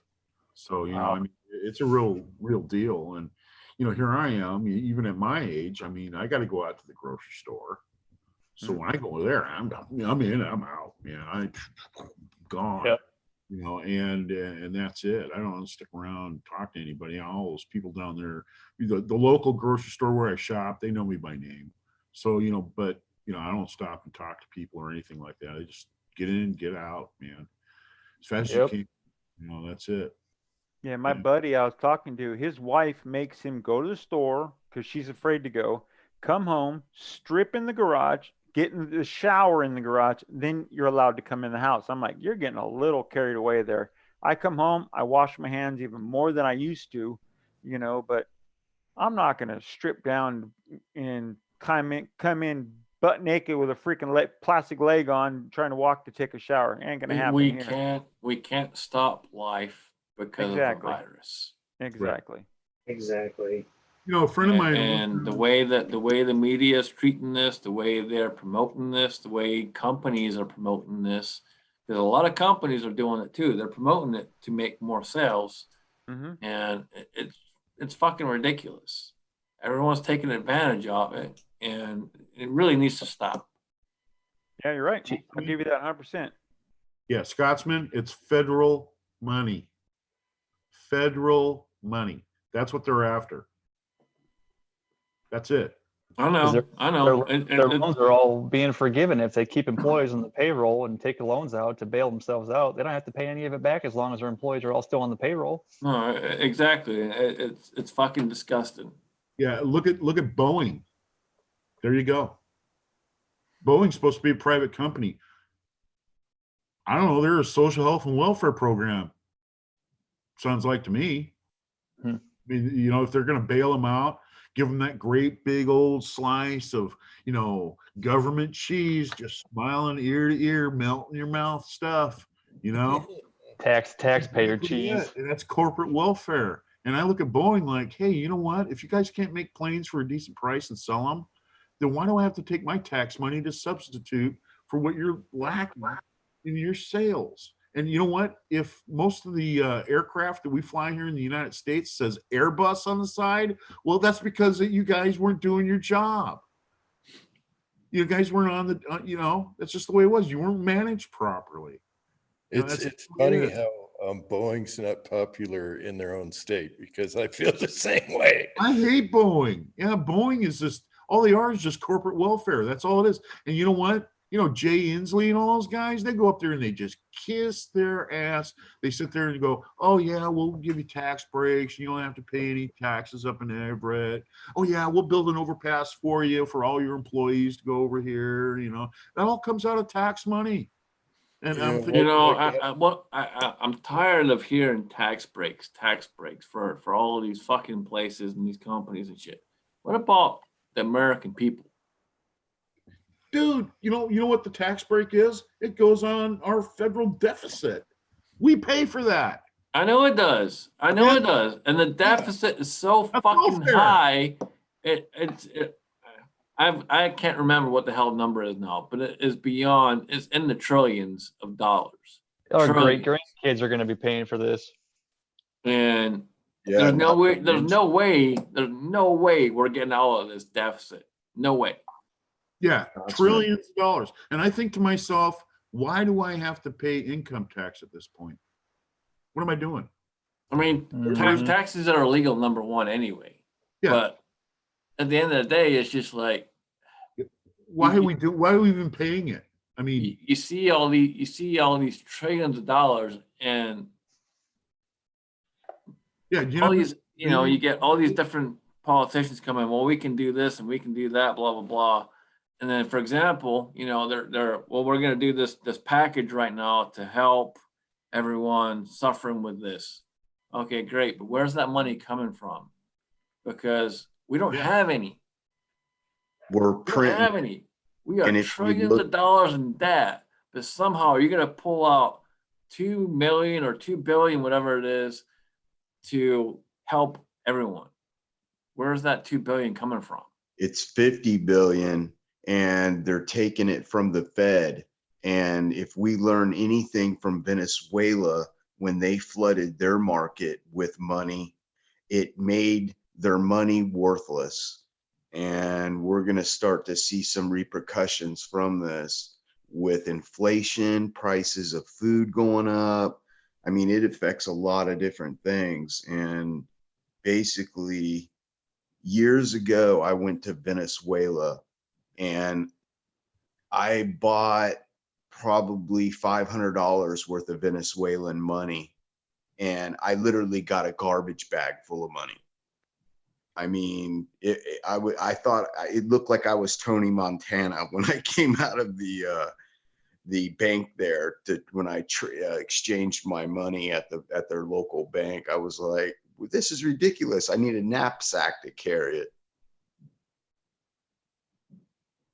Now, tell me, my wife was telling me that supposedly Canada is getting $2,000 a month given to them. Each Canadian people live there. Instead, we're getting this stimulus for what, $1,200 and $500 for a kid one time.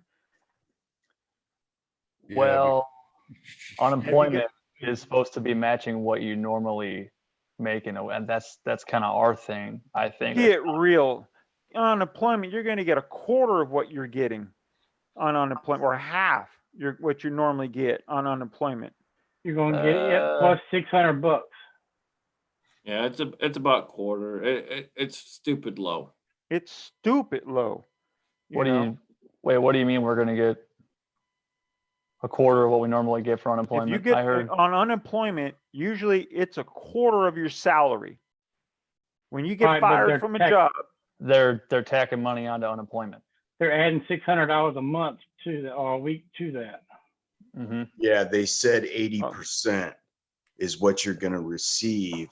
Let's hope so. In the state Yeah, of but you got to remember this too. They're going to give you money, but bear in mind, later on, you'll be taxed for that. Oh yeah. yeah. Oh, Yeah. absolutely. It's Do you gonna know be that right. money? Remember, it was back in the mid '90s. They gave us like $500, for some bull crap. I forget what president said. You're going to get a $500 stimulus check or whatever. And when tax time came around, oh, you collected that money. Guess what? That's right out of your taxes. Yep. It's going to be just exactly as it was with the Obama thing, with Obamacare and the bullshit there.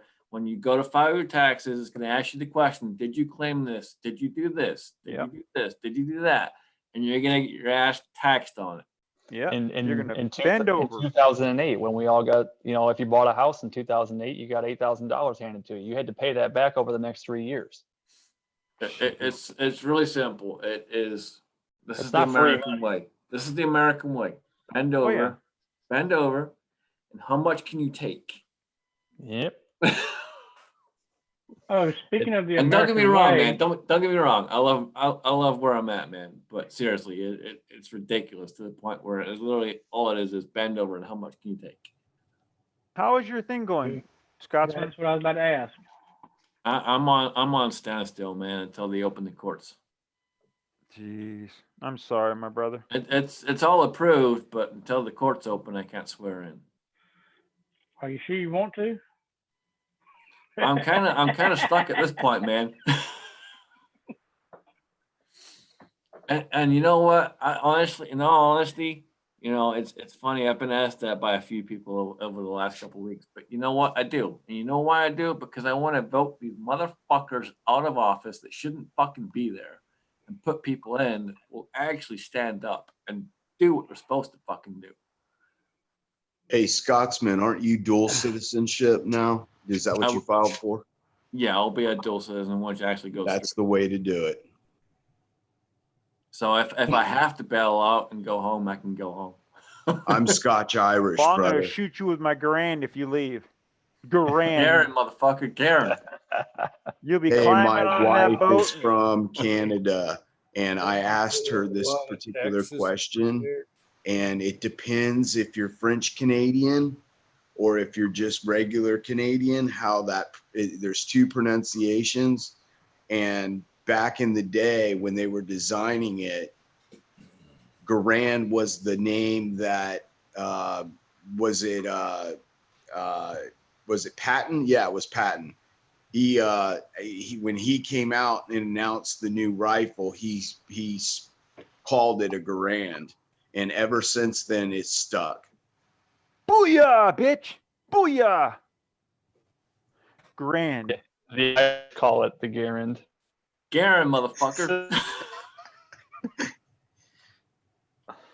Oh, don't get me wrong, man. Hey, Dave, have you ever heard of going to a grand? You ever heard of going to a grand match or grand match? It's a grand match. It's always been a grand match. Garand, That's right. motherfucker. Garand. Not Garand, it's a grand motherfucker. match. Need a bumper sticker. Garand, motherfucker. I got to get one printed for his ass. It's going to be get in. No, Garand, motherfucker. Oh, boy. Damn it. We'll get him convinced, guys. We'll teach him. No, you won't. No, you won't. Yeah, you're gonna convince him. Oh yeah. Good luck. Good luck with that, Willie. I'm gonna try. Stubborn. You're gonna fail. Hey, hey, man. I know you're a ranger and you do what you got to do, but you're still gonna fail. Gotta do what I gotta do, buddy. Hooah. Hooah. Motherfucker. I knew that the first time that I looked at Scotsman. I said, I like that guy. Oh yeah. Yeah. We don't take no prisoners. That's it. We don't take no shit over here, man. I don't leave my dead behind. We don't leave no one behind. Like I said, man, you got a theme song. If I had to pick out a theme song, it would be the Immigrant Song from Led Zeppelin. Welcome, Scotsman.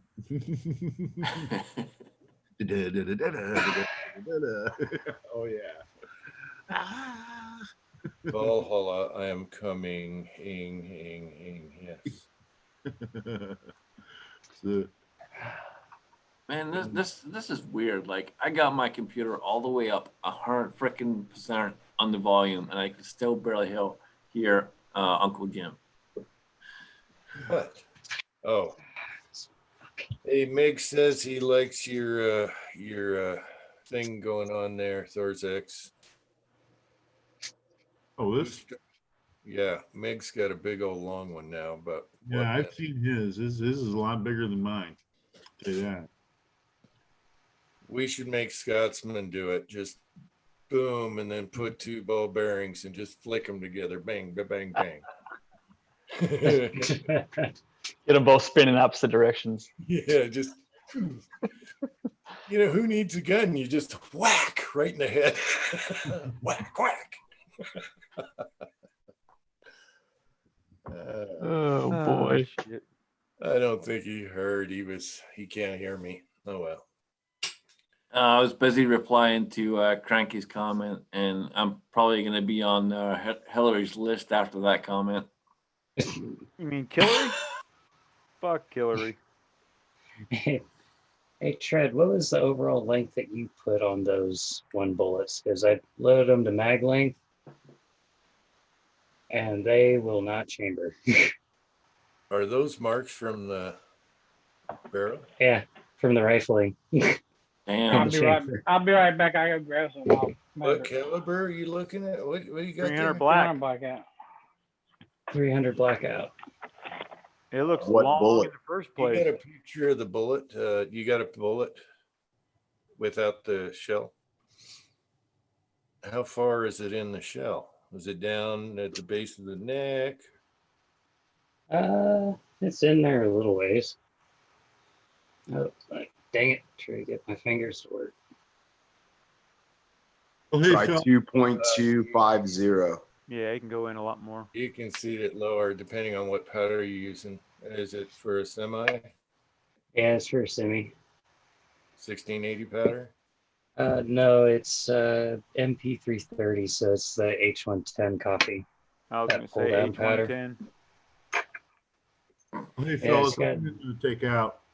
Okay. All right, Dave. Thanks for All right. stopping by, buddy. All right, yeah, man. Thanks for on. Thanks See for you, having brother. Good night, Dave. Scotsman, thanks for sending me the email, and I think I could just keep that, and if I want to come back on, I can just check in that way or whatever. Or actually, I've got the Zoom thing now, so Yeah, we can bring you back on. It's Yeah, a new every time, I think. Yeah, Okay. it's a new link every time, but Okay. if I get sent, I'll just forward it to you, man. If I can make it, I'll make it. If I can't make it, I'll still forward it to you. okay, thanks. Or you Scotsman, can- send me Dave's email, and I can just have it saved to mine. That way, next time I can just shoot him one right away. Yeah, I can do that too. Go ahead and do Hey, that. Dave, it was nice to see you on somebody else's chat. It was really cool. Yeah, and Dave will have you on this Sunday, man. If you can make it, I'll have you on. Okay, not a problem. Not a problem, man. All right, Love to catch have you you. later. Have a good night, Later, Dave. Dave. Good seeing you, man. Thanks. Later, Dave. Cranky's gonna get an ass whooping, man. Dave has that beautiful 1911 with that Bomar sight on it. I believe it's his 1911. Mm-hmm. Beautiful. And he has a revolver with a Bomar on it. Really nice. And Jim, you have a Bomar on your Browning high power, right? Yeah, somebody did that probably for bullseye. A T series high power. Oof, you don't do that to them. Oh well.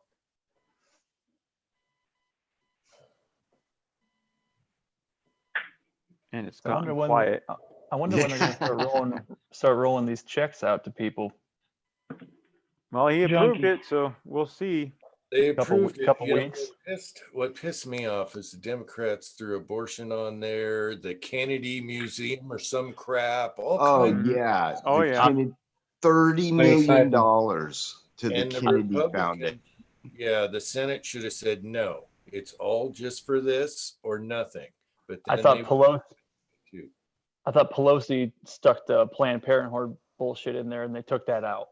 They took that out, but Good. they Took a bunch they of have crap some out. other crap that's something for Airline emissions. Yeah, immigrant- zero They got airline something emissions in 10 years. Yeah, illegal aliens get 325 million. Yeah, why? Why? Yeah, that's right. I Sorry, got one thing. Scotsman. I got two things to say to that. You know what I say to that? Fuck you all, illegal alien motherfuckers. Oh, I thought you meant us. I was like, okay. No. Illegal aliens, go fuck yourself. Yeah, Do it they the don't fucking deserve right way or shit. get the fuck out. They don't Mhm. deserve shit. I'm sorry. I agree. My buddy from South Korea feels the same way. It took him like 4 years to get in here. My mother-in-law and brother-in-law came from China, and my brother-in-law probably about 7 years ago and went through the immigration process, and they're all mad at China right now. They're like, they cover up everything. That's why they didn't say anything about this virus, because they didn't want the world to blame Well, them. they do.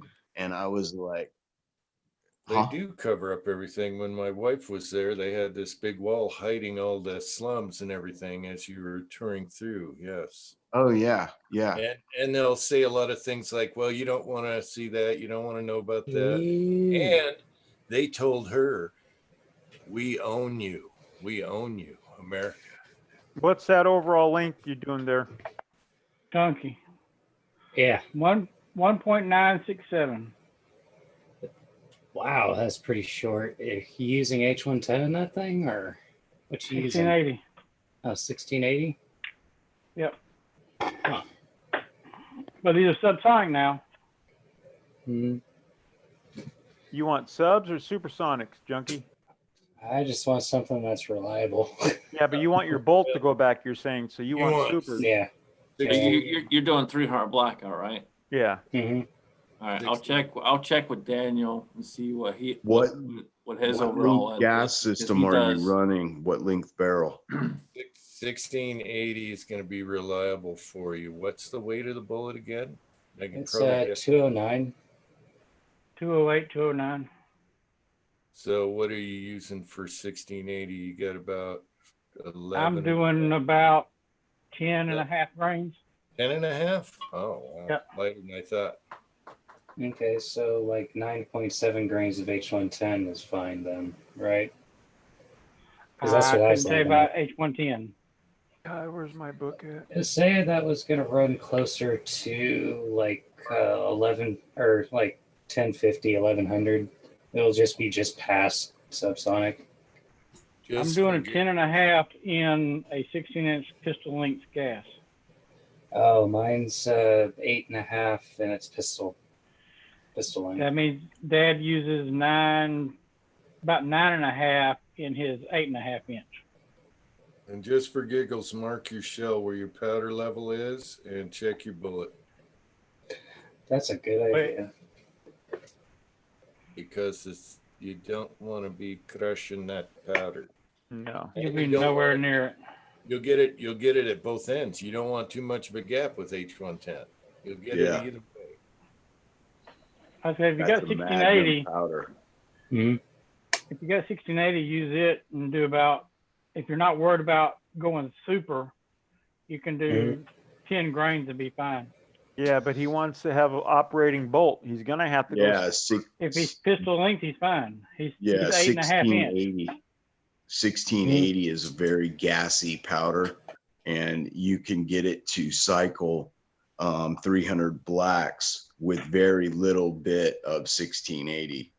Yeah, I said we use for Dad's pistol is an 8.5 inch blackout pistol length, and we use 9.45 grains of 1680 with the same bullet. Cycles it no problem. No problem. Good to And know. it runs around 1040 speed.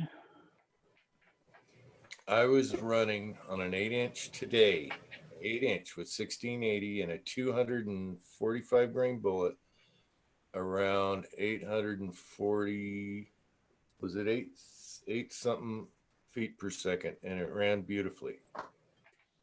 How many grains, Jim? Of 1680? Yeah. Yeah.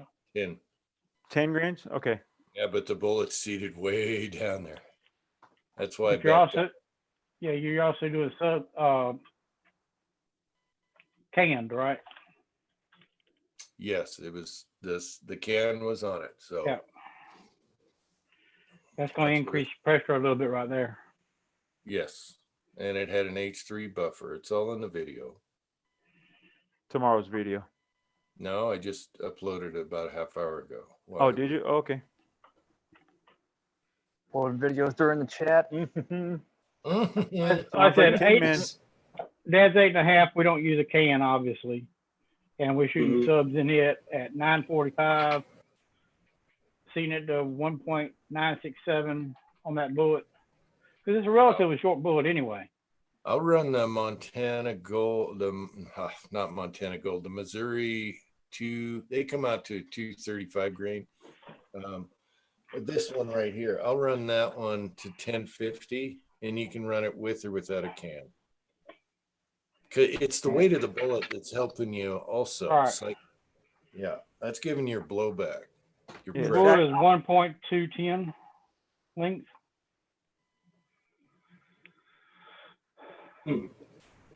Lead bullet. All right. I'm here. I'm listening. I was just breaking down the cases that were ready to load. Yes. When I got my 300 Blackout, I built it. I didn't do a lot of looking into it. I should have bought a pistol length gas system. I have a rifle length gas system on mine. You have a carbine length. Or carbine length, excuse me. Yeah, they don't make the rifle length in it. Oh, whatever. It's long, and I should have got the pistol. Yeah. But It shoots fine. Love it. $80 Which, barrel shoots great. Just for reference, Johnny's reloading bench, his was a short barrel, but it was carbine length, and he was shooting subs, and it was a 1680. 16. Yeah, the 1680 would make it function, but then Yeah. he had some issues with the he was using either Winchester 296, which is H110 kind of, and something else, and he had problems with the carbine link gas system. Yep. It's the way that it, yes. 1680. I run them hot and fast. Run them like hell, right, Willie? Burn them like hell. That's right. Their ass is on fire when it's coming out of that barrel. I think you can do 10 grains. We'll do it, and you'll be just above super. All right, cool. Thank you for that link, Tread. That's a Yes, good, thank you. good thread. A lot of Thank people you will very do much. just LC brass on that, but we done all different ones. We just had to sort the brass out, and we used that list for the sorting. Okay. That Yeah, was most for of 10 this man. stuff is Lake City. What's that, Tread? That link is what we use to sort our brass with. We just use range pickup.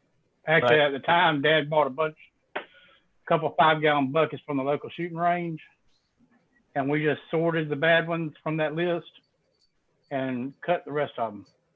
Gotcha. Okay, cool. Watch Thank out you. for PMC. I But can then tell you you got that much. Yeah, then you got other people that will just do LC brass. I'm one of those LC now. I'm tired of dinking around, but I could, some are going to be, when you start using mix of different brands that are approved on the list, some your neck, your thickness is going to be different on your necks.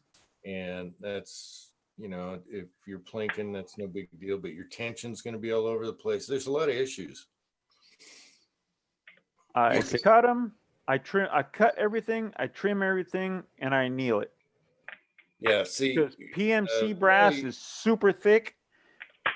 Lake City's the best. I'm sorry, for 300 Blackout, I think Lake City's the best. It works. I tell you what, it works as good as any factory 300 Blackout you can buy. Homemade, as long as you do it right, it'll work just as good. Yeah, and you don't have to do a lot of dinking with it.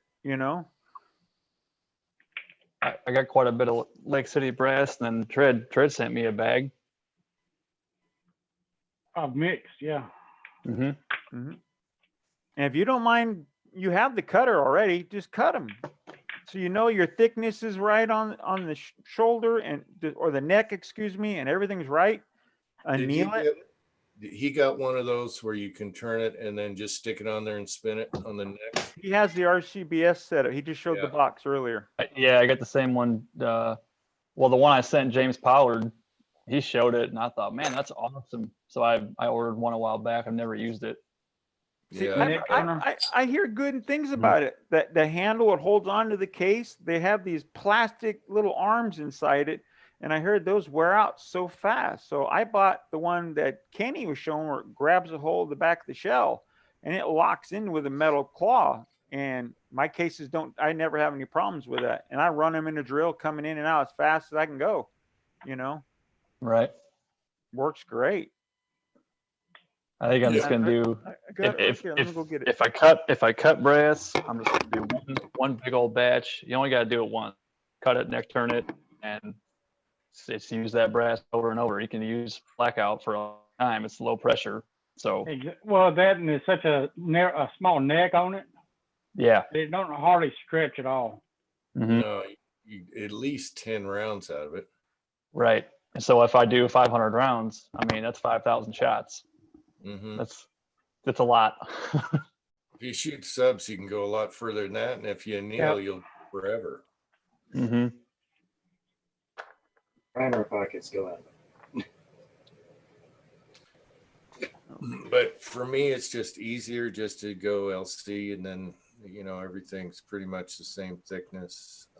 Eventually, I might get one of those trimmers and get all the riffraff and trim those and keep them in one pile of riffraff, and Gotcha. Okay, Yep, it's I gonna don't be know if an I can show adventure. you get it, and it has metal teeth. That Yeah, that's the Lee 3-jaw chuck. Yep. yeah, and it's just you hook it to your drill, and I got my cutter, and I zoom right out. But see, one Yep. thing I did though, I bought a 30 cal bushing that on my die, and I go through and I make sure my case neck is 30 cal no matter what.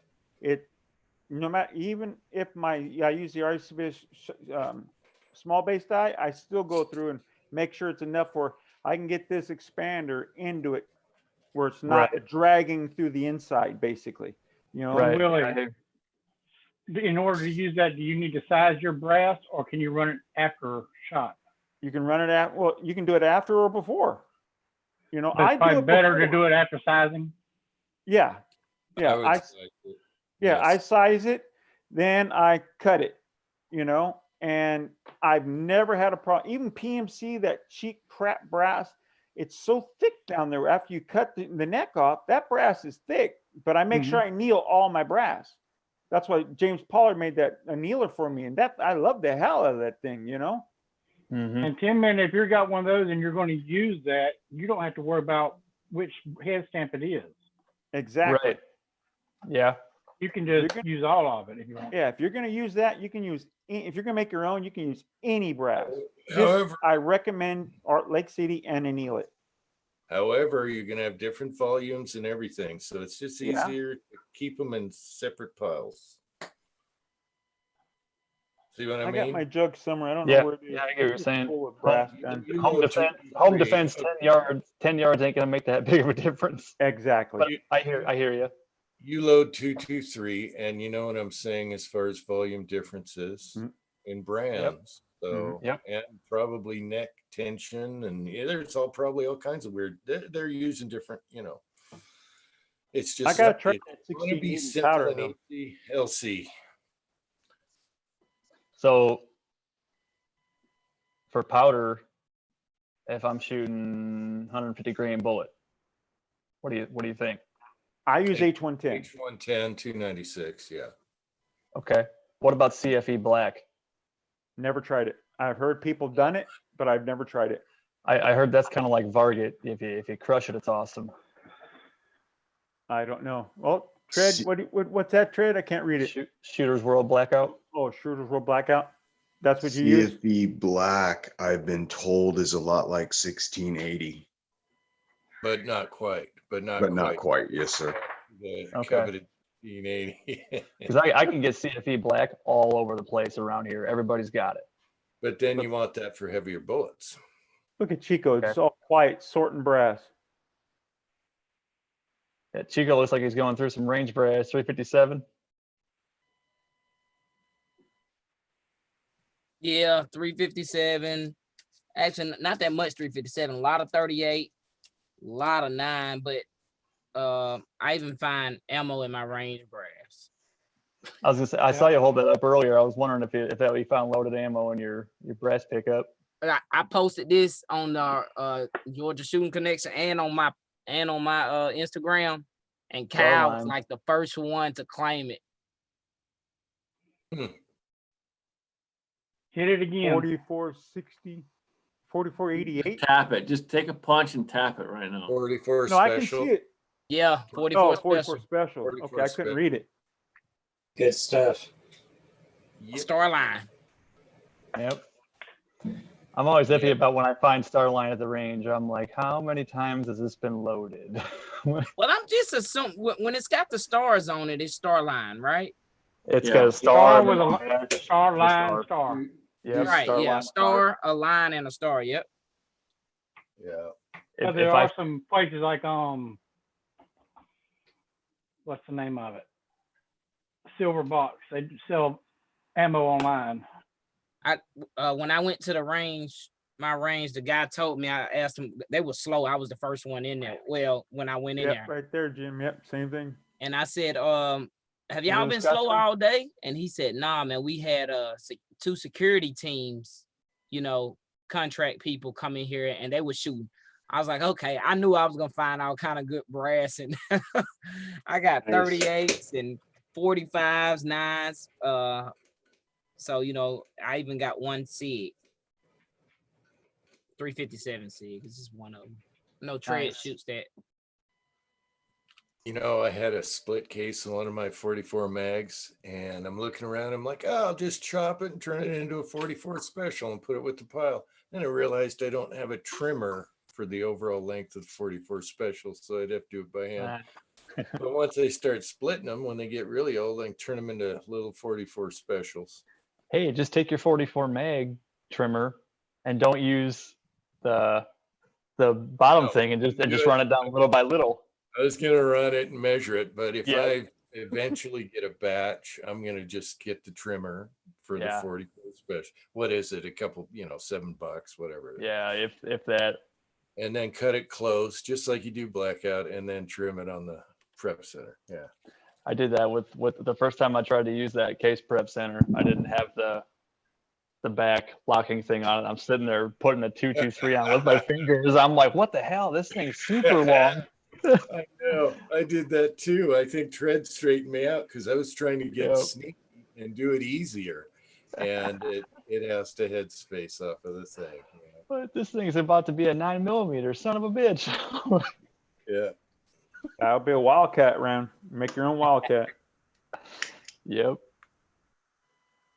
Yeah, I cut my 357s down to 38 when they split on me. I've done that a few times. And I got Underwood ammo. Some 9mm brass, and the head stamp on it is weird. It looks like another language. Hey, Chico, can I make a suggestion? In your range pickup stuff, even though it all looks like brass, run a magnet through it. Oh yeah, I do that. I do that after I separate it by because there could be brass colored steel case. Yeah. Brass covered steel, bastards.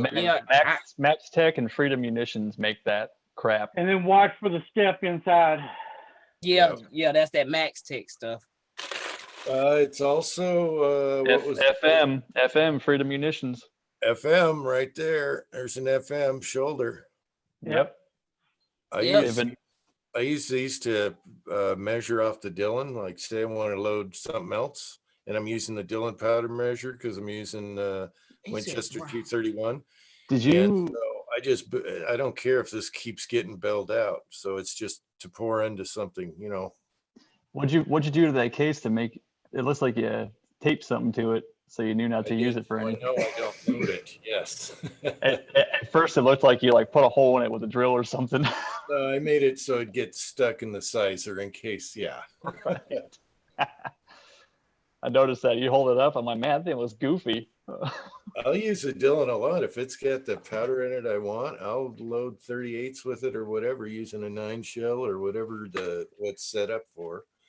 Every once in a while, do you run that brass through the crimper? What's that? Every once in a while, you run that brass through the crimper to get rid of the bell? No, I leave it belled. That one just stays for filling up other shells in a funnel. Like say I wanted to do a couple 25 rounds of 231 on a test, and I don't want to get anything out. It's already on the Dillon. I just pull the handle on that thing. Poor Chico, he's trying so hard. Into close. Measure, Is that Luger I'm seeing? It says 9mm Luger, but it's got some kind of. Is it a Russian looking thing? It looked like Arabic, but then again, I don't write or speak Arabic. Oh, that's probably Browning. That's what Is it a deer head? Is it a deer head? Yeah, that's probably what it is. Yeah. Yep. If you look at it again, you might see it looks like a deer head, like the Browning logo. Yeah, that's what Lead Mining said, and he said Browning. I guess it could be a deer head. Yeah, but you got to remember, everyone's gonna be shooting everything. Yeah, that's Browning right now. Yeah, it looked like some of that. I'm surprised people are actually looked like a going to the different range. language to me. That's all I know. And then there's the 357 with the large primers. That's awesome. Yeah, I've never come across one of those, Jim. 1930s Peters brass. I went into the file cabinet to see if I could find some live rounds with large primers or something, and I couldn't. So I hate to say it. I got some .6 that someone drilled the primers out, and I still shot them. You know, worked fine for me. Huh? Really? Why not? .6 brass was expensive at the time. Oh, come on. At the time, I couldn't. Yeah, I know you got bags of it. I didn't have bags of it. So No, they're loaded. They're not brass. no, I'm talking right now. 350. Oh, yes, Tread has 357 big mag, big. But I couldn't find .6 for a while, so I found some, and someone drilled at the primer holes, and I said, "That's mighty big. Let's give it a shot." My bolt gun can take everything. I'm shooting her out of a 1917 infield. That thing's a tank. So Tread, those are all bit large primer? No, it looks like they're all smalls. Oh. From what I can see. I've never checked them. I got this on a deal. Guy had some mag brass for sale on Craigslist one day. So I got it for a deal, and I never checked it until you said something, and I figured, well, hey, it's sitting on the floor. Let me look at it. Yeah, well, that's what I found was old. So. All this is like fairly new stuff, Blazer and AUSA. I'd love to come across a deal like that at a good price. Californians want to recycle everything. They don't want to sell it. Now, I have a gun range where, like I said, that where it has 1,000 yards. They sell it by the pound. Good price, but by the pound. So I go in there and I pick through. They have like 6 buckets are just full of brass. I'm like, some bitches, just let me buy the bucket, you know? And nope. I sort through what I want and let them keep. Can you have brass shipped to you? Yeah, I can have brass shipped in. Okay. Yeah, I can get brass shipped in. I've ordered brass. I've had brass shipped in, but at the time, until Pat sent me that .6 brass, I was low on .6 brass. I was shooting everything I had. You know. Where is Pat? Yeah, right. Did I invite him? Oh shit. I haven't seen him in the side chat either, though. He's been sitting there just watching this in the cognito, going, "Fucking guys didn't invite me." Beep beep. He hasn't been in the side chat though. Yeah, but you can watch and not be in the side chat. That's true. That is really short. Bacon does that a lot. Bacon, man, that is short. Man, that's short. But that's what Tread was letting his at. So yeah, but did you measure how deep the powder was in the case versus the bullet? Mm-hmm. Yeah, I can still hear powder. Oh, okay. You got like a 1/8 inch? Yeah, roughly about an 1/8 inch. There's a little movement in there, but there's still some movement of the powder. Just a smidgen. You got a smidgen. That looks perfect. Yeah, you crush that powder up and you crush the donuts. Yeah, they fit perfect now. Okay, Let's see if it chambers. I did invite Pat. Load a couple and change it. Yeah, I sent Pat a text today because I screwed up something on the laptop and I didn't get a reply. I'm like, he damn. could be busy as all hell right now, though. You never know. Yeah. Yeah, if we haven't heard from him, he's probably busy. Cranky obviously. says the assholes didn't invite me either. I did too, liar. Jump on here, Cranky. Come on. Liar, Cranky, pants on fire. Cranky, I sent a link to both of your emails. I smell propaganda. I didn't even know you guys were on until I called Jamie and he goes, "I'm on the chat right now." I'm like, already? I looked at the time and said, "Son bitch." That's when I jumped on. Well, this person's using. You missed the tip. 205. You crushed the tip on it? Yeah, when I chambered it. Yee. It'll be fine. It'll be fine. It'll shoot fine. That flyer you get, it was that bullet. Paper don't care. What up? Exactly. It's an Arrow M4E1 with a ballistic advantage 8.5. I ran 2.05. Longer? What magazine? Hair. What magazine? Oh, that one was with a Magpul. Yeah, but a standard Magpul or a 300 Blackout Magpul? Standard Magpul. Yeah. Did you grind out the little arms on the inside going down? I that haven't bullet done you ain't that got quite to. yet. Yeah, it didn't look like it was far enough into the mag to really worry about those ribs. Well, it's once you get them stacked up. Exactly. Once you get them stacked up on there. Yeah, that's I why. see what you mean. Yeah, it hedges the head over a tiny bit. That's why I use the 300 mags now. If you watch my video today, I showed you a big ass 250 grain bullet in Magpul 300 black, and why they're so nice, because they went like this up and down. How the hell were we supposed to watch a video when you released it half an hour ago? We were all in the chat. I had to get it out there. It sucks. Don't even watch it. It sucks. Oh, Jim, I love all your videos. It sucks. I didn't even get a chance to watch your 22 LR conversion video yet. I'm thinking about just being a clown and doing clown videos and no more shooting, reloading videos at all. When you did that, taking that 22 bolt apart, I said, son of a bitch, now I got to go take mine apart and clean it. Because I saw how dirty yours was. I was like, damn, I shot the shit out of that like 15 years ago. I sprayed some oil on it and never opened the box since. Oh, you talking about the 1022? Oh, no, for a 22 conversion for the AR. Oh, for the 22 conversion. Yeah, yours is probably different than mine. Yours probably has that round thing at the end, right? I think it does. The old bullet shows the old casing on it. I think. But that bolt I didn't consider dirty.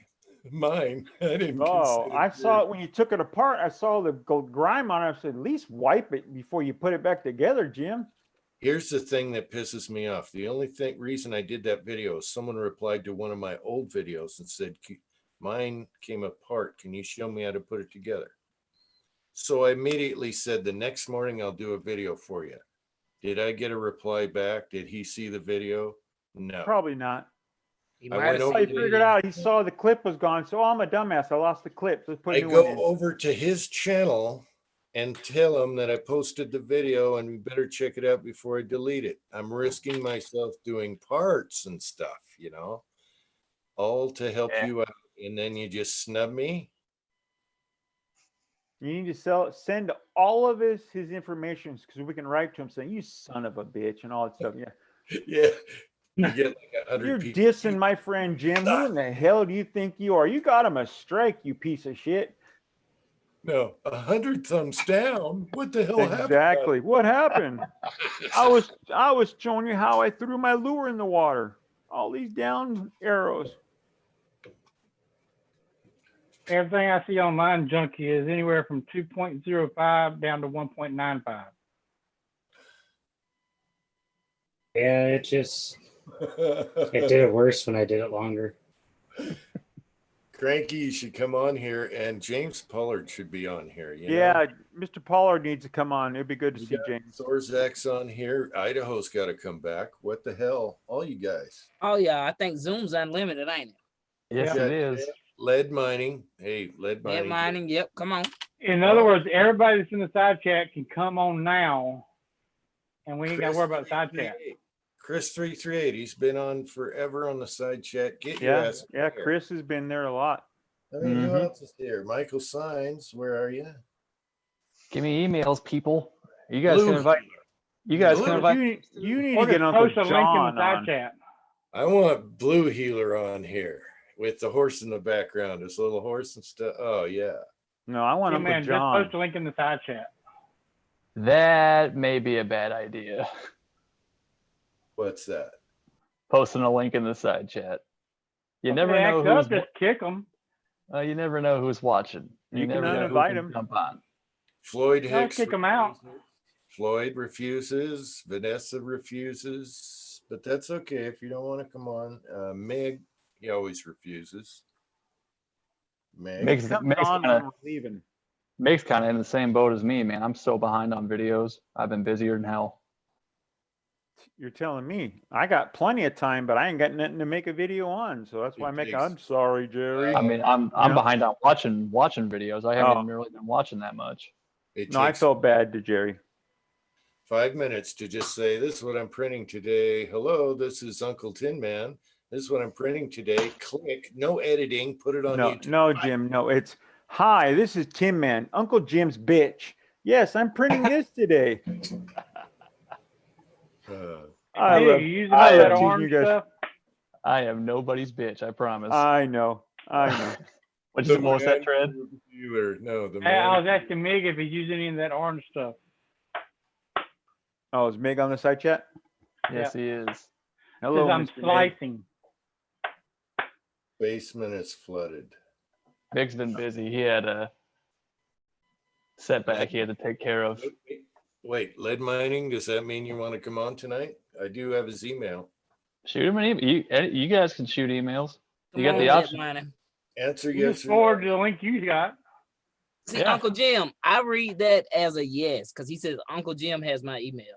I know, but he's got to say if he's coming on tonight. You gonna come on tonight? I'll send him the email. Mig the- says not yet. Not yet, But I Tread. got a but plan. The man with the plan. That's awesome, Mig. My internet is shit. I have to use two devices, one for chat and the other for video. It's great that Dave's with us. Yeah, that was awesome having him on. I like him. You know, a lot. another one I like to find out is now shit OP25 TTFD. Oh, I Shane. haven't seen him or heard from him in a long time. Mid Mind says send him a link. I know, I'm working on it right now. Yeah, I know Shane's definitely gonna be probably busy right working. now, but haven't seen anything from him in a long time. He's been on my mind. Where is the, okay, there it is. I should give him a call tomorrow. Mig tried to ask me earlier if he used any of that orange filament yet. I said he's working on something. That's all I know. Perhaps he has. Perhaps he hasn't. Did you have to pay He's for got a that plan brass, for it. Chico? And he. Oh, sorry. Go ahead. No, it's okay. Go ahead. I'm sorry. I was gonna say I wasn't gonna say nothing, but he was. He blackmailed me into saying it because he said he's gonna send me some filament. Because.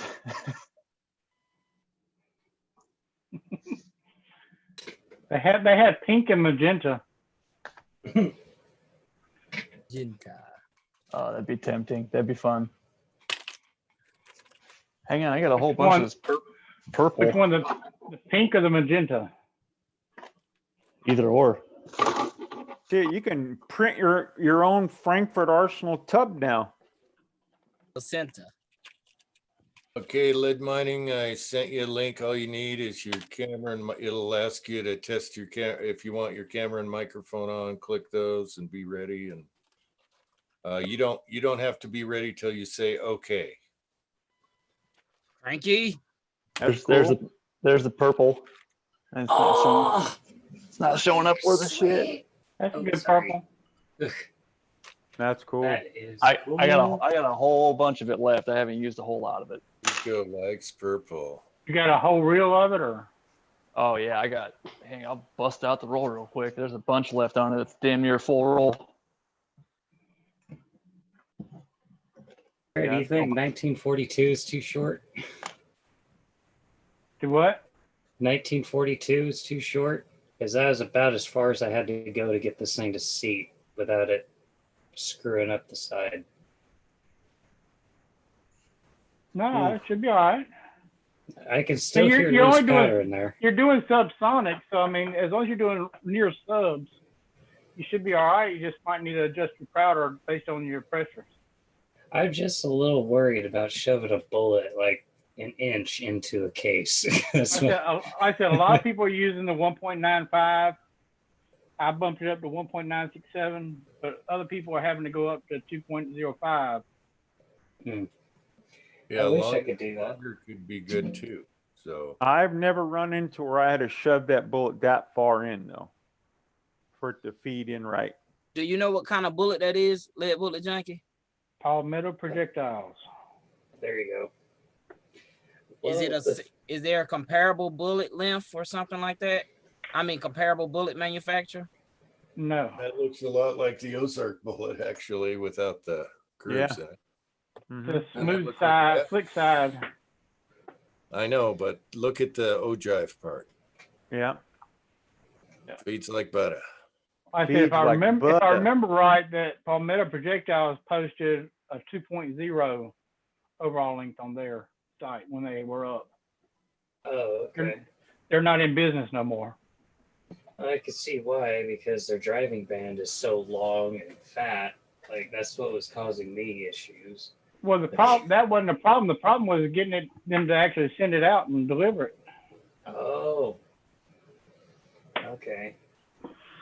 Yeah, It was like a one-man show, but I think he had one other person in there that done something.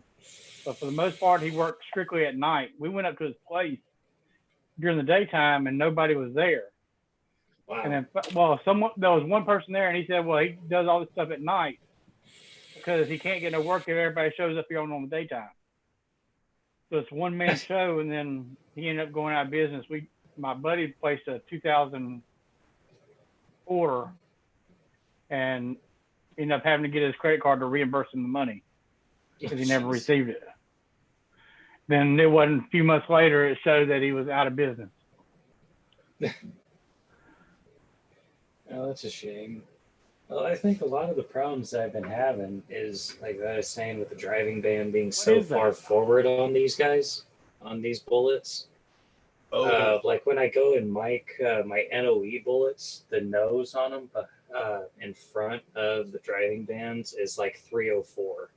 Willie, I they're can't. able to fit in there a lot deeper. Willie, what you doing? Willie, I can't. You got no sound, man. I can't hear you. No sound. Lead mining. There we go. Lead mining, you have to log into Zoom. I'm sorry. You're doing a long one. I'm doing a short one. Double-ended wad cutter, 300 blackout.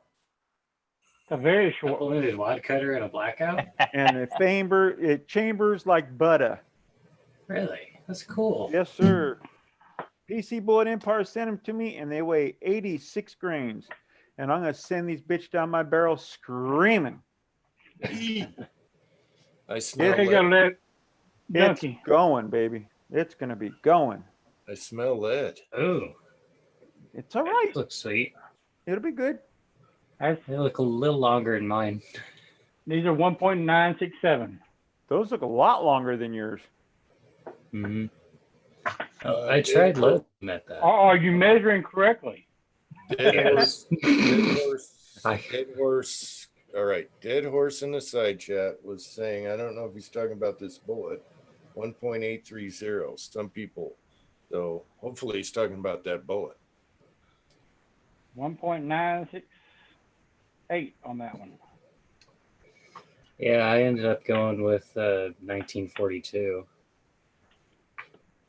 I said there's some people that are doing 1.95, and they were having problems with something. And they went out to, I think, 2.0 or 1.97, somewhere in there. Jim, I have a plain base gas check for 30 cal also. It's going to be on that little double-ended wad cutter. Oh. But she's going to be screaming. Blue Healer next week. Get ready. Upload your Zoom or whatever. It only takes a second. And then once you have Zoom once, you can just click the link forever. Yeah, my wife's going to be using this computer because now she has to be available for students on Zoom. So she'll have to come up with a warning. It comes on the screen like every hour. You have copyrighted whatever bullshit on here. Good night, Michael. 7. Sorry, Jim, I didn't mean to interrupt you. I just want to say good night to Michael Signs. Oh, good night, Michael. Yeah, Michael. Wish you could have joined up. I wish, God, now I'm going blank. Damn it. I can't think of his name. I'm sorry. Why am I going blank? Pat? No, not Pat. Ozark? Mike Treen. Treen. There you go. There you go. I had a brain fart. I couldn't think of it. I wish Mike Treen would come on. It's been a while since I've seen him. I know. I talked to him about it a month or so ago. He wasn't ready, but now he's feeling better, and he did some shooting. Oh, did he? Did he make a video? No, he just. Oh, I was gonna say I didn't see anything. No, But we're that's just, not unusual for YouTube. yeah, I know. Oops. This didn't even come up tonight, so I had to find it. I wouldn't even got on. I would have got on so much later. Jamie didn't tell me. If I didn't call Jamie, I might even skip this whole one tonight. I couldn't even find when I went to my channel. Wasn't on there. Oh crap! You're on What? there because I found you for the side chat on your channel. Yeah, I got the notification for this chat on your channel. I didn't. I didn't get the notification, but I saw your cat as your thumbnail when I went on to your channel. I just got the email. It is an awesome picture. I unsubscribed to Tin Man tonight and then resubscribed. See if that worked. Didn't. Probably not. Nothing new from Tin Man. Nope. Nothing new from YouTube. I was gonna make that video today about them bullet feeders, but I hadn't had the pieces printed out yet. Bucket, 5 gallon. Excuse me. Big bucket. Oil quenched printer. There's 2 videos that I've really wanted to make and I'm focused on. One of them is about the bullet feeders. The other one's about my 1911. Yes, the 1911 would only take you like a few minutes to do and cover. Yeah, I was gonna make that video today about them bullet feeders, but I hadn't had Edit maybe 3 takes and you're done. That 1911 you could have done tonight. Excuse me. Big bucket. Oil quenched printer. Hey, lead mining. Lead mining. How's it going? Hey. I'm focused on. One of them's about the bullet feeders. The other one, 11. You just got to turn down the audio from the side chat. Do you have the YouTube chat playing in the background? We can hear it. Yeah, I was gonna make that video today about the bullet feeders, but I hadn't had Edit maybe 3 takes. And There you go. There you go. That's too. all right. All right. How's it going? We're going to Seattle. We got so much shit happening right now. Out of control. Oh, man. As long as you have food and toilet paper, you're A-okay. Yeah, we're set. I'm a refrigeration guy. I got freezers full, meat, steer, cow, pig, everything. You name it. Drinking beer. And a big ass flute. Holy crap. I had to come up here. My downstairs in the gun room, I couldn't get that computer to go. So I came up here and got on the iMac, and that's an oboe. my son's bassoon. That's okay. Nice. Hell yeah. Ain't that the same as an oboe? Yeah, my other son, my younger boy, plays the oboe. So they're not the same? Nope. I No, didn't that's know the that. bassoon. That big red one's the bassoon. I can go grab the oboe, but yeah, the oboe. They want to go to college, and I refuse to pay for school, so they got to get a instrument that'll full ride. They can go to college if you know how to play that red instrument. It's free 4-year degree. Holy Oh, crap! hell yeah, I'd make my kid play that. Dang. Nice shirt, by the way. My kids are going to go to University of Washington for free for playing that, but it cost me $30 for a read. So yeah, it's a lot cheaper, but it's cool. I would take the $30. Yeah, I'll take the $30. Yeah. Hey, it's gonna good to save see on that. $300,000 in college. Know what kind of videos Carter gonna be watching on YouTube next? I know with the oboe. Something he gonna damn because college Gotta is play the expensive. bassoon. He gonna play one or the other. He gonna play something that he can get a ride on. As long as he doesn't go to band camp and have a flute, you're In okay. the state of Washington, probably 2 or 3 kids that can get a scholarship, and it's crazy. It's so easy. Nobody can play the damn thing. Yeah. Cool. Can you guys hear me good? Yeah, no problem. Yeah, 5 they out can of 5. hear you great. We can see and hear you great. It's good to see you for the first time. It's always awesome. I need glasses. I'm old. I'm like your age, Uncle Jim. All right, I'm 27. We gotta ask you a question, lead mining. Is it Garand or Garand? It's Oh. Damn right. They're ran all You day can long. stay now. You can stay. You can Okay, stay. bud. You can stay. I was gonna say, if not, we're kicking your ass off. I do like the Smith and Wesson, so Scotsman's got something there. I got a -3 and a -4. Well, so do I. I'm a -3 and huge- -4 of what? 29, Okay. 44 mag. Yep. Nice. One day. Yeah, I got an 8 3/8 nickel and a 6-inch blue. Oh, I got an 8 3/8 57. Sweet guns. I like nickel, old school stainless. Yeah, baby. I sent it back to Smith and Wesson, and it had the black grips on it. And I said, hey, if there's a chance, is there any wood grips around? And I got the bill. It was $79. They were mailing it back, and it came back fully polished with wood grips and everything for $79. That was Wow. like 10 years ago. I sent it back to have them go through it and clean it. It was my grandpa's gun, so my dad had it. I wanted to make sure it was, all ready to go. Wow, you got grandpa's gun. That's awesome. That is. I also got a 1886 Winchester of grandpa's that's wrecked. It's hammered because they thought it was cool to smooth the bluing off with steel wool, and then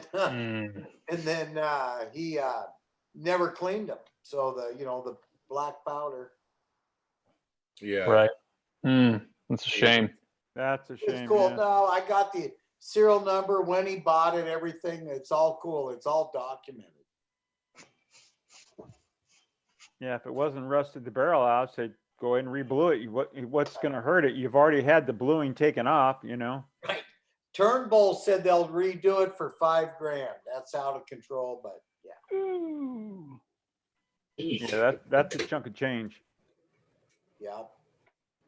Is the barrel all rotted out through the inside for the black powder? Or? It can't be shot. It's just, it's worth like $1,600. Cabela's even said that. It just be in my safe. And That's it'd where go it down is to in my the kids. safe. Can't you rebarrel it for a reasonable amount? The local guy here over in Snohomish, he said he could rebuild it for like $2,500. Yeah, but then you lose the value of the weapon, changing the barrel and everything. Right. That's why my kids don't care. I got tons of shit, so they're set. I'm just now getting out of just having, a lot of guns and just have suppressors. I want suppressors. Right. Don't we all? I hear Yes, ya. sir. Yes, sir. I'll Did be you ever happy with try? 5. Did you ever try Cascade in Snohomish? Is he still in business? I looked him up, Uncle Jim, and he was out of business. I use a guy a little farther down on Highway 9 heading up the hill. When you go down by the airport and up the hill, he's right there by you turn left by the place that fixes the Stihl chainsaws and that. Head down the hill, he's over there. Larry is his name. Okay. Wow, I'm surprised Chip isn't doing it anymore.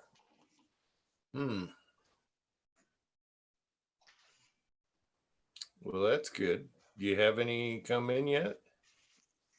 No, it's got to be any day. It's been eight and a half months. May 27th was two of the checks cashed, and then June 17th was the third one. I heard someone's trying to pass a bill that so people can get their suppressors within 90 days. If Wouldn't it that doesn't be hit the sweet? 90 days, you're automatically cleared. If they don't check your background and everything by then, you're going to get it. And supposedly it's passing. So I hope it passes for you guys. Wow. So too. Yeah, but I What's wanted crazy is the getting this. This is what's crazy. I can't see it. What is it? Well, it's to fit the suppressor. Oh, the muzzle device? Yeah. I've been trying, I just got 6 half by 28s with the, the washers. Mm-hmm. I got 6 of them. I cannot find, the springs or whatever, it's just great. The muzzle device I've been buying all this time too. And finally got 6 of the half by 28. I need a couple of the others, to get all the guns set, all the barrels and all the handguns. Yeah. Threaded. Yeah. Okay. So you need the pistons for the pistols. Yep. Yep. What Pistons, brand? because they're not affixed. Right. Yeah. What brand suppressors you need the pistons for? Dead air. Okay. Have you tried Silencer Shop? That's where I bought them from. I just been trying to, just slowly wait, I mean, it's big money. Yeah.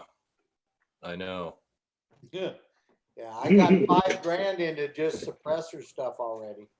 Oh, wow. Jeez. Now, do you have to grandfather them in, like Jim was talking about earlier, or later on? What do you Long time of chats. Grandfathering them so your kids will keep them. Oh yeah, they're already in the gun trust. Oh, trust. That's it. Trust. Sorry. Yeah, I didn't do a single trust.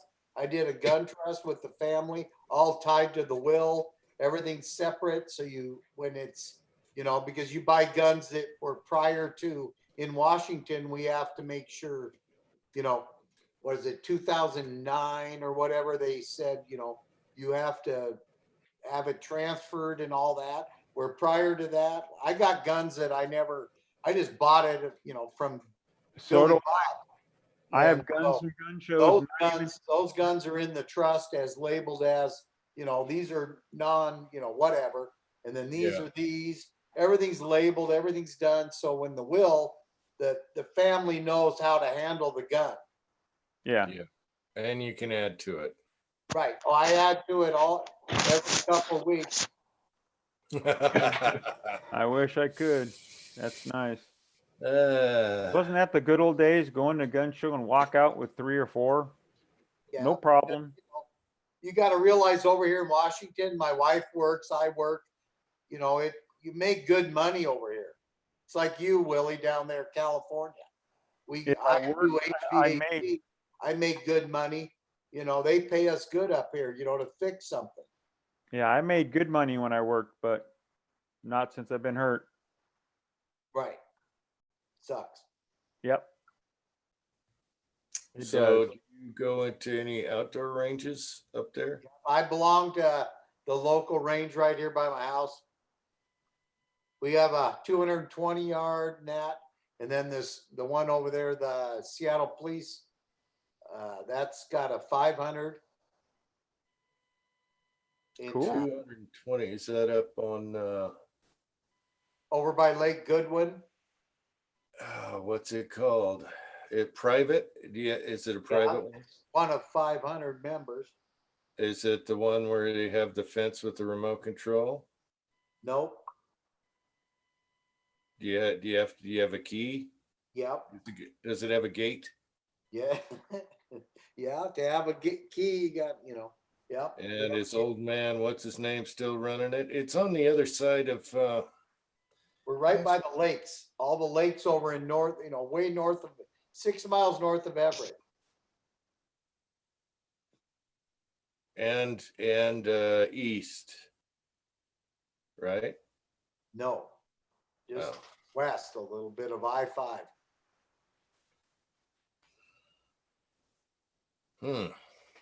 Uh-oh. What happened? Did we lose somebody? No. Just the screen bounced around on my side for some reason. Oh, Junkie turned his camera off. Oh, okay. That's right. I forgot when someone turns the camera off, it makes the screen jump. Mm-hmm. Tin Man, are you going to be able to get that bullet feeder working good? Yeah, it's working good now. I just don't have the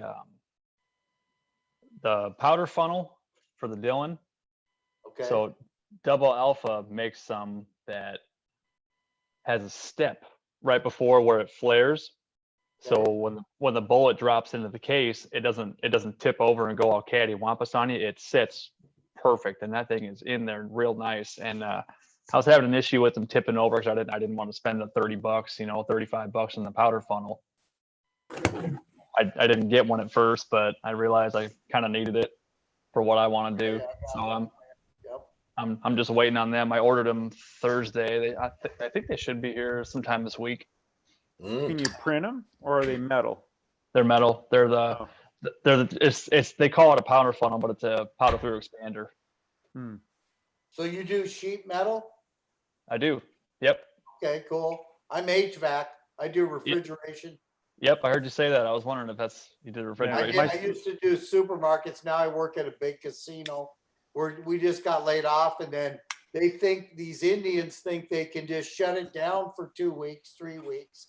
And I'm like, we're talking to our bosses. We're like, hey, you have a $500 million operation. You just can't turn it off. It's been on for 20 years. Never shut off, and all of a sudden you can shut it off. Right. Jim's outside smoking. Monday for 8 hours. The following Monday for 8 hours. Mighty windy where Jim's at. Oh, Willie. Oh, You say you're only working 8 hours a week?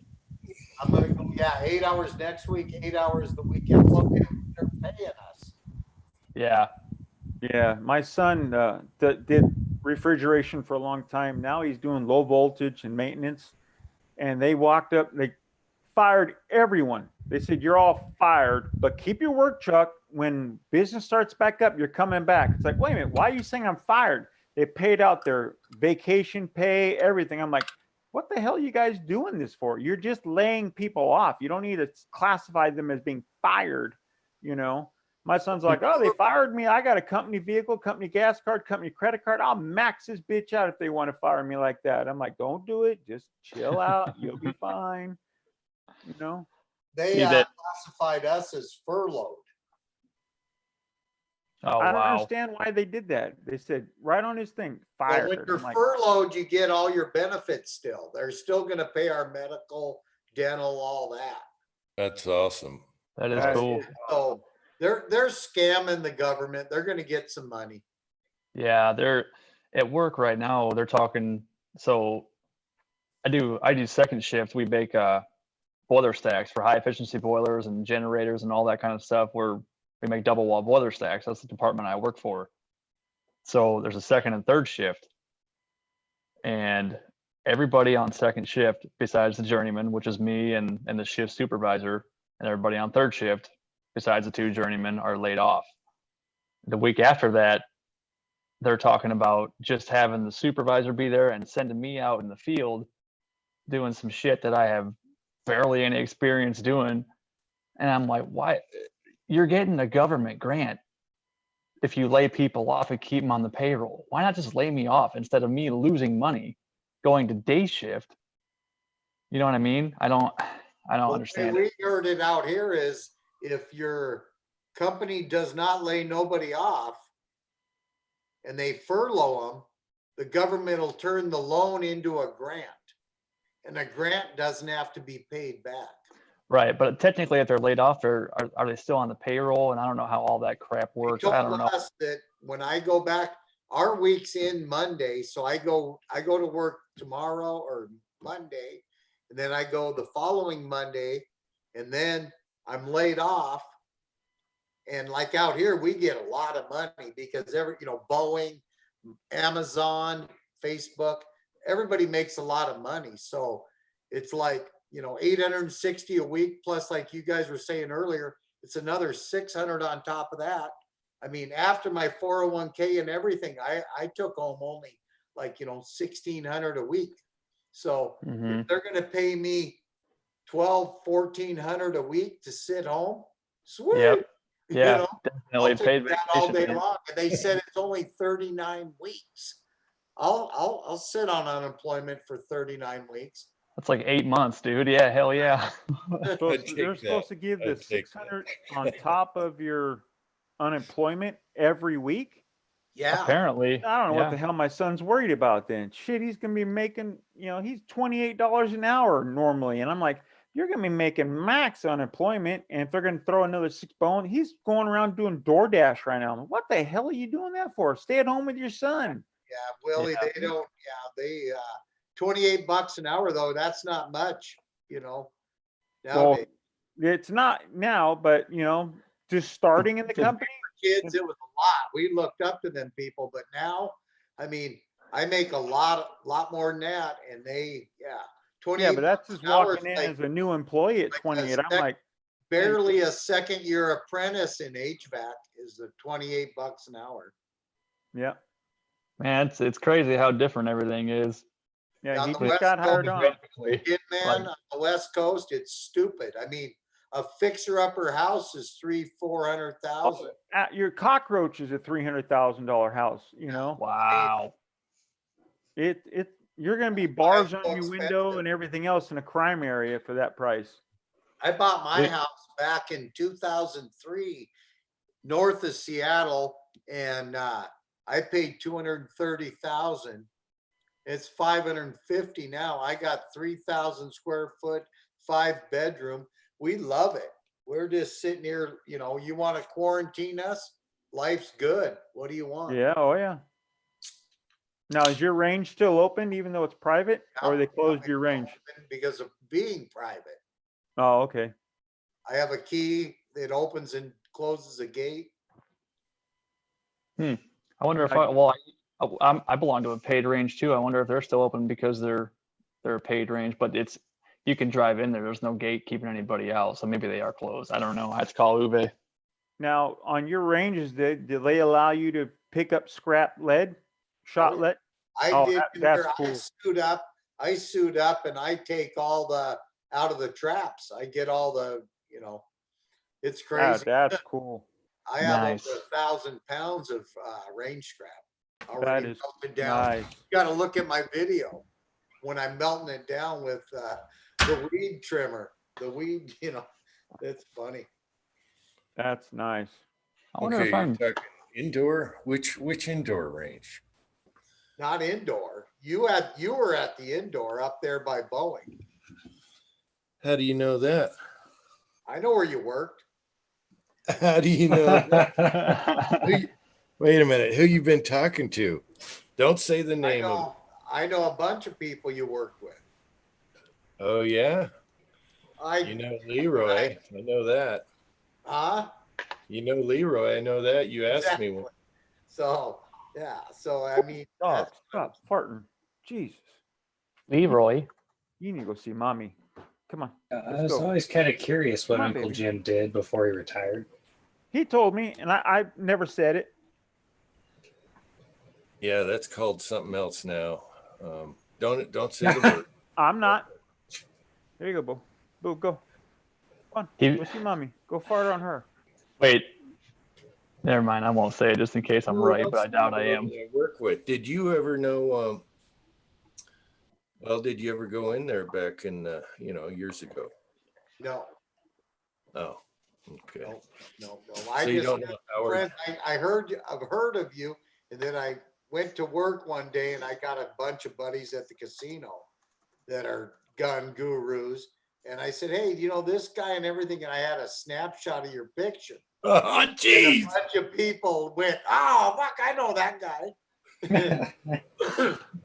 I'm waiting for someone to say, I know that guy on your shirt when I walk around with Uncle Jim on. I'm just waiting.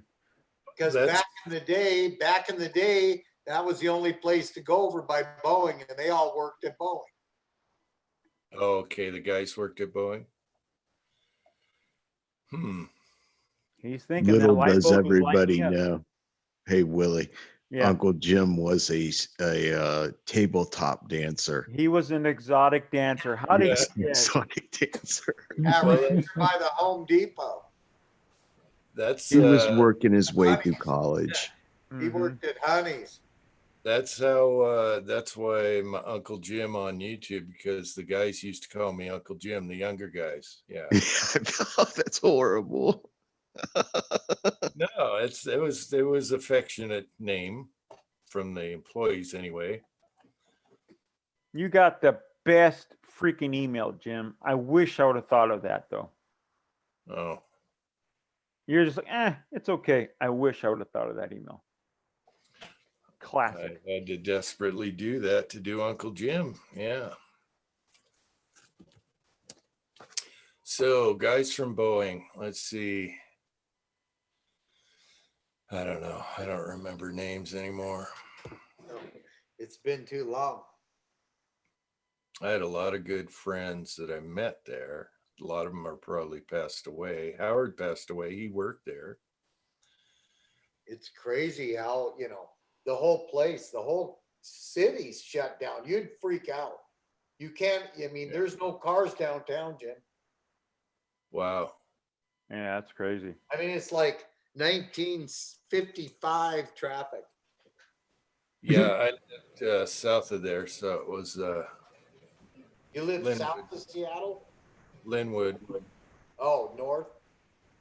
And we sold our house and paid for this one. Got a better deal. Yeah, you got a great deal. Damn, you got a great deal. So that covered this one. So it was all done, paid in full. Yeah. Oh, nice. That's why I said, could you adopt me, please? And now, if we waited like a couple more years, it would have been worth a couple hundred more that house. I'm hoping that happens here. Easy. No yard. My house, I can't believe how long is it going to go? I mean, it's crazy. It's going to bottom out. It did before. That's when we bought the house. It was a buyer's market, and so it was 200,000.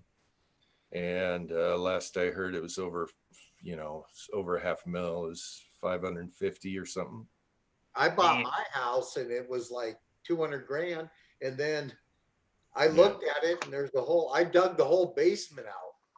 We'd have parties and everybody would drink beer, barbecue, and we'd get shovels and dig the whole basement out.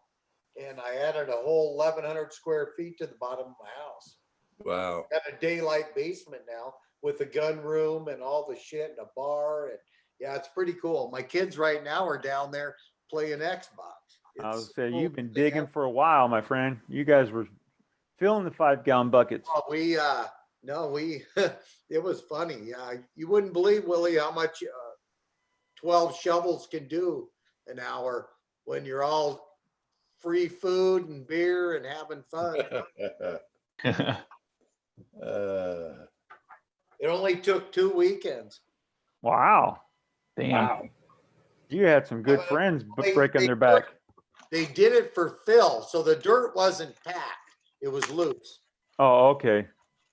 And then did you have a cement truck? Just pour cement in there or what? Well, we had what do you call it? Conveyor belt sitting over there. Yeah. Everybody would shovel onto that, and then it would go up into a truck. Holy crap. Tilt bed F2 or 2500 Chevy. We called it the yellow money wagon. It was awesome. When they poured the concrete, how'd they do that? Pumped it all down. I redid all the duct. If you could get on Facebook, I got what do you call it? All the pictures and all that shit of it. It was crazy. Yeah, it's pretty crazy to dig your house out. The city was more freaked out up here, these assholes. Like I told them, I said, what do you think I want my house to cave in? Assholes. You're ripping out the foundation. Oh my God, what are you doing? Right. I'm not going to fuck up. We're not going to, ruin my house. I'm trying to think of guys from Boeing that knew me. That could be bad. Did you know a guy named Josh? No, don't know. Kelly and a couple other guys. Huh. Don't give him secrets. Don't give him a little clue. Don't give him anything. Let him sauce over it. He's thinking real hard now. One of the guys that worked there sold me a shotgun loader. Life is good. He'll be rolling in bed tonight going, who did he know? Who did he talk to? Boeing. Don't give him any clues. That's all right. Lead mining, or what's his name? Down in Tucson.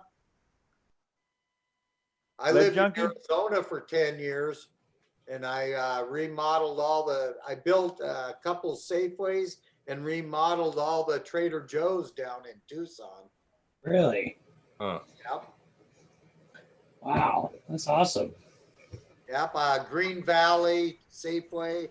I did, I spent 10 years in Arizona. Then I got old and I couldn't handle the heat anymore. I watched two friends die on the roof when it was 120. So I said, I'm going back to Arizona or back to Washington.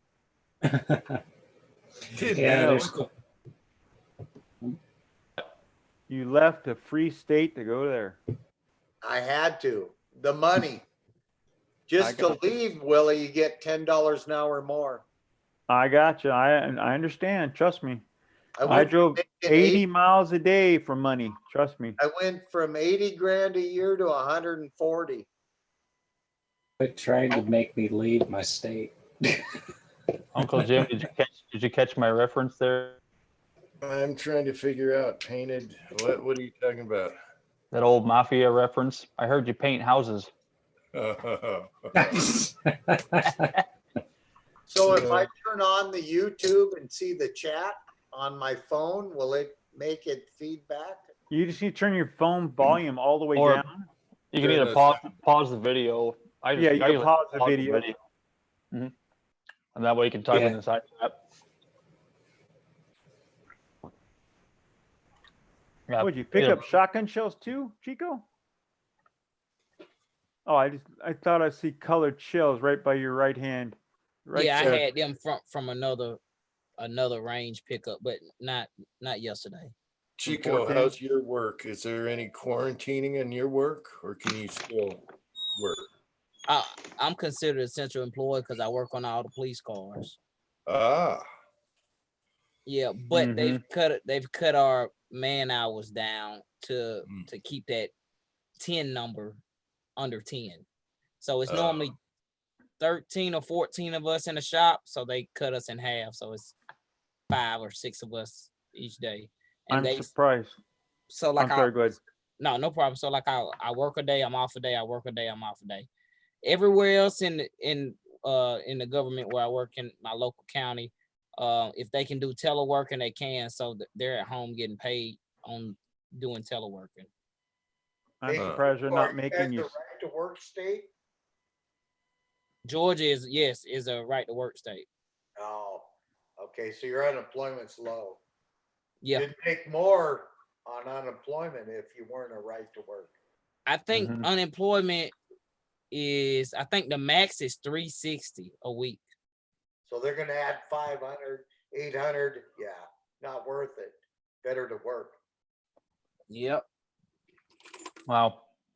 I'm surprised they're not making you bomb the damn police cars with all those freaking people in the back of that seat. You never know who's coughing in there. And oh yeah, I had concerns like that. Them other assholes just like, oh, okay, I'm gonna work. I'm like, nah, I ain't. Because I'm thinking the same thing. Like, it ain't like the police locking somebody up saying, hey, look, let me give you this damn test real quick before you take your ass to jail. Exactly. When was the last time you took a shower? Right. You just pissed off the back of my They have us before we get in them, wipe them down, wipe the steering. Like, well, I see guys don't even wipe them down, but I wear gloves all the time at work anyway. But still, I wipe off the steering wheel, the handle, the inside and outside handle, the turn signal, the keys, the ignition, and the shifter. Smart. Yeah, I have to agree. I mean, crawling around in the back of one of those things without cleaning it, it's like handling a toilet without washing the thing. It's just no. Like almost all of our cars, they put, well, most government do it anyway in fleet. All of our cars have, most police cars do have vinyl floors, but we have cars that's like DUI cars, and they even got a plastic seat because the damn drunks be in there pissing on themselves. Our police cars have all plastic rear seats. Yeah, so. they had a plastic, the hard plastic rear seats. Yeah, ours here have the hard plastic seat too. Yep, me too. They got a little recess for the handcuffs. Yeah, they got a little drain hole in the bottom of the floorboard, right? Because they get in and stuff. That I So don't you know. can hose it out. Yeah. And they also, when they get their suspect to jail, if they urinate themselves or poop themselves or throw up, they have what do they call those inmates that are given a little bit more? Trustees come out and clean the car out. Yeah. Yeah, Oh, I passed man. on that job. No So, fun. I used to tow for the Florida State Highway Patrol and Orange County Sheriff's Department around Orlando. And when we would take the cars, they had their own work center where you would take the cars down when the officers would crash them, or if there was a problem or something broke on the car, and we would go pick it up and tow it down there all hours of the night.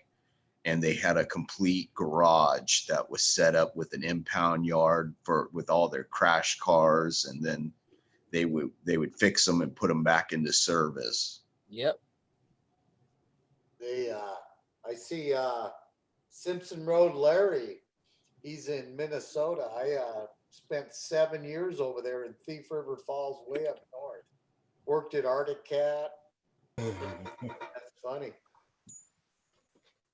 Oh, Blue Healer, that was funny. That was funny, Blue Healer. Dude, this whole unemployment adding $600 to it. So all the guys they're bringing off the street right now at work that are laid off. Everyone's trying to get unemployment. Everyone. It's Dude, just overloaded. They're going to be making the same amount as me after serving a 5-year apprenticeship, sitting at home with their hand in their pants when I got to go do bullshit and they won't lay me off. I don't understand it. I hear you. Hey, It's Tin Man, crazy. make sure they furlough you. You want to be They furloughed. don't want to get rid of me at all for some reason. No, and they're not getting rid of me either. So they furlough you. You still get medical, dental, life insurance, all your shit. They want me to work 40 hours. They won't. I mean, Tin Man, you know how to fix that? Kick Going your there balls coughing. right in the balls. Just going there coughing like I ain't been feeling good lately. Yeah. Go. I got a headache. I got a fever. They'll be like, Spray show me your that water bottle. You're breaking up, Dave. And You're roboting. Hey man, is it hot in here? I'm burning up. Okay, can you hear me now? Yeah, I got you now. Dude, they'll be like, show me that. Okay, Tin Man, when you go into work, spray your face down with like a water bottle and be like, man, is it hot in here? I'm burning up. It reminds me of a video we've seen. Simpson Road, Larry, are you north of Thief River or south? Oh, did you hear that one stupid college student was on spring break? He's all, I don't care if I get it. I don't give a shit. I'm on spring break. He had to make an apology. Like his parents made him make an apology video. Daddy probably said, if you don't apologize for this crap, I'm cutting your ass off. I would have been embarrassed if that was my son. I'm sorry. Yeah. Nothing to be sorry for. We all feel the same. A bunch of ass-tards licking toilet seats and licking handles and all that shit. Willie, that's awesome. I wouldn't do that even if there wasn't this pandemic. Exactly. I would never do that shit. Gross. Well, Willie, you This is talking about coming- the same generation of kids that was eating damn Tide Pods about last year around this time. Exactly. And then before that, they were snorting condoms. Yeah, it was. Remember that? It was Oh my trendy God, are for you them to do kidding? stupid shit. Snorting condoms? Yeah, they snort them up their nose and get them to come out their mouth so they could. Oh, I grew up in the late 70s, early 80s, and we snorted coke. Exactly. Coke or crank, baby, all night long. I got to work. The coke, the crank wasn't very good there. You got to ride that white lightning. The cocaine was non-addictive in the 80s. Yeah, exactly. Just drained your bank account. That's what I it was gonna did. say I find that hard to believe. Yeah, life was no fun. In 1022. Oh, a pink. Okay. Tin Man already has a pink 1022. Cranky's right. just fucking stirring the pot, I swear. Cranky, you need to get on here, buddy. I know. Don't You've been wuss sitting out. there. You're never on this late, and you've been sitting there stirring the pot in the side chat forever. I Get can see on. him right now. Dear, can I have another drink? Here you go, dear. Okay. So lead mining, your next video requires music from that behind you. Oh, have the boy play? That'd be cool. Just do Yeah, a sound. they couldn't ban you for that. Take your video down. No He, copyright. Yep. Where he wants to go out in the woods right now and play it. He's got a song that he wants. He's only in 8th grade. He wants to play a song and bounce around in the woods. Like Well, remember when they made all the millions? He thinks he's going to make millions on YouTube. Never right, know. You could be let's the see next Yep. star. Might do it. You never know. Let If me I go had get him. I'll let him play a song for you. Hang on. Oh, that'd be cool. If I had that proper opportunity in videos, hell yeah, I'd be taking full. Oh, hell yeah. He'd Have be him playing- play a little bit, bang, bang. Play a little bit, bang, bang. Yeah. he'd Yes, be sir. playing Play Black it and Sabbath catch the brass 100. in the air. Some Black Sabbath or something. What you eating, Tim, man? Skittles. Oh. I was gonna say, when is it not Skittles? Again? Hey, look, but I said it looked like you was eating. I thought first thing I thought, I was like, he was eating some damn chicken wings because I seen 2 hands like you was holding something. That's why I was like, what do you eat? Well, I threw some in my mouth and one fell out, so I had to catch it with the other. Okay. I just looked up and seen you like this, and I was like, what the hell are you eating? I've been working on a 3.5 pound bag. That's all you have left?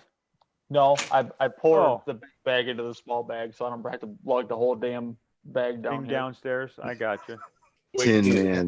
Tin Man's next video, he's got diabetes. Probably. Shit. I'm gonna super glue a bunch of them to my head like all them commercials on TV. Oh, that'd be funny. Have Just your don't wife peel them powder off. coat 'em those colors. You could have a tooth problem.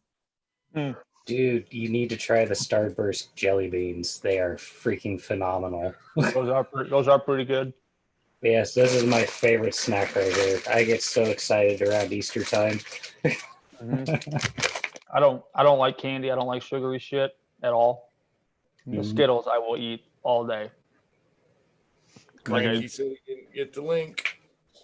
He's a liar. Send them another. Send them 5. Sure in the pot. Make them have to sign for it, certified. You got the link. Cranky. Come on, Cranky. Be the way. Cranky. Fake news. Do we need to make another Cranky video? I haven't seen a Cranky video in a while either. Where's Cranky? I enjoyed that one. Larry, I'm just waiting on my powder through expander to get here. I can start cranking them out. Find a way of copying that powder through expander. Everything's delayed in shipping.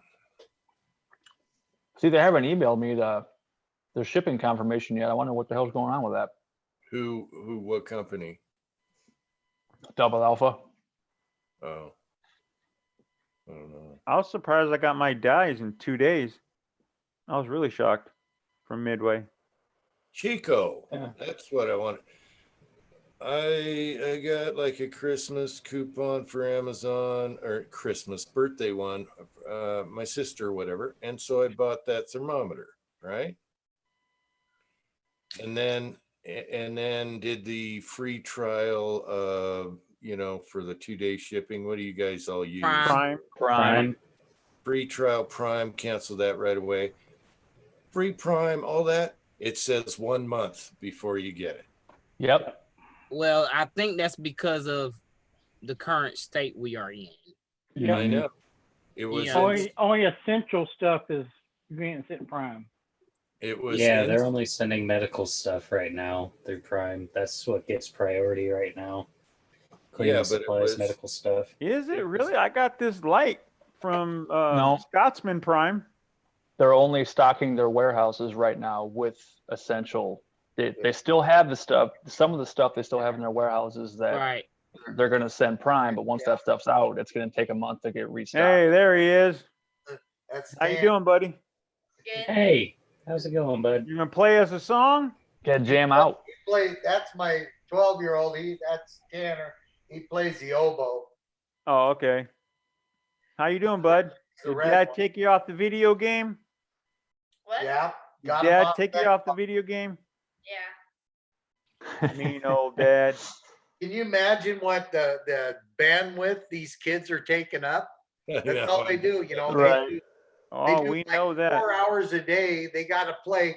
The teachers for these music is giving them shit they would never play in school. They're like, what the hell? You know why? Because they got 10 hours to practice. You ought to get Yeah. pretty good on that practice. Well, my kids got private lessons so they can play better than the normal kids. And they're like, there's no way Billy's playing this. Yeah. It's funny. It's funny. They're just, you know, they have no math, no English. So they're going to make, you know, seniors graduate that have no clue, missed a half a year. Oh yeah, they did. I was at the gym before when this all started, and the senior said, "Yeah, I already graduated, and I don't get to walk down the stage to collect anything." They just said, "Go home. You're done. Year's over." Yeah. You know, Disneyland trip canceled. Disneyland gave 50% refund. That's jacked. Damn. Sucks. 50%. Only 50%. Yeah. Only the guy paid for it out of his own damn mouse. pocket, and that damn mouse only gave him 50% credit. Yeah, I don't get how they expect them to graduate because, you know, this is when you learn the last part of life, you know, 12th grade. It's Well, crazy. look at now, Common Core math. I would hate to be a parent with a kid now in school with Common Core math. Oh, Willie, I'm it's the glad they worst. got rid of it. I've gone through it, and at my age, they don't do 27 times 8. They Oh, do no. 27 blah blah blah blah blah. All this shit. It takes 4 pieces of paper, and Yeah. I'm like, well, you better get on YouTube because I ain't helping you. Exactly. My wife's a damn para teacher, and she's like, I don't know. She goes, well, this is the way I was taught to do division. And the kid's like, well, that's simple. Why can't we do that? And she's like, I don't know. Oh, that's awesome. I have a buddy that's my age, he's 60, and he does concrete, and he's the math wizard. And the kids now got kind of, you know, what he does. He can sit there and look at 12 by 20 by 4 inches and get the volume, call up the concrete truck, and let's roll. And they know that now. It's kind of weird. It's, you know, they don't need a calculator. They're kind of Crazy. like, they're a concrete guy already in 6th grade.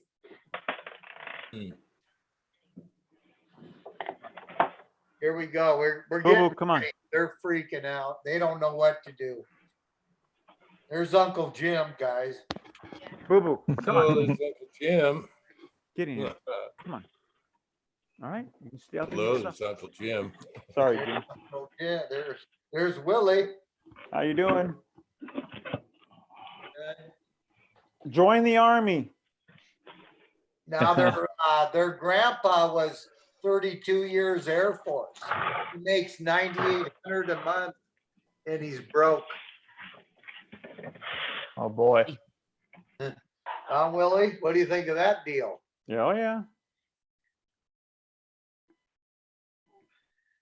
Spend that long in. He was a colonel in the Air Force.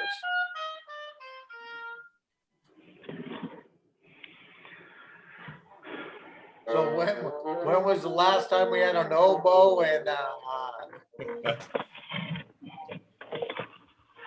This is the first on the old gun chat? This is definitely a first. Never had an oboe in my life. Classical music hour. It reminds me of the old Tex Avery cartoons. Did you where see it him? was like mostly Yeah, there he is. musical. How you doing, buddy? Good. That's Tyler. Hey, Tyler.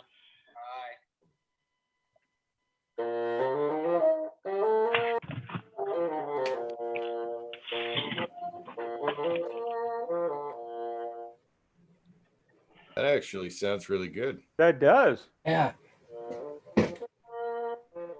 It's incredibly hard to play, and it goes low and high.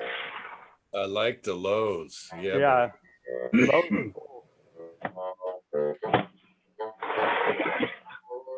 Play the one.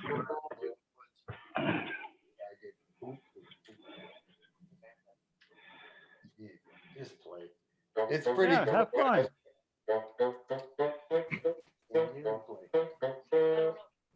Whatever.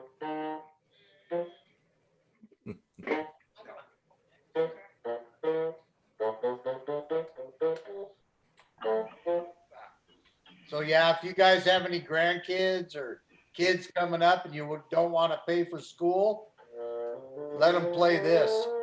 Yeah, I'm gonna tell my son. Trust me. It's expensive, but it's worth it.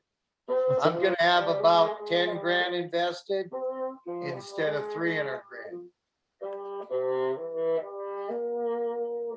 Oh, That wasn't for you. sorry. Let me mute my mic.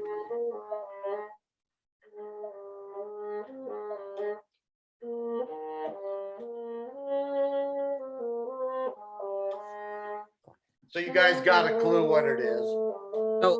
So let mine. How long have they been playing? Tyler's been playing 2 years. Tanner's been playing a year. Here's Tanner's oboe.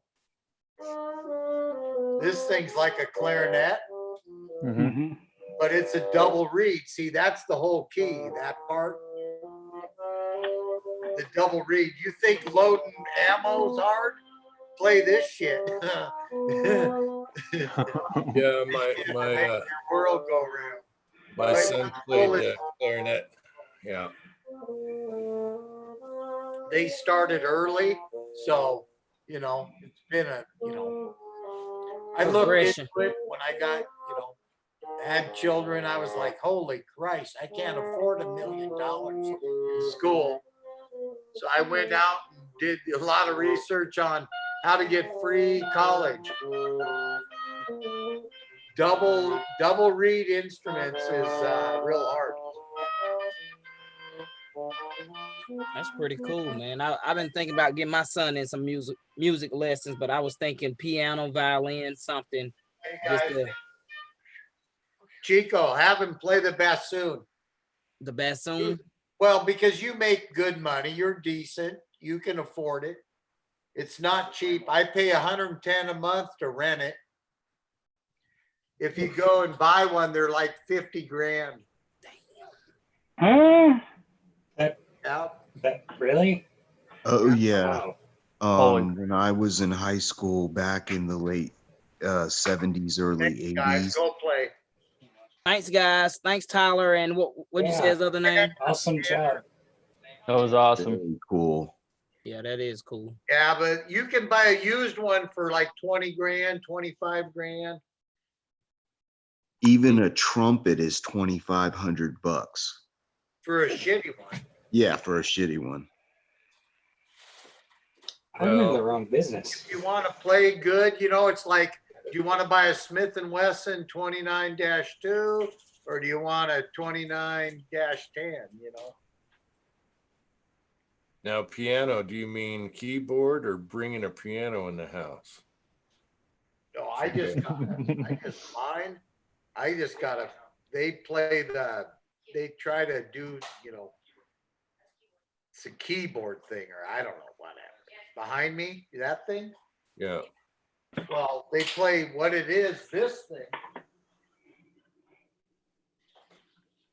This is what's crazy. You guys, you don't have a clue. So, like, here's a sonata. Yeah, I'm familiar. That's going to be in, the F minor. Tyler's got to play that to get into. At 8th grade, he could not volunteer down in Edmonds. We got to drive him down there. He's gonna, what do you call it? Perform. do a tryout, kind of like football with the bassoon if they want to accept him. And then he's got to play this song for so many minutes and do all kinds of crazy shit. And then they accept him, which, you know, with the bassoon is pretty, kind of like almost guaranteed. Yeah, when I was in college, I took music appreciation as just a different class, just to finish up a credit. And I learned so much. I like music anyway, but I learned so much more about just like that sonata, and then like Beethoven, we studied all of that, and classical music, Renaissance music. It's pretty interesting. So yeah, so they're doing that, trying to get the shit together because they don't want to. I told them you can be a refrigerator man, an elevator mechanic, or a plumber. You're not going to be an electrician. And they're like, why? I said, because they're a pile of shit. So they only got the 3 to get. And so they're like, well, my younger guy's like, Dad, I'm going to play the oboe, or I'm going to goddamn be an elevator mechanic. So, you know, right now, elevator mechanics are $127 an hour out here. Holy shit. Nice. Yeah, well, that's union package. 63 on the check.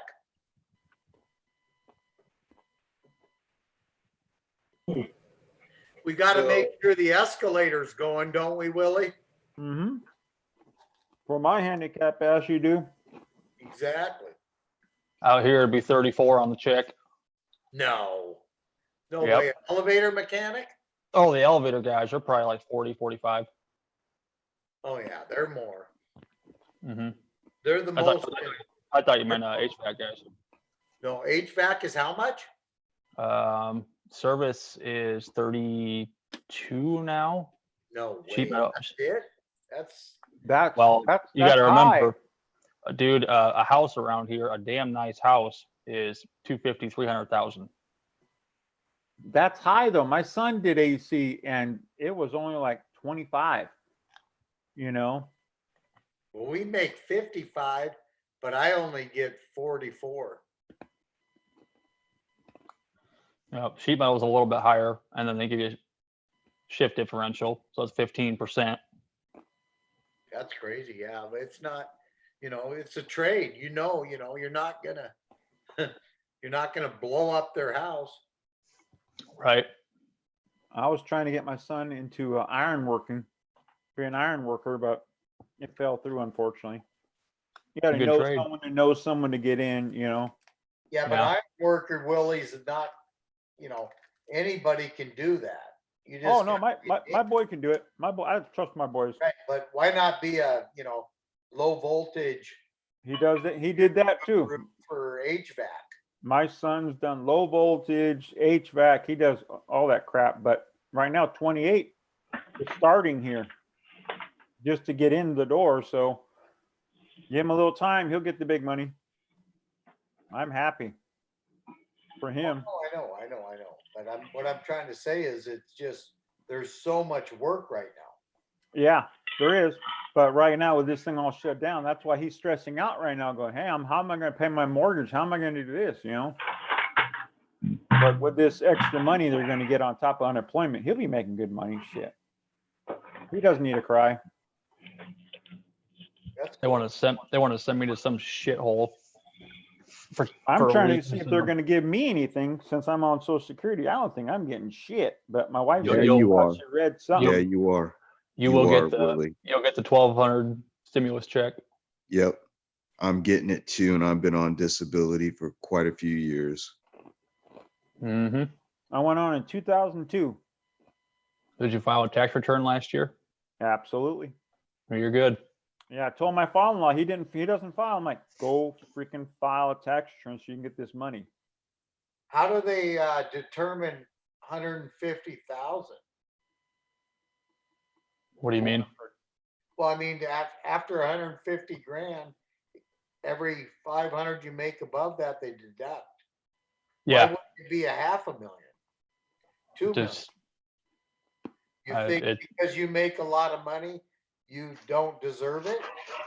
Well, I'm the guy, when I make that kind of money, I paid a lot of taxes. So why don't I get it? Yeah, I was thinking about that too. But if you're making a killing like that, you should have a decent savings account. What's a killing? Tin Man, you don't live out here where I live.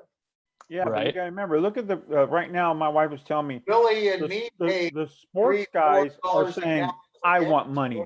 But they can't determine a national average based on one location. It's you're all over the place, all over the nation. I mean, yeah, but look at these sports guys asking, "Where's my money?" Wait a minute, what do you mean? Where's your money? You guys make millions of dollars. You should have a nest egg. But Willie, you know, you're an a-hole. They work in Seattle. They don't pay state income tax. They work in California. They pay state income tax, right? So you can be a Seahawk and make more at the same pay as being a 49er. A 40 whiner? Exactly. So I don't know. I mean, Tin Man, I don't know. I just, you know, is it fair that, you know, life, like Grandpa always said, life ain't fair. Correct. No, it's not. But it's just, you know, we're gonna, you know, all of a sudden, you know, everybody gets $2,400, but if you make this much, where'd they come up with 150 grand? My wife's a bakery manager and I'm a refrigerator man, and we make more than that. They're gonna deduct me. I don't have an answer for that. No answer. Oh, you shouldn't. Yeah. You're a $5 per 100. You're bending tin. Yep. What do you think, Tread? $5 per 100 over the limit. Right. They're going to deduct that much per over the limit until I think it's 199,000, and you get nothing. Right. So it's not cool. The guy that made 200 grand that lives in Manhattan, that's like 10 bucks. Should move out of Manhattan. Missouri. That guy's like $10 an hour in Missouri. Yeah. He should move out of Manhattan. Well, that's not his fault.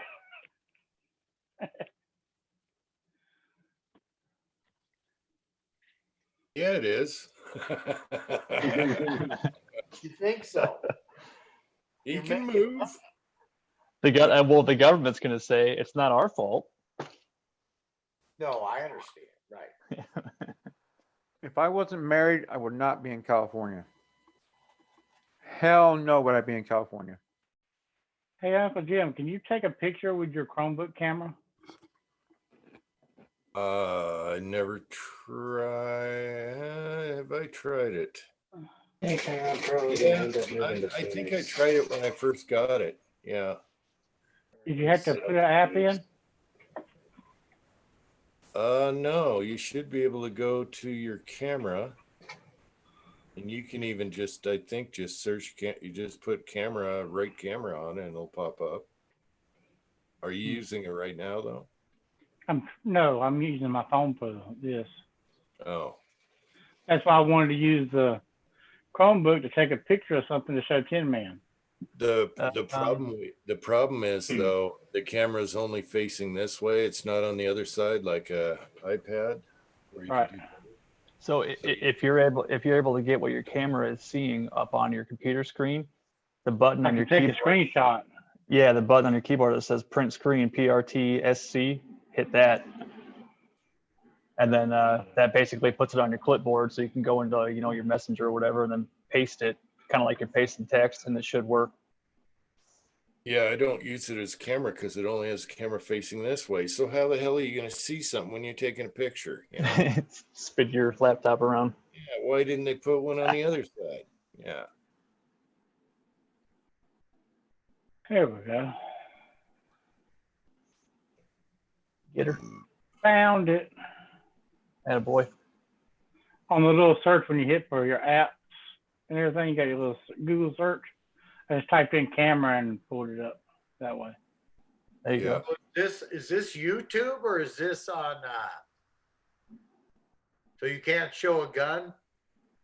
That's what they say. Yeah, well, Yeah, They're airsoft guns. Yeah, we're on YouTube, but I mean, I've seen 3 guns on this chat so far.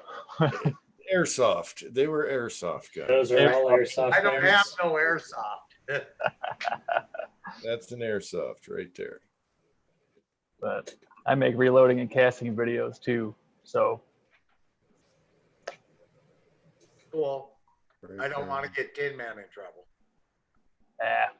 whatever. I'll just make a do new whatever you account. want to do. Just go ahead and do it. I'll just make a new account. I got a cool gun. My dad got a Mini 14. Yeah, minis are fun. Yeah, but I mean, if you've seen this one, it's pretty crazy. I had one with a burled stock. It was like a mistake from Ruger that they had a beautiful piece of wood on it, and it was stainless. I've had 3 of them, but that was the prettiest.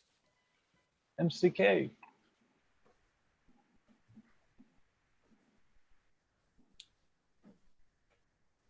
I just gotta figure out how to share it. So Chico, yeah, well, you know, what kind of instrument does your son like? As far The as iPad. Whatever Chico tells him to like. That was funny, Chico. The iPad. No, but you know what? And that's the thing with autism. When they latch on to something, they're latched onto it, and Oh, he ain't hell gonna. yeah. So I'm somehow gonna convince him. Hey, look, this is because everything, especially with autism, is reward based. So he knows he's got to do a certain task in order to get the iPad, and I just want to do it so that he'll have other stuff because.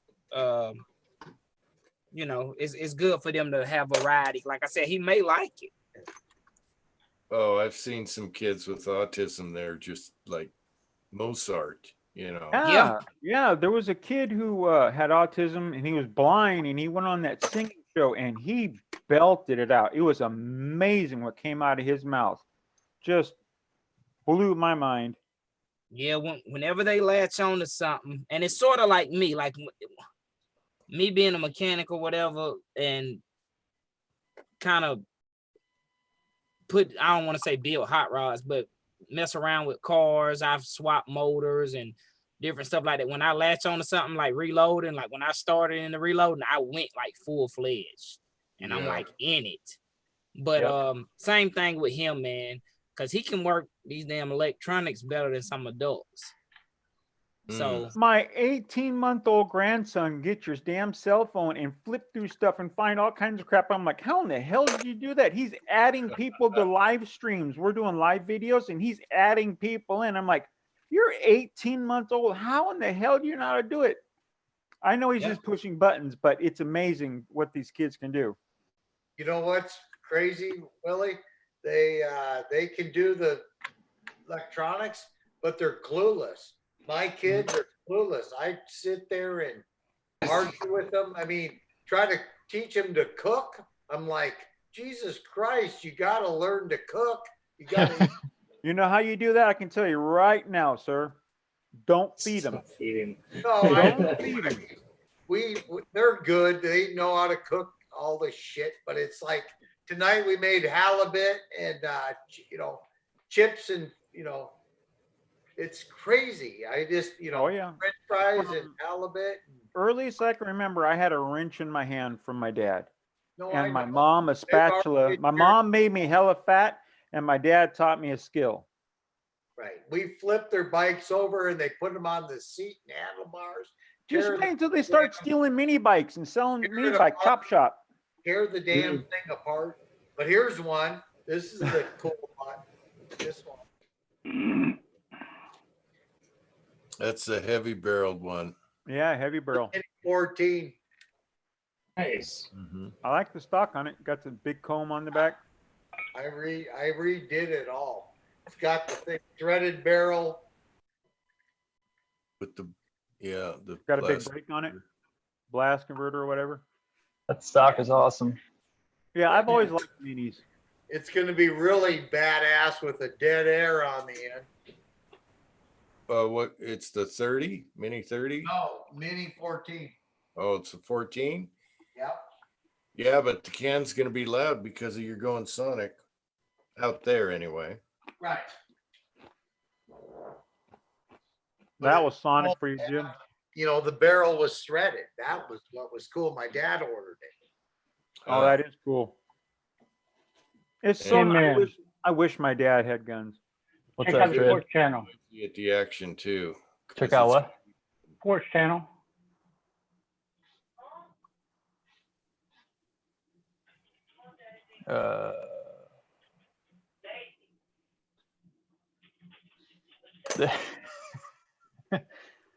What's going on? He put a link to the chat with the thumbnail for this this chat. It cracks me up. It's adopted baby. I put a link to the chat on Discord because some people on Discord comes to watch chat. And James Power responded, "That is not a cat. It's an adopted baby Sasquatch." Discord, is that Slack now? Discord? Yeah, No, The new Slack. it's a new Slack. It's the. Pretty I like much. Slack better. I'm sorry. I don't. Discord, head cheese. Who gets these names? Bacon. Whoever makes them. Oh no, Bacon didn't make Discord's this. been out forever. Discord's been out for a Discord's been really out there long for a time. while, but Discord was mainly really well. geared towards the gaming community. so I like Slack so much easier though. For Do you me, ever- do who's you ever not notice- computer literate, it was easy for me to do.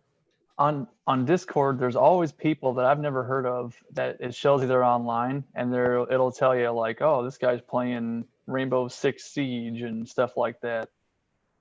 Yep. You can turn that off, but yeah. Like Pretty nice. it's Playing one Star thing. Wars Battlefront 2. Well, I know who Anavascular is. I've seen him on there and talked to him. Yeah. But like, there's some random people that I've never even heard of that play these games on there. I'm like, how did you find this place? Kids or it's actually some young adults are always playing those damn games. People make a living Mhm. at it though. People make millions of dollars playing it on YouTube and other people watching. Mhm. Exactly. It's pretty amazing. Here I am busting my ass being a tenor. The hell. Yep. I know it. I never had good enough internet to go pro with that. And then here we are making videos for free, and then other people bitching that they're not paid from YouTube anymore, so they don't make videos. I just have to throw that in. Tenor. They had to get real jobs. Hitman fun. I've been off in 27 years, and yeah, the unemployment's going to be sweet. I know, man. It's cool being union, but dude, not getting paid holidays, not getting paid time off, it gets old. Don't you get, when I was union, don't you get your what's it called, where they put it in every month in the account? What's that called? They had a SASME a long time ago. I used But, to get what's it called? I give up. I don't know. They put the money every hour you work goes into the vacation fund. Into your See, we had that in the beginning of my apprenticeship, but they took it out of our hourly pay. So it was basically like us putting money into it, and they gave it back to us once a month. And everybody was like, "This is stupid. I can save my own money. You don't need to do it for me." So they got rid of it. But I mean, it technically wasn't a paid vacation. It was coming out of your hourly rate on the check. Right. So they added the money to your check. No, they took No? it off of our hourly rate. Well, you have a bad union. Well, we got rid of it. So now that money it's just tacked onto the check. They used to give us a check for it. We have a vacation fund in local 32 that Right. that goes in and pays. You know, when I was there, it was $3.75 every hour. $3.75, I think. $3.75. 2003, 2004, something like that. So they used to take $1.25 an hour off of our pay, and then so it was part of your 94 an hour. no. It was out of our hourly rate on our check. No, that's Yeah, it was dumb. That's why they don't do it anymore. But it was $50 a week. So on like the 4th or 5th of each month, you got last month's check. So they'd hand you a check for $200. Like, oh, here's the money we took out of your paycheck. And they got rid of it. So like out here, like an electrician, 68 an hour on package. The plumbers are like 98, reefers 94, elevators 128 or something like that. That's package. So then out of that, they take out all your medical, your dental, your retirements, all that shit. And Right. like elevator gets 68. We got 55. Plumbers make 56, 57. Electricians make 44. It's the same exact here. I mean, our package and our hourly rate are, your package is a lot higher than your hourly rate. Yeah, same thing here. But they don't, it don't change.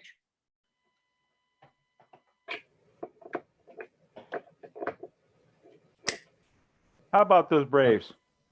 Ah. I remember seeing that. You'd look at your check stub and it would say vacation after your deductions, and they would tell you how much they took out of your pay. Simpson Larry gets me. He gets me. Out of curiosity, was that supposed to be so they saved up money for you to take vacation? So in the beginning, before I even started, they would only give it to you once every 4 months. So it was pretty much a vacation fund that you paid into out of your check, and you could only cash out every 4 months. Then they changed. Then all the apprentices bitched because they were broke, so they changed it to monthly. And then everybody bitched because it was stupid, so they got rid of it. So we used to have that back in Local 32. It was monthly, and everybody would line up at the ATM to sit there and suck it dry. It's like, why would you do that? I mean, Yep. Stupid. It's free money. Just leave it. But- Don't even look at it. But the IWs that haven't gone through the apprenticeship, they're just guys off the street. The company, if they're level 2 or level 3 IWs, whatever, they give them like $2 an hour that they work, or $1.50 an hour they work out of the company's money into their checks, so they get a paid vacation, but the journeymen don't. So besides me and Uncle Jim, how many of us on this panel have 6 months of money put away to live through this shit? Me, I do. I don't have that much. Negative. I always have 6 months mortgage. I've had it for 20 years. I don't get it. People don't realize how important it is, Oh, I definitely agree it's important. It's important, but I live check to check. When you have medical bills, it's hard to do.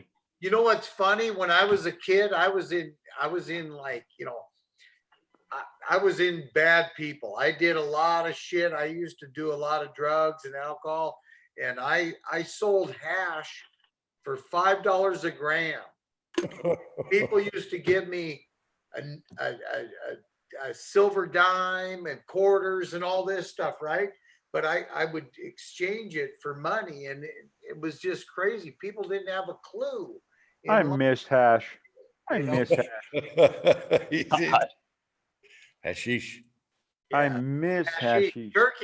Turkey. We used to get it just blonde Lebanese by the pounds.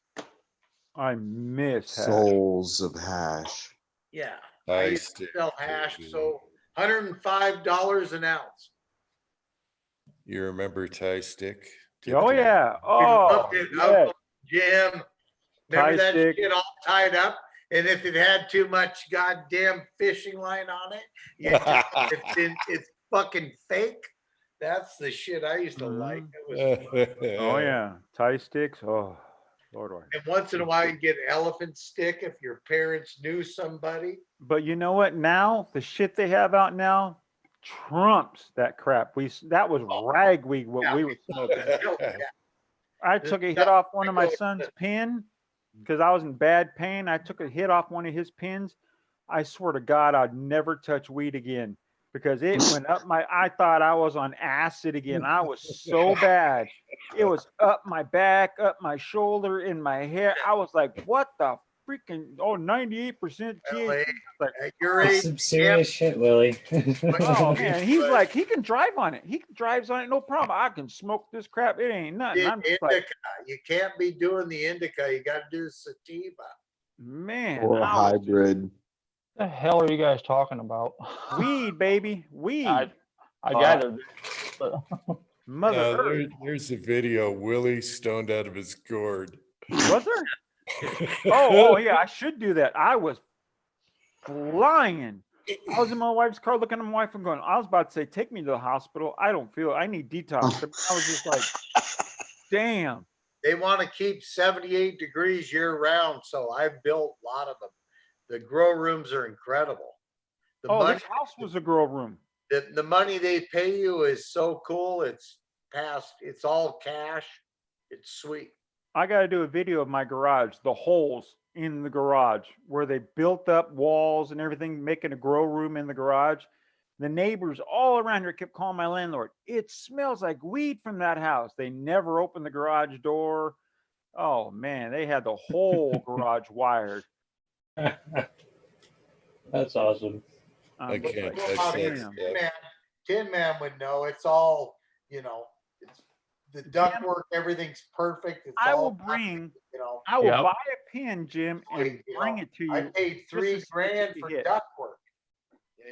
Get it all union made and get it all perfect, growing. You got to get the return air. That's the whole key, is the return air. We did a grow house over in Illinois. It was insane. That would be a video. Uncle Jim stoned off his ass. Nope, don't do that stuff, Willie. I'll make you think it's Tin Man's little smoking thing. You'll take a hit off that thing. I'd love it. But I won't do it anymore. Not at that high shit my son does. No. Never again. You give me a good old paper joint wrapped up, okay, no problem.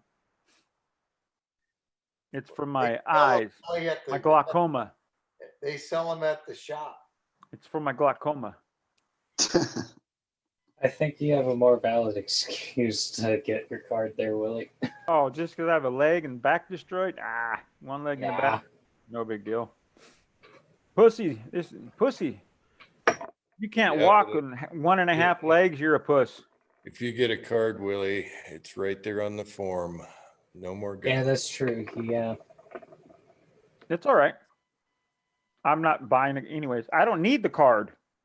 I'm over 21 here in California. You don't need a card. What?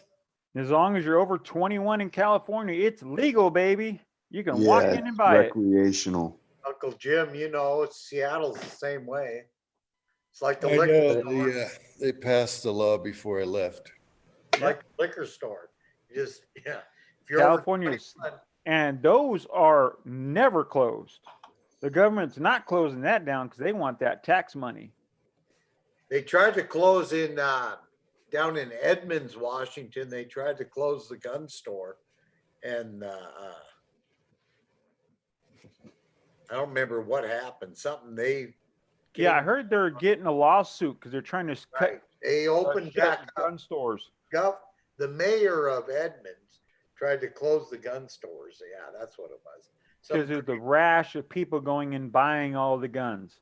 Oh, they're out of control up here. Let them buy them all. Like I say, because they're going to sell them all brand new guns used. The market's going to be flooded with used guns. How is it bad for the economy if people are dumping a shit ton of money into guns? I mean, exactly. Because they don't want to let them sell them. The dead and all that, have them shoot each other. That's why they don't want to do. Yeah, let them do it. I shut that off. No, I didn't. Did you kill your internet? No, you're still on. Me? No, Uncle Jim. No. His light switch. He needs to fix that. I walked into my local gun shop the other day to pick up my 1911 when it got sent back, and he had all the primers he normally had, he had all the powder he normally had. I mean, Oh, you're lucky. nobody around me, I don't think, reloads, man. Not that many people do. But You're lucky. he was selling a shit ton of ammo, he said. So everybody just buys the ammo to shoot it and doesn't reload. So that's cool with me. I'll take it. Absolutely. I got, let's see. I took the bassoon out of there and put the old Mini 14 in there. There you go. That sucker. Everybody's got, like Uncle Jim's got his reloading room. I got to boost my signal down there and get my email on me. I just bought the wife a new computer. I couldn't get into my reloading room downstairs. Now this is a room, but I wouldn't call it a reloading room. It's just ugly. It's a disaster. I need to do something with this place. It's a room. It's a room. Mine's a disaster as well. It's a room where I can shut the door and say, I'm in my own place. Freedom. Oh, that's not bad. That's not bad. Tin Man. Oh, it's a lot better than earlier. Oh yeah. Before I mounted that Square Deal B, that place was destroyed over there. You know? Now it's over on this table.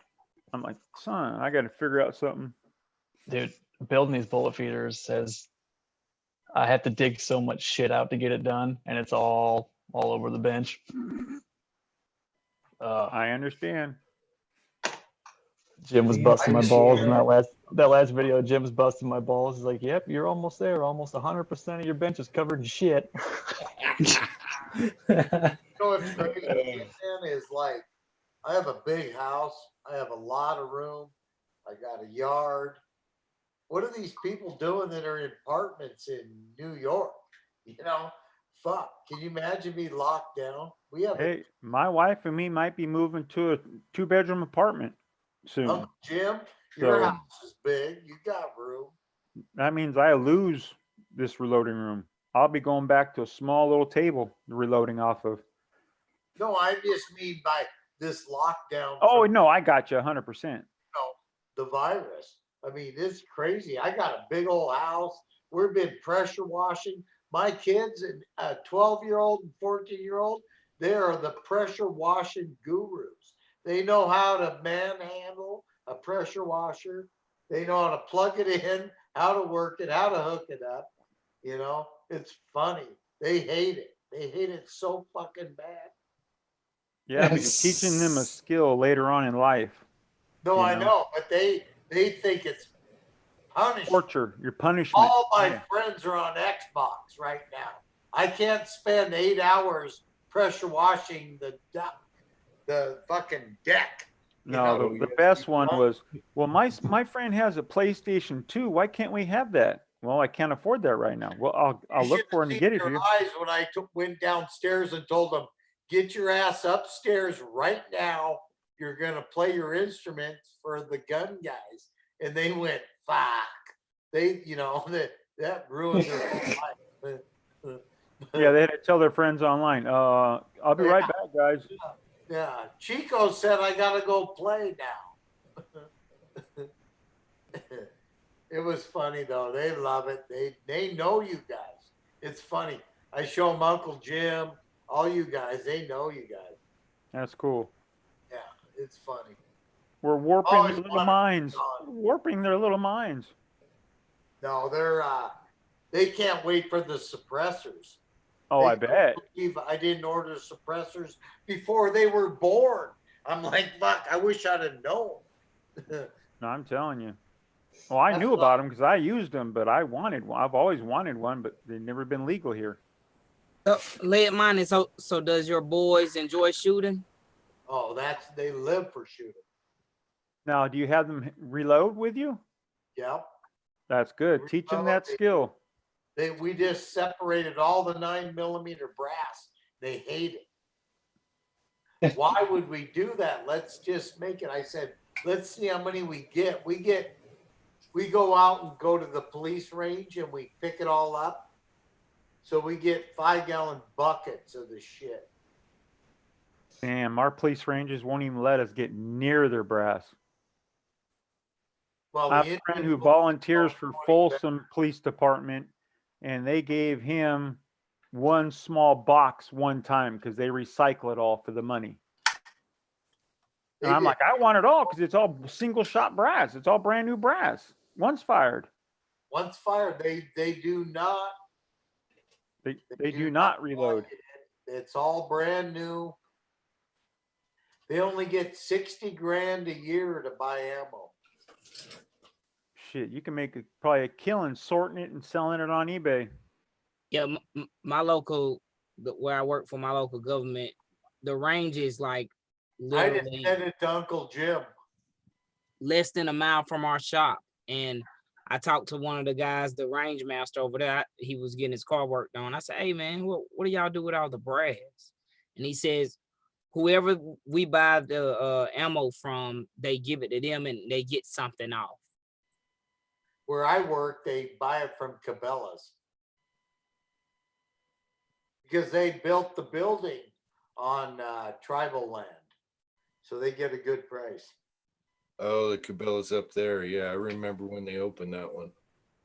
Chico, when you did that video, that car all shot up, that car shot up with the brass, I was like, oh, grab all that once fire brass. Oh yeah, yeah. I got one not too long ago. I don't believe how many live rounds like you showed, Chico. Yeah.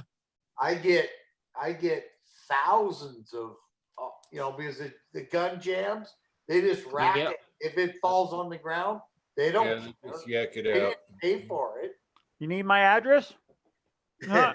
But it's just, somebody has to do this. And you guys know 100 people that do this every day in Georgia, Mississippi, in Alabama, Arizona, Ohio. Somebody has to walk behind the cop and pick the shit up. Yep. Not here in pick it up. California. We can't touch it. You don't have that many shootings around here, and plus, I'm pretty sure it's considered evidence. I picked the shit up.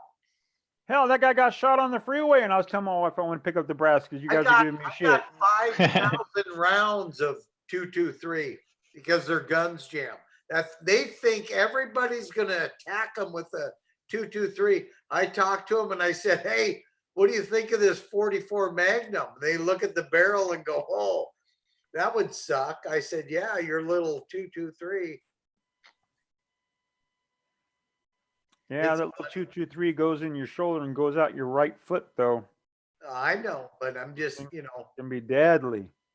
They have a purpose. They're very fast. I never laugh at a 223 round.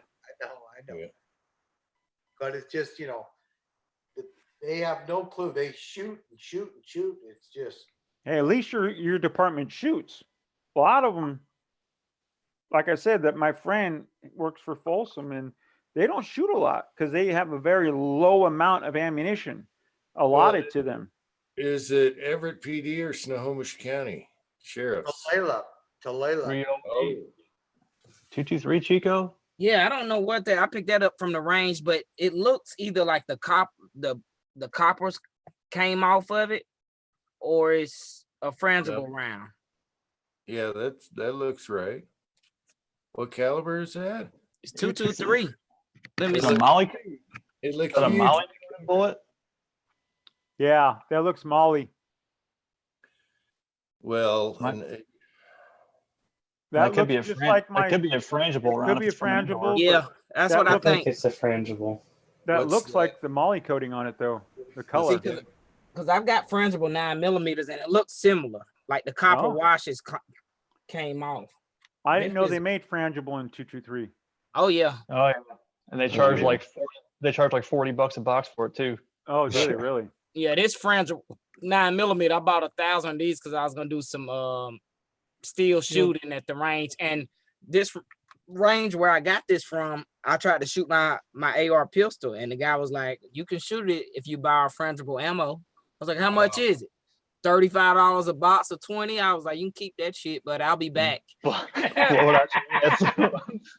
be back. Hey, Chico, I just bought 147 grain 9mm from Zero Bullets for $109 delivered to my front door. Hollow points, jacketed. Northeast Reloading. You can get them. We got those 147. Jim got them. I got them. Yeah, these Yep. these 9 I have are I think these are 147. I don't know. Where's my damn scale? But they're fungible 9mm because I went to a range and the guy was like, he was telling me about their steel shoot, and he was like, I think they sell 9mm 50 rounds. It's still like $30 a box for frangible. And I gotta jump off real quick, guys. It's getting to be 3 o'clock and my phone is dying. All right, Dave. Thanks for coming on. Right. See you. Yeah, Good gentlemen, night, Dave. you all have a nice evening. You too. All right. Actually, See you later, Echo. Later, everybody. these are 100 grains, 9mm. They're a flat point. I'm trying to buy. Hey, Pat. Hey, Pat. Oh. Is he in Now, Vegas? If you want a nasty 9mm round, here's one of these guys. It's the Barnes XT, or I can't remember what it is, but it's that Barnes all copper guy. They're like 97 grains. Thing is super long. That's how this one went. Yeah, a whole bag of them. You're Doing, packing Pat? in the mail. Back to in you, the Pat. 90s. Is that Black Talon? Yeah, that's the one I did the video on. Oh, nice. I never bought any of those Black Talons. Well, this is the one that came after the Ranger. Ranger up, Willie. Never bought those either. I got like maybe 10 of those things. They just happened to be in a mag. So how are you, Mr. Pat? Doing good, Willie. Just got back from Kenny's. Did you? Oh, that's why you didn't answer my text when I needed an emergency trying to do a live chat with the battery that wouldn't go in. Nothing. Well, I just got a video. I got a video and I was going to get to you, and it looked to me like the Chinese screwed us yet again. No, I think it's right. It was operator error putting it in. I don't know. Wait, you were over at Kenny's. Does that mean that you picked up the new toy? No. I was looking forward to seeing it. I played with it, but I dropped him off 200 pieces of brass, about 500 bullets, a ream of 9-pound onion skin to paper patch with, and a pound of powder, so that he could play with it in like good old times, and like his uncle used to torture him in summer camp, and and play with it for a while. Huh. And your package is going to be in the mail probably Monday to you, Pat. Oh, I got a package? Yeah, your grinder, your stuff I borrowed from you. Oh, okay. Well, did you ship it yet? No, not yet. Well, then hang on to it. You know, you're going to see me in person soon enough. And besides, you look like you're on a roll. Oh, I've been on a roll. Trust me.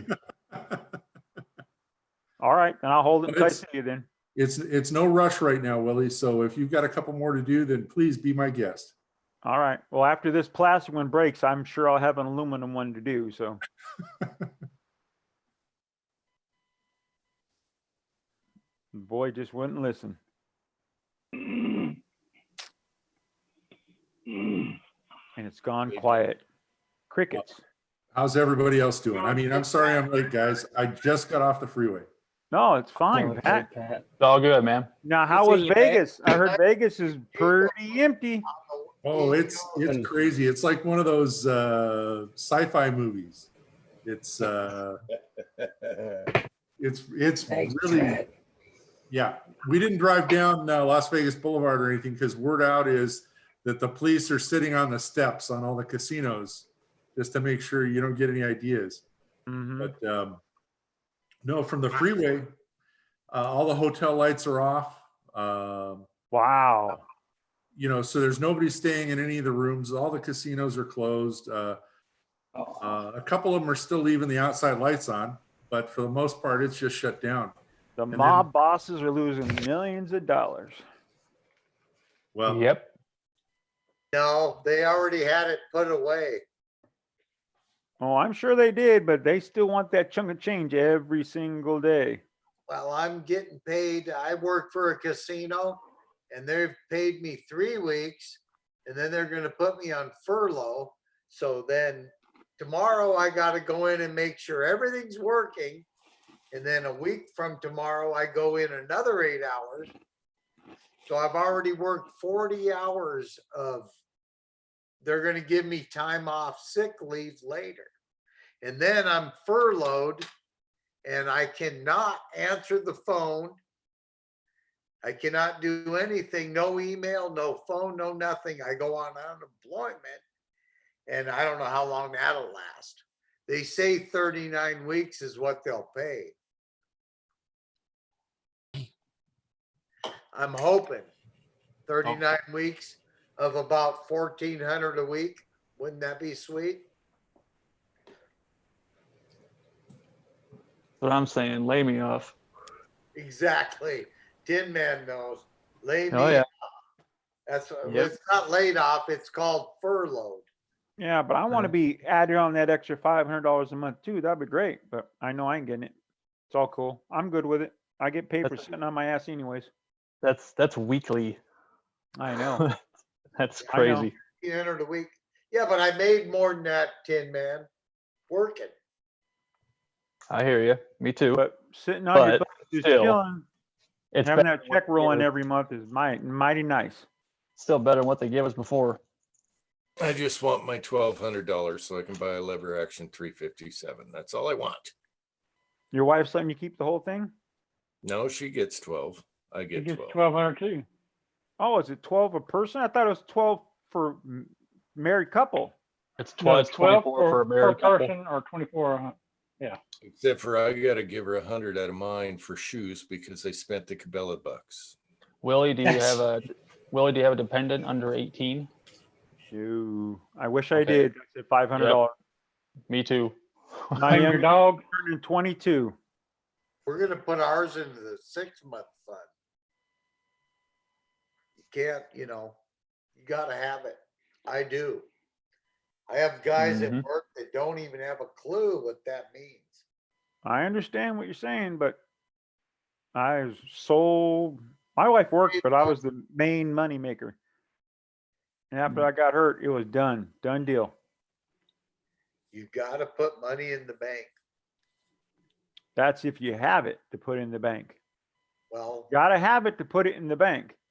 you can't. Yeah, My but you're problem is I spending keep really buying that- guns Everybody and other can. stuff. I knew guys that were, $10 an hour that retired millionaires. It's not how much money you make, it's how much you don't spend. Yeah, the problem is when you have 2 boys, a house, and all the bills, and you're making the big money. Well, that's your fault. Yeah, it was my fault for having 2 kids, and you're right. I have 2 kids, but It's your fault for being born, Willie. Yep. I was 40. I was 40 when So what's bartender Pat making? I'm taking my medicine. I see that. You're going to The clean president of the them out. United States says that quinine compounds are effective against the virus. So I've got my tonic water out with quinine. Don't forget, put a little orange juice in it, vitamin C. Rum. You better not be drinking that fish tank cleaner. No, this has got to be the worst gin I've ever had in my life. Did he get mad and he left? Have some gin. Who'd we lose? Oh. No, you lead mining. I guess he got mad at me. Didn't mean to get him mad. Ow, you got him mad, Willie. I'm good at getting people mad, Trey. You got to remember that. I should know that, right? Yes, sir. I'm good at that. Thing is, I didn't get mad. You did. That's but I okay. didn't. Oh, I never get mad. I just go, "Rrr, I'm on first." No one's ever seen me mad. Can I hijack your chat, Tin Man? Absolutely. Pat, what is the difference with UEFI versus Legacy? Oh boy. Hold on. I'm trying to boot to a flash drive, and I can't do it with UEFI on. I gotta go to Legacy. Okay. Yeah. So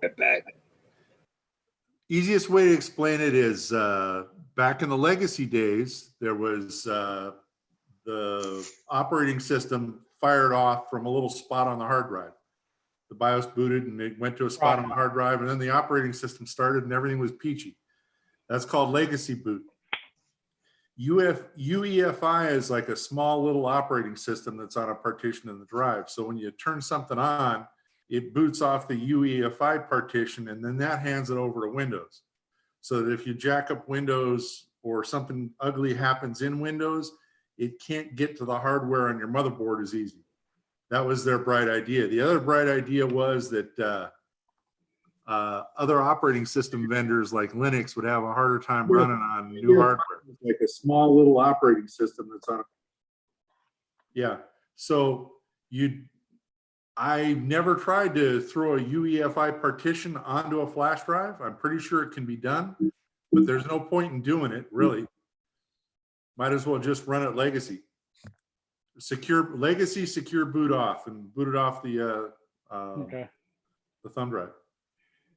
So if I can get the operating system up and running at that point, will the UEFI take over for it, or would it always go into legacy?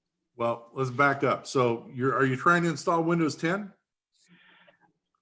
I have a computer that my dad killed by shutting it off when it hung up on him. Uh-huh. And now the hard drive is giving me errors. And I've been I finally got it to start spinning over. It was just clicking at me. Okay. So now it's spinning, but it's dragging butt. And I think it's still having errors on it. So I'm thinking I'm going to need another hard drive. You definitely. So if there's anything important on that hard drive, while it's giving you the click of death, you've got maybe a couple hours of running time to get it off of there. Yeah. So my advice to you is pull that drive right now. No more damage will be done if you set it on the shelf, and get yourself another hard drive. And if you don't have, I was wanting to do a SSD drive. Is what I want to do. No, what you're going to need to do is put it in an external enclosure when you want to get the data off later, or something. But don't put it in a PC and don't run it. You've maybe got. I'm talking about I want to try and do a SSD, change the drive out to an SSD drive. Yeah, so you need to take your original drive out of the computer, put your SSD in, and then install Windows and do all that crap onto the SSD. Then once you get that all ready, you have to go up and go and connect your old hard drive to it and copy the drive. As much as you can. Right. Yeah, I've saved some stuff off before for other people's hard drives, but this was back in Windows XP days. Yeah. So your best bet on Windows 10 on your new SSD is you go onto the Windows site and just download it for free. You go That's look what I for did. the 1909 upgrade, and then go ahead and turn on secure boot and turn on UEFI and all that crap, and go ahead and install it. And then. But I got to burn a disk for that. Probably. Well, no, I guess if there's nothing on the hard drive, it won't go look for it, right? Well, no, you're going to download an ISO where they'll tell you you can download a image onto a thumb drive, but you're better off really downloading the ISO and burning a DVD with it, and then booting off of that. And then I don't think I got a computer to burn a DVD on. I've got it. I installed it on a flash drive. I got Windows 8 and Windows 10, both installs on a flash drive. Okay, if it'll run the install off the flash drive, then you're good to go. Now, the last hint I'll give you is if you've got another PC lying around with a valid. What? Nothing. Sorry. Okay, you got a valid code on a sticker on any machine you've got lying around the house for Windows 7, you can use that to activate the Windows 10. They haven't changed that right now. So don't go buy a license. Well, I thought they don't put the stickers on anymore. Well, that's what I'm saying. If you got an old one in the garage with a Windows 7 sticker on it, you're good to go. This one come with Windows 8, so I'm assuming the product key is in the BIOS or whatever. Right, but that's not going to fly for your Windows 10. So that's why I grabbed Windows 8, and I thought maybe I could install Windows 8 and then upgrade. Nope, you'll end up paying money. Just install Windows 10 and then hit me up, and I'll give you a product key. Okay, that'll work. Sounds good. I just gotta give me a hard drive now. I ordered one. I got a 320 gig drive, but it come in clicking at me. It was dead. So I sent it back to Amazon. That's why I was thinking about just getting an SSD drive. You'll like the SSD, man. It saved my laptop. I put one in my daughter's computer. It used to take me 10 minutes to boot up to get to even the welcome screen on this laptop. Put an SSD in. I'm there in 10 seconds. Awesome. But in order to do that in this desktop, I'm gonna have to get an adapter for the 2.5-inch hard drive or 3.5-inch slot. Nope. Yep. Nope. No? There's no moving parts in an SSD. You can just plug the cables in and let it flop around there, or throw a piece of masking tape if it makes you feel better. Okay. You can't hurt I mean, it. it ain't but $7, but Nah, don't, just stick it in there. It'll be fine. Set it on the bottom of the case. Yep. Yeah. Or dangle Can't it from take the wires. ground out. You can't hurt it. You can't, vibration doesn't. Is there one you prefer? Well, I'm a cheap ass, so the one I prefer, if you get on eBay and you look for a 500 gig HP, there's a 500 gig HP you'll see in there for $49, and I've done about a dozen of them so far, and they've been fine. eBay. I'm glad you all understood what the hell they were saying, because I'm sitting there going, what the hell are you saying? Sorry, Willie. No, it that's all just kind of good. goes in one ear and out the other, Willie. I was thinking Chevy versus Ford when they're doing that. No idea. I'm more of a hardware guy. Like, I just change out hardware. I can't do programming. What you got there, Chico? Nothing. I was gonna turn my camera off, and then I decided not to. So I just aimed it. Well, I saw those XTPs there, and is that for your lever? Yeah, I think these are. I was using this to show a piece of brass, so my camera, instead of holding it up like that, I just, I use the box to get it high enough. But that is for my lever gun. All right. Actually, Cranky sent me them, and I don't know if he's in the side chat still. He was supposed to be in here. Cranky.